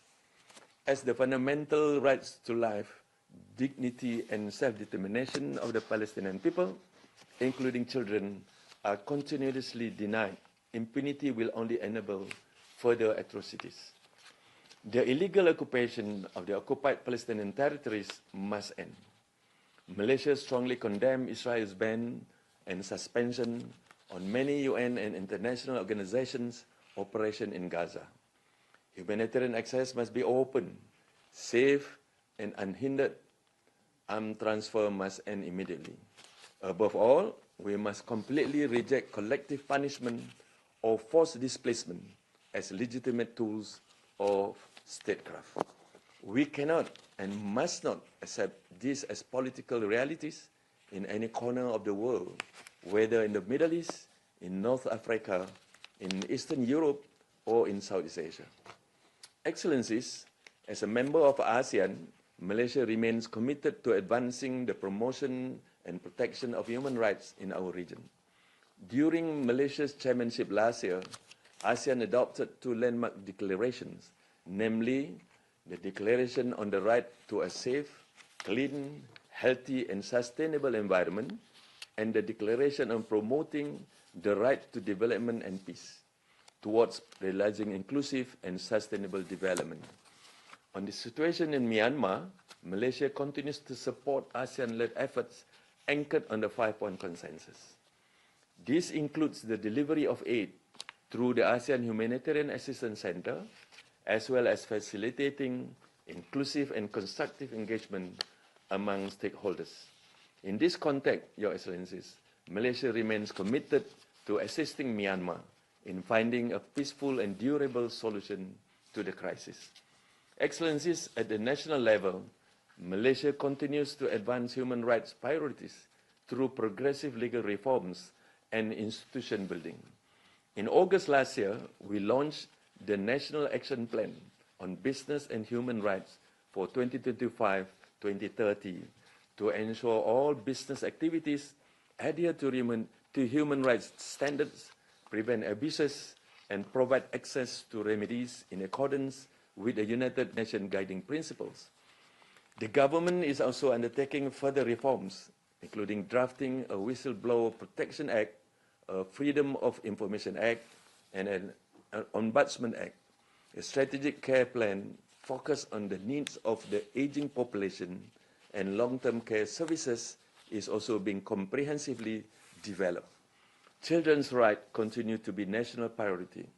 Malaysia recently engaged in a constructive dialogue under the Convention on the Rights of the Child. We are strengthening child protection measures, both offline and online, including through initiatives to combat cyberbullying, online sexual exploitation and abuse, and digital violence. Malaysia will continue to collaborate with OSCHR through various human rights mechanisms, including for capacity building and technical assistance. Excellencies, in order for the Human Rights Council to remain relevant, credible, and effective, it must not be selective and it must avoid double standards. The Council must act with consistency and sincerity in accordance with universally accepted principles. Before concluding, Excellencies, I am also pleased to announce Malaysia's candidature to the Human Rights Council for the term 2030 to 2032.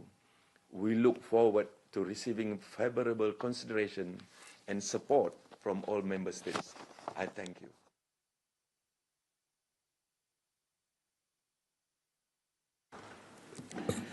Thank you, Excellency. I have the honor to give the floor to Her Excellency Mrs. Virginia Mabiza, Attorney General of Zimbabwe.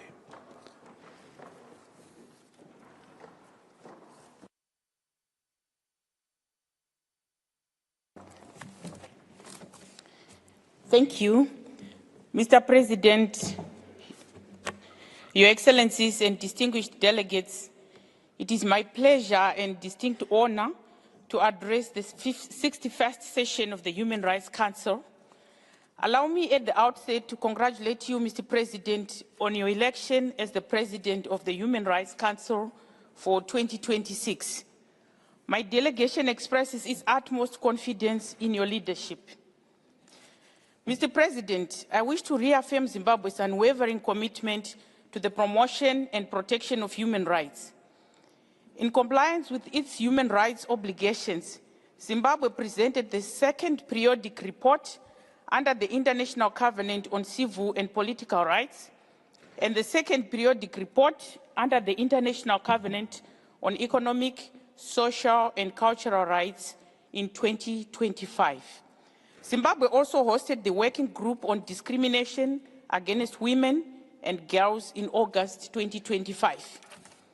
Mr. President, recognizing the importance of global solidarity and humanitarian cooperation, Zimbabwe established a humanitarian framework designed for rapid and coordinated international assistance. By leveraging our strengths in agriculture and disaster management, Zimbabwe donated maize, food, clothing, and building materials to Cyclone Gezani victims in neighboring countries. For the first time since 1997, our year-on-year inflation has dropped to single digits, falling from 15% in December 2025 to 4.1% in January 2026. Zimbabwe has consolidated macroeconomic stability, achieving an estimated 6.6% growth in 2025, driven by agriculture, mining, and manufacturing. This stability provides the essential fiscal space required for the progressive realization of economic, social, and cultural rights. Social protection remains a priority for my government. To ensure a rights-based approach to disability, in 2025, Zimbabwe enacted legislation to enhance the rights of persons with disabilities, thereby aligning our domestic laws with the UN Convention. My government is committed to ensuring that the law translates into tangible improvements in the lives of people with disabilities. In education, the school improvement grants have supported over 624,000 learners, achieving 50% gender parity. Furthermore, in 2025 alone, we constructed 113 new schools and over 500 additional infrastructure units to reach underserved communities. Zimbabwe continues to prioritize healthcare reforms to enhance maternal and child health, human capital, and digital inclusion. Simultaneously, the government is tackling the drug and substance abuse crisis through a multi-sectoral approach, partnering with the private sector and civil society to deliver essential prevention, treatment, and rehabilitation services. Mr. President, my government is enacting the National Drug Substance Abuse and Enforcement Agency law to ensure an effective national framework on drugs and substance abuse. Again, Zimbabwe continues to review its legislation to eliminate gender disparities and promote equality and non-discrimination, increase the participation of women and youth across economic and governance structures remains a national priority. Government has also adopted African Convention on Ending Violence Against Women and Girls, which is consistent with existing legislation on the protection of the girl child and gender parity. Mr. President, Zimbabwe remains steadfast in its dedication to environmental rights and proactive stewardship, most notably evidenced by our hosting of the 15th meeting of the Conference of the Contracting Parties to the Ramsar Convention on Wetlands, COP15. By prioritizing protection of wetlands, we are not only safeguarding our biodiversity heritage, but we're also reinforcing our national drive toward climate resilience and the realization of a clean, healthy environment for all our citizens. Unilateral coercive measures continue to be an obstacle to the enjoyment of fundamental human rights by our people. I take that again. Unilateral coercive measures continue to be an obstacle to the enjoyment of fundamental human rights by our people. We unequivocally condemn these illegal measures imposed on Zimbabwe. These measures are a direct assault on our sovereignty and the dignity of our people. We demand their immediate and unconditional lifting. In conclusion, Mr. President, Zimbabwe reiterates its commitment to the protection and promotion of human rights. We believe that multilateralism remains key in the promotion, protection, and advancement of human rights globally. We call for dialogue and equal treatment of all countries. Only through dialogue can the current global crisis be resolved. I thank you, Mr. President.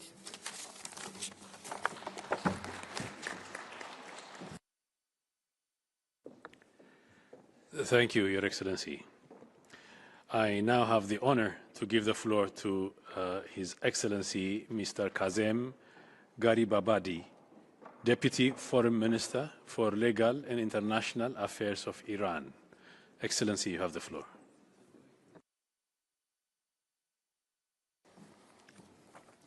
Bismillah ar-Rahman ar-Rahim. Mr. Vice President, Excellencies, ladies and gentlemen. The Islamic Republic of Iran is a responsible and accountable country in the fields of human rights. Iran's Islamic Revolution was a human rights revolution, undertaken to liberate the nation from dictatorship and to establish democracy. After 47 years, you witnessed tens of millions of Iranians taking to the streets to express their support for the revolution and their independence. However, unfortunately, certain deceivers incessantly prattle about the human rights of the people of Iran. I will make it clear to you today that those who claim to be champions of human rights are themselves the principal violators of the rights of the great people of Iran.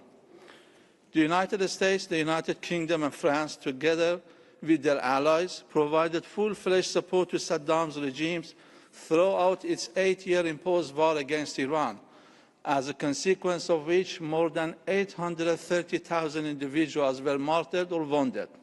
Of these, 117,000 were martyred or injured as a result of the deployment of inhumane chemical weapons supplied to Saddam, particularly by Germany.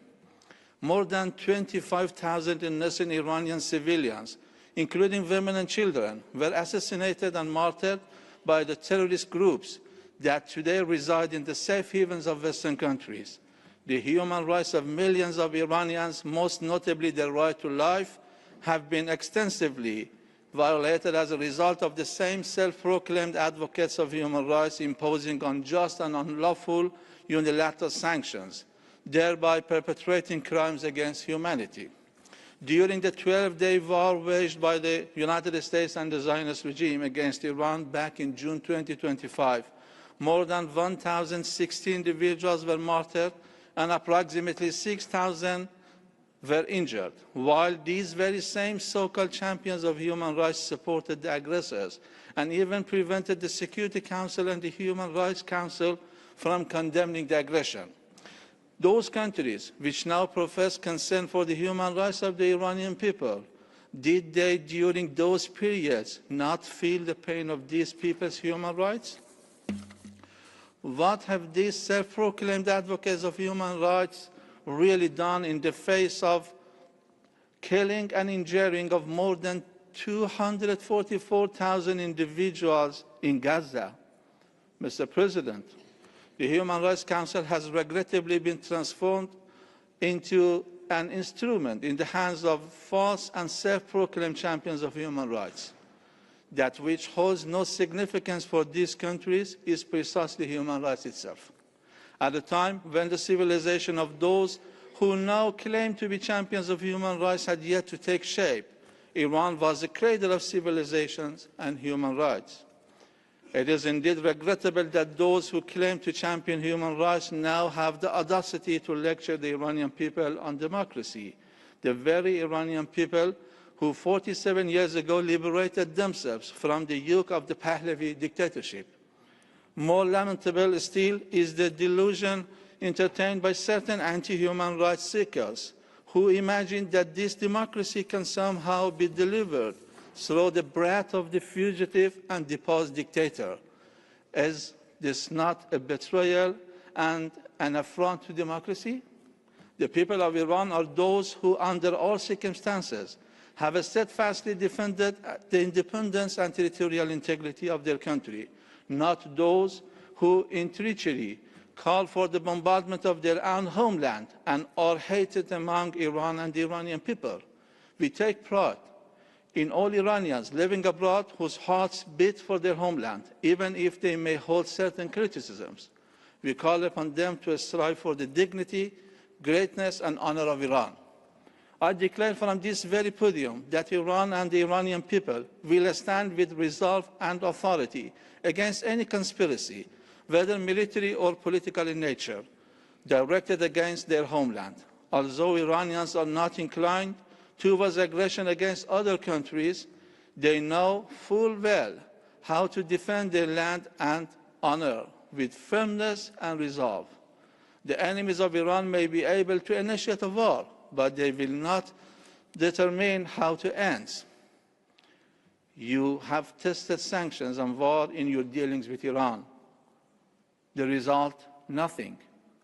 It is time to experience diplomacy and respect instead. Mr. President, unfortunately, the enemies of Iran who suffered a severe and painful defeat during the 12-day war sought this time to pave the way for yet another military aggression through chaos and riots.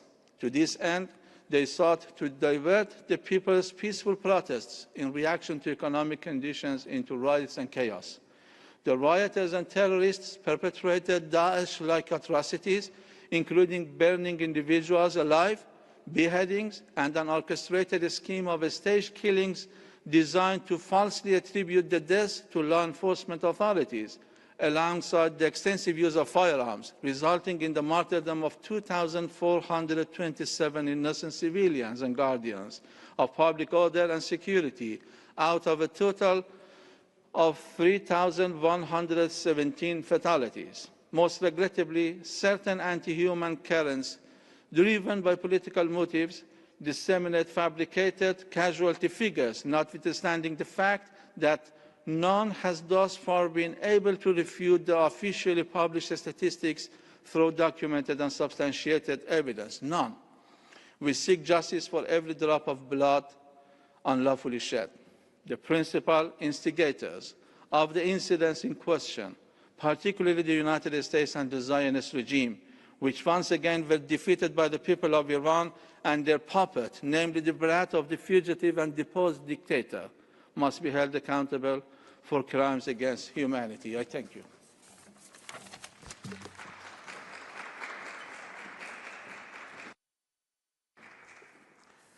Thank you, Excellency. I now have the honor to give the floor to Her Excellency, Ms. Gina Kim, Vice Minister of Foreign Affairs of the Republic of Korea. You have the floor, Excellency.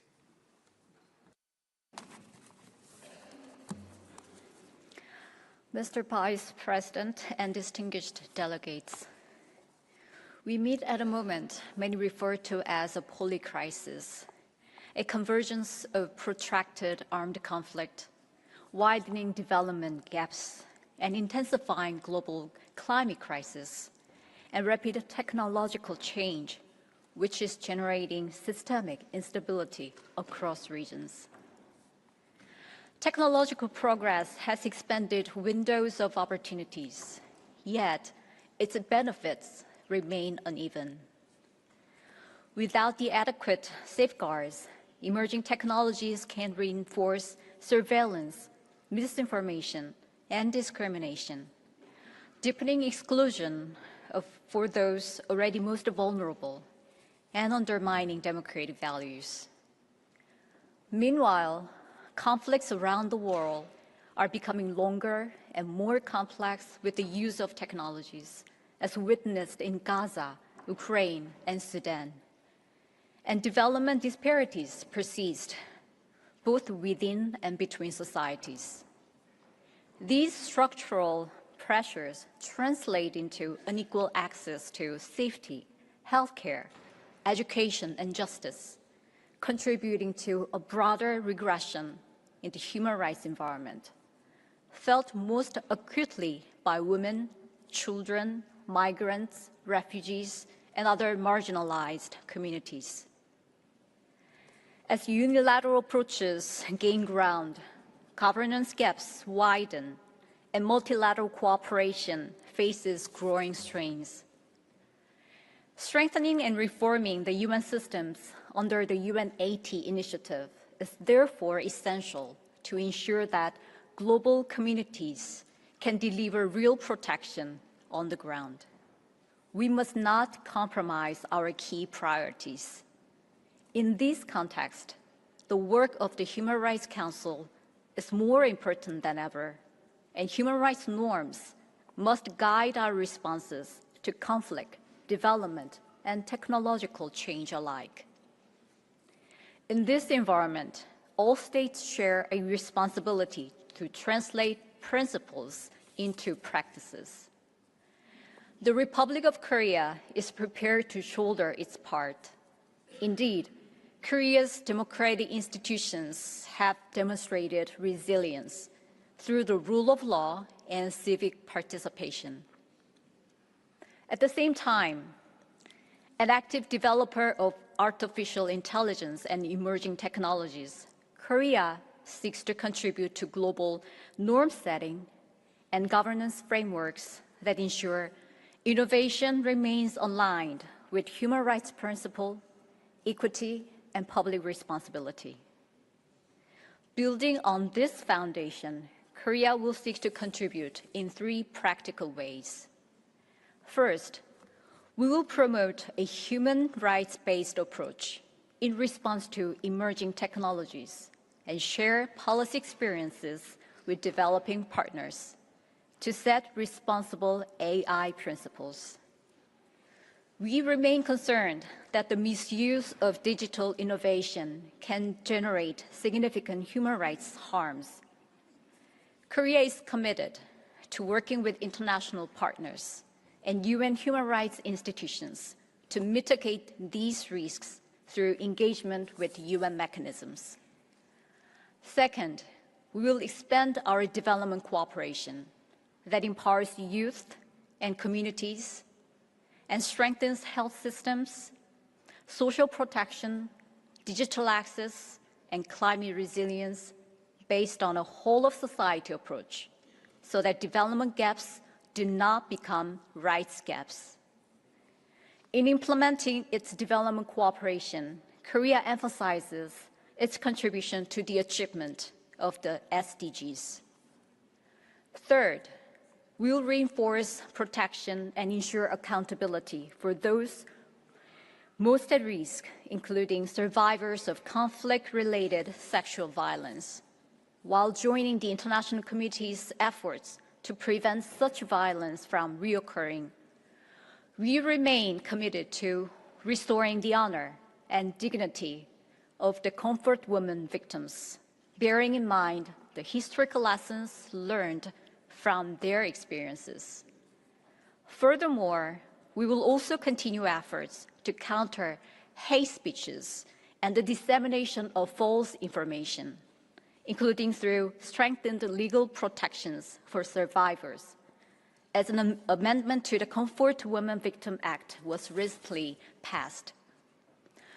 On the Korean Peninsula, we will continue to work with the international community to substantively improve the human rights of the people of the DPRK, while pursuing dialogue on pressing humanitarian issues, including separated families, abductees, detainees, and unrepatriated prisoners of war. Mr. Vice President, in times of uncertainty, our shared commitment to human dignity must remain constant. At this milestone of the 20th anniversary of the Council, Korea, as its proud and responsible member, stands fully ready and willing to work with all partners to strengthen a multilateral system that protects the rights of all people. Thank you.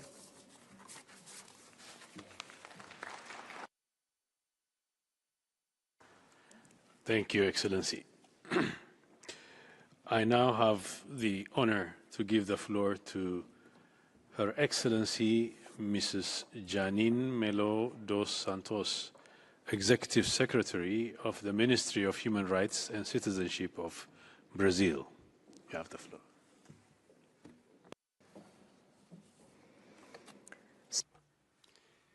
United Nations Secretary General, United Nations High Commissioner for Human Rights, Madam President of the United Nations General Assembly, President of the Human Rights Council, permanent representatives to the United Nations in Geneva, ladies and gentlemen. Brazil reiterates its commitment to democracy, multilateralism, defending the rule of law and human rights. Unless you guarantee social environmental justice, gender equality, combat discrimination and respect human diversity, you won't achieve democracy. Hate speech and fake news, particularly online, have been used as strategies to dehumanize vulnerable groups and are behind serious human rights violations. For Brazil, digital governance must be anchored in international human rights law. Last year, we adopted the online statutes for children and adolescents with clear responsibilities for fully protecting children online. When it comes to tackling poverty, once again, Brazil has been taken off the United Nations hunger map. 24 million people have overcome serious food insecurity, and 19 million families in extreme poverty have been supported through the Bolsa Familia program, which is a global reference in conditioned cash transfers. Brazil confirms its unwavering commitment to the rights to education and health, defining policies which extend access, retention and quality in schools with full-time school days, support for education for young people and access to universities. The right to education is the top priority for our country. 93% of children are now enrolled in pre-primary education, and we're also committed to the discussions for adopting an additional protocol to the Convention on the Rights of the Child on free child education.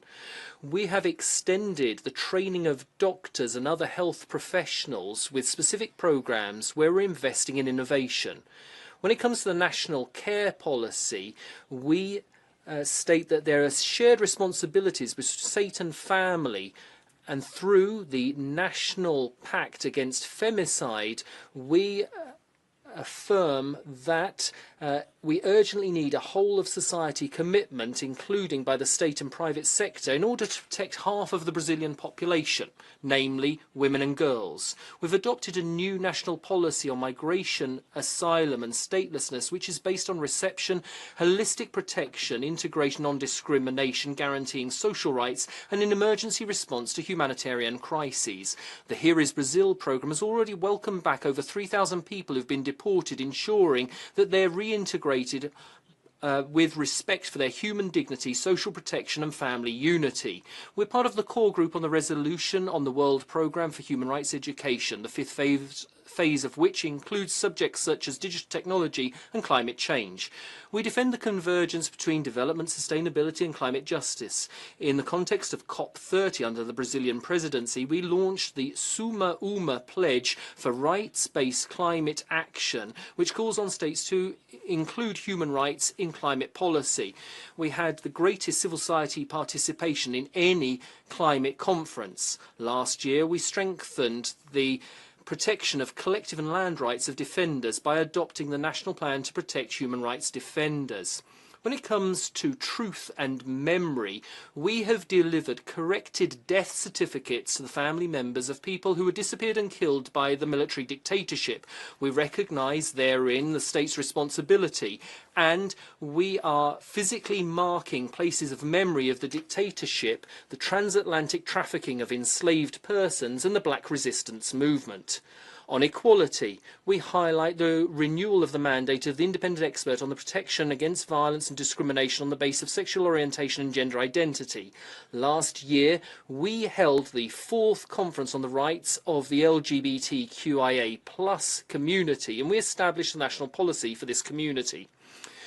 Brazil is taking active part in the negotiations on a legally binding instrument on human rights of older persons. We renew our commitment to dignity in ageing. We held the 6th National Conference on the Rights of Older Persons, and we are fostering policies which value diversity of our ageing population. We protect older persons who face discrimination and greater vulnerability. This year we launched the Pop Rua Citizenship Network, which is the largest structure which provides holistic and also personalised human rights services to people living in street situations. In this context, Brazil calls on the members of the Council to engage on this subject by supporting the draft resolution which recognises these people as rights holders. This year we will launch Simore Brazil, which is our national mechanism on implementation, reporting and follow-up on international recommendations. As we commemorate the 20th anniversary of the Council, we recall that we are running for the 2027-2029 mandate, which reflects that human rights are at the heart of our constitution identity as a democratic country which is built on guaranteeing dignity and rights for all. Thank you. Thank you, Excellency. I now have the honor to give the floor to His Excellency Mr. Abdul Latif bin Rashid Al Zayani, Minister of Foreign Affairs of Bahrain, via video message.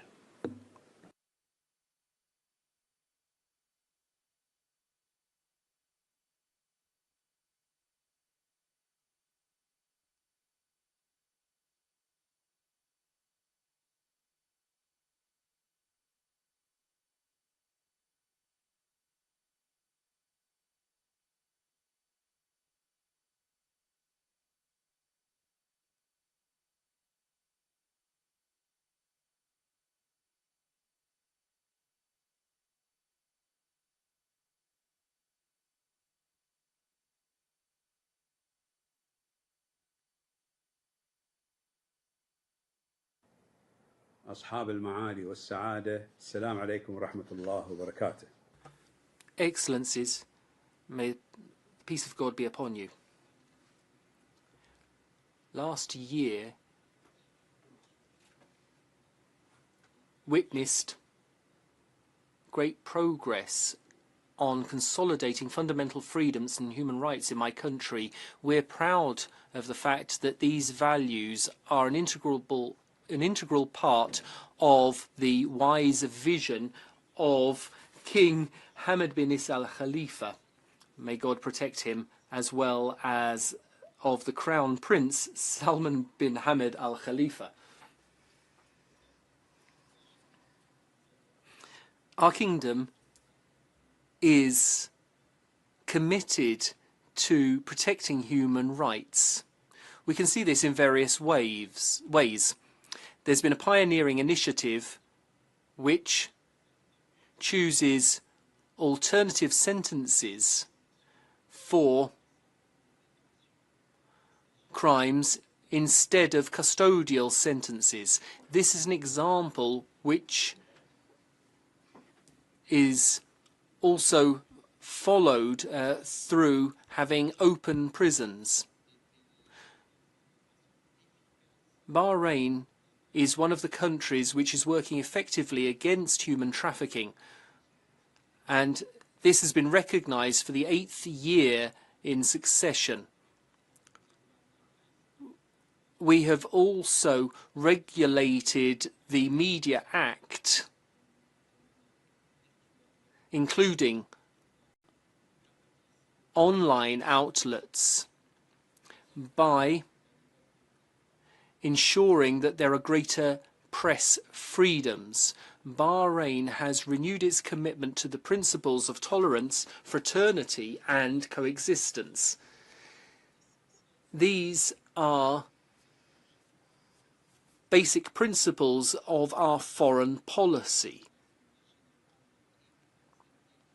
We're proud of the fact that the General Assembly has accepted my country's initiative to commemorate the 28th of January as the International Day of Peaceful Coexistence. And in fact, we're quite proud of this because the Guinness Encyclopedia has mentioned us as the country with the highest concentration of places of worship. This reflects our sincere commitment to the freedom of religion and worship. We would like to reiterate our commitment to the value of peace as the ideal solution for settling disputes and conflicts, and we're proud of being members of the Board of Peace. This reflects our constant commitment as well to the Palestinian cause and to ensure that there is fair, lasting peace for the Palestinian people. We also support the Trump peace plan for the Gaza Strip, and we're quite convinced that the Board of Peace will be a cornerstone for ensuring stability, peace and development for all. My country is also running for non-permanent membership of the Security Council. This reflects our commitment to the peaceful resolution of conflicts. We believe that a culture of peace is indeed the sole way of resolving our differences. In fact, we support peace and stability as well as diversity through the values and principles of the United Nations Charter, and we will pursue this path if we are elected to the Security Council. We support all peace initiatives because peace is a vital step on the path towards human rights.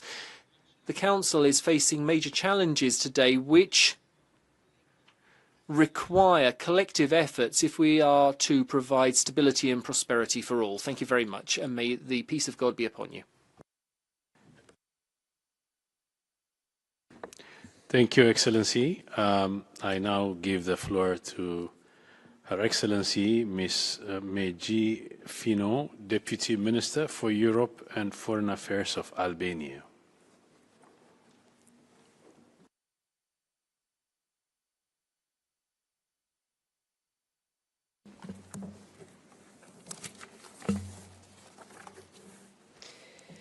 Mr. Vice President, Excellencies, ladies and gentlemen, it is an honor to address the Human Rights Council at a time when the international human rights system faces profound and interconnected challenges.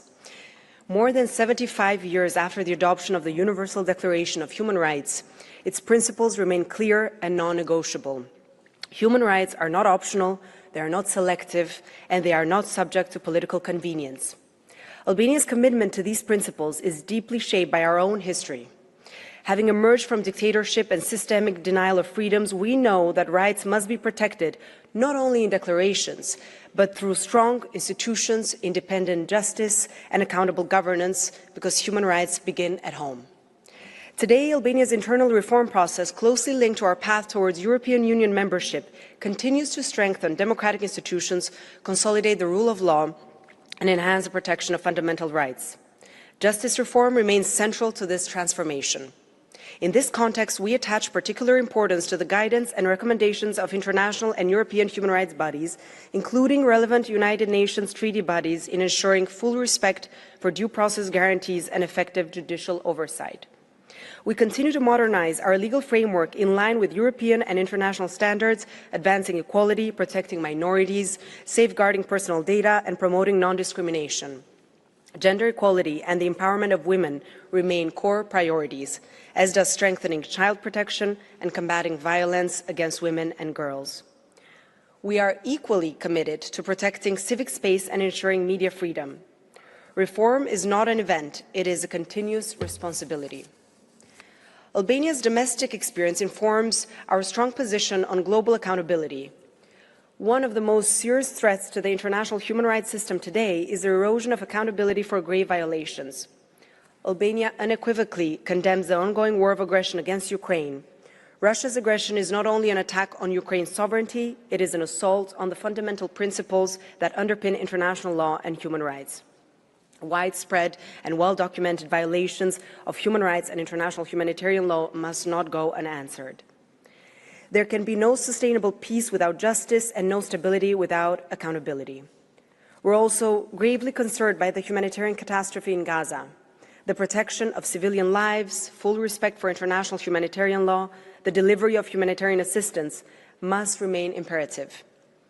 A sustainable ceasefire and a credible political horizon are essential for lasting peace and security for both Israelis and Palestinians. And we remain deeply concerned about the situation in Afghanistan, particularly the systemic repression of women and girls. The institutionalized denial of their fundamental rights demands continued international attention and accountability. We're equally concerned by the deterioration of the human rights situation in Iran, including the violent suppression of peaceful protests, arbitrary detention, and reports of torture and enforced disappearances. Independent investigations and an end to impunity are essential.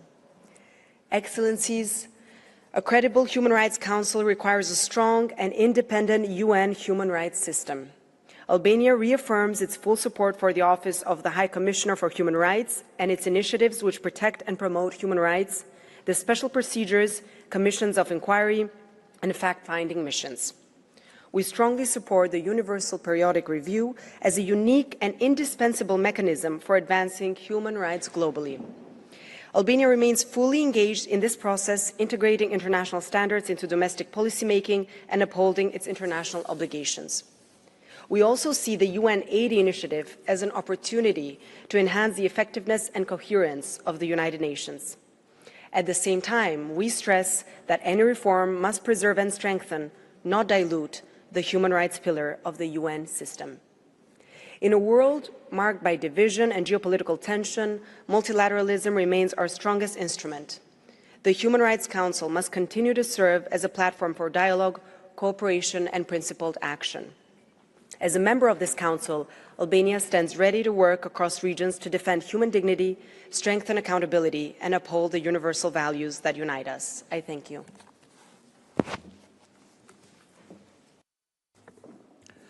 Thank you, Excellency. I now have the floor to give the floor to Her Excellency Ms. Gabriela Sommerfeld, Minister of Foreign Affairs and Human Mobility of Ecuador, via video message. President, distinguished representatives, ladies and gentlemen, as Minister for Foreign Affairs and Human Mobility and Ecuador as a whole, it's an honour to take part in this high-level segment of the Human Rights Council. And at the same time, we're aware of the high level of duty. As members of the international community, we have made constant progress towards promoting, protecting and ensuring human rights. Ecuador's tradition is to respect human dignity, fundamental freedoms and strengthen the rule of law. Ecuador has shown consistency between its international commitments and public policies. Not only was Ecuador the first country in the world to have ratified the 27 international instruments which have been deemed by the United Nations Treaty section as human rights instruments, but in addition, we have incorporated their rules and principles into domestic law. So we take on this duty in the firm belief that multilateralism, dialogue and cooperation are the most effective tools for tackling global challenges. And this is a commitment which we will voice loud and clear as Vice Presidents of the Council this year, so that we strengthen the voice of Latin America and the Caribbean in favour of all human rights. President, Ecuador has actively promoted international protection systems. We have an open and cooperative relationship with the special procedures. We've been constant participants in the Universal Periodic Review, and we've strengthened our national institutions. Against this backdrop, we would like to highlight three priorities. Firstly, strengthening the Council as a pillar of the universal system, which must give primacy to dialogue, consensus, cooperation and prevention, and act with objectivity, impartiality and without politicisation. Secondly, we will have meaningful participation on the main items on the agenda by trying to combine international instruments with the Sustainable Development Goals in order to ensure that development is inclusive and sustainable. And thirdly, we will give a firm impetus to gender equality and empowering women and girls through holistic policies to prevent and eradicate gender-based violence. President, the government, which is led by the President of the Republic, Daniel Noboa Azin, has fostered holistic public policies designed to protect the population, strengthen the rule of law, and ensure that security operations fully respect human rights. This approach includes programs to prevent violence, protect children and adolescents, provide support to victims, and strengthen access to justice, social reintegration, and generate education and work opportunities, since we recognise that security can be maintained when it's based on dignity and inclusion.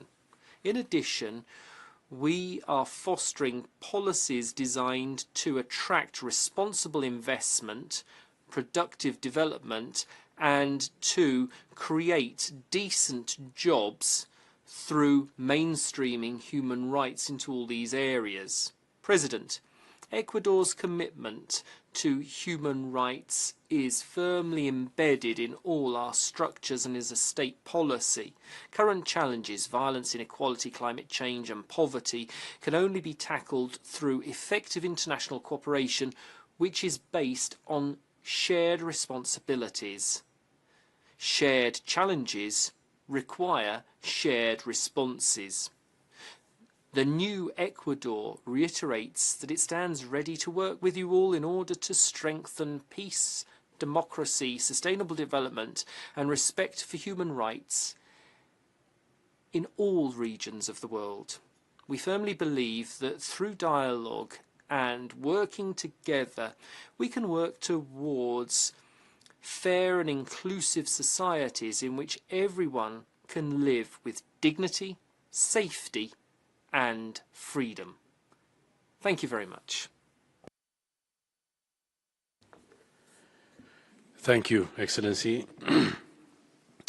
I now have the honor to give the floor to Her Excellency Mrs. Mariam bint Ali bin Nasser Al Misnad, Minister of State for International Cooperation of Qatar.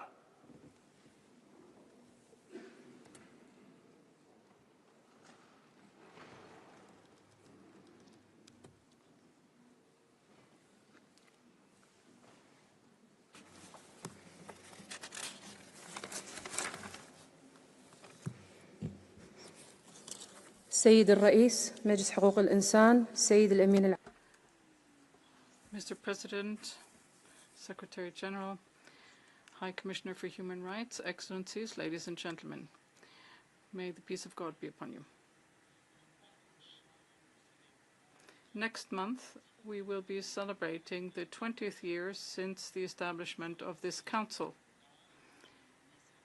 This was at the time a major initiative to support collective efforts and multilateralism on a basis of mutual respect. In this context, I would like to reiterate Qatar's support to this Council and its mandate. The protection of human rights are a key pillar in the policy of my country, domestically, as well as in terms of our foreign policy, within the framework of a comprehensive strategy inspired by the rule of law and the very foundations of human rights.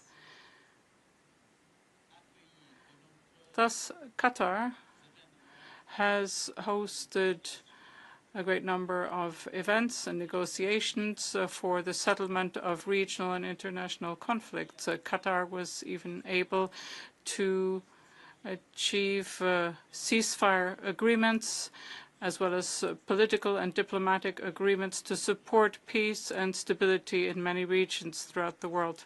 However, there are situations which should be brought to the Council. In Palestine, older persons, men, women, and children have seen their rights violated. They need their rights to medicine, to a peaceful environment which allows them to live in peace, as peace is the crucial prerequisite for any development project.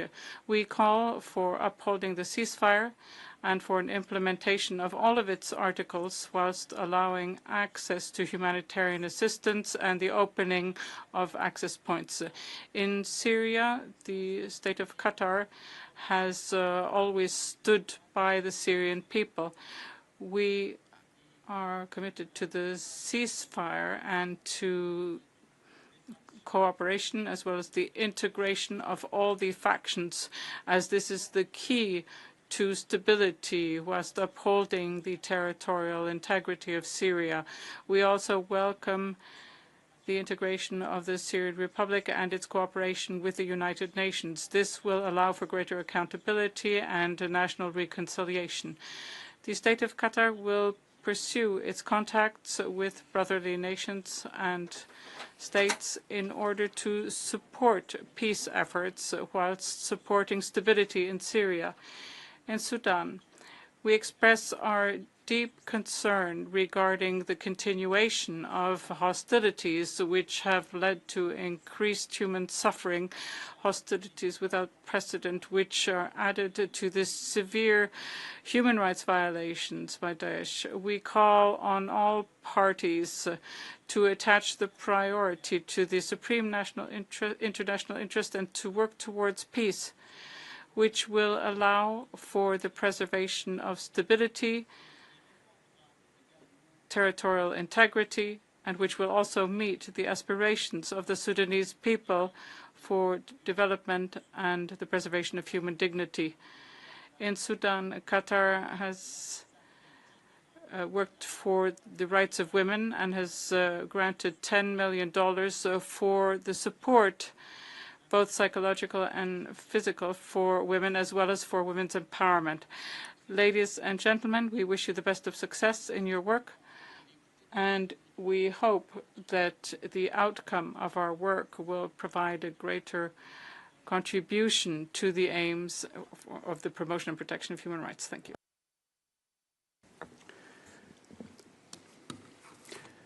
Thank you, Excellency. This was the last dignitary we could accommodate at this meeting.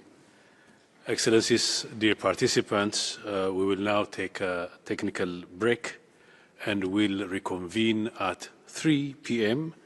to continue with the high-level segment, to be followed by the annual high-level panel discussion on human rights mainstreaming.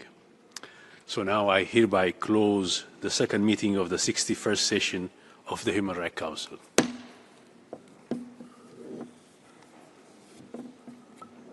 Thank you so much. Thank you. It was a pleasure. And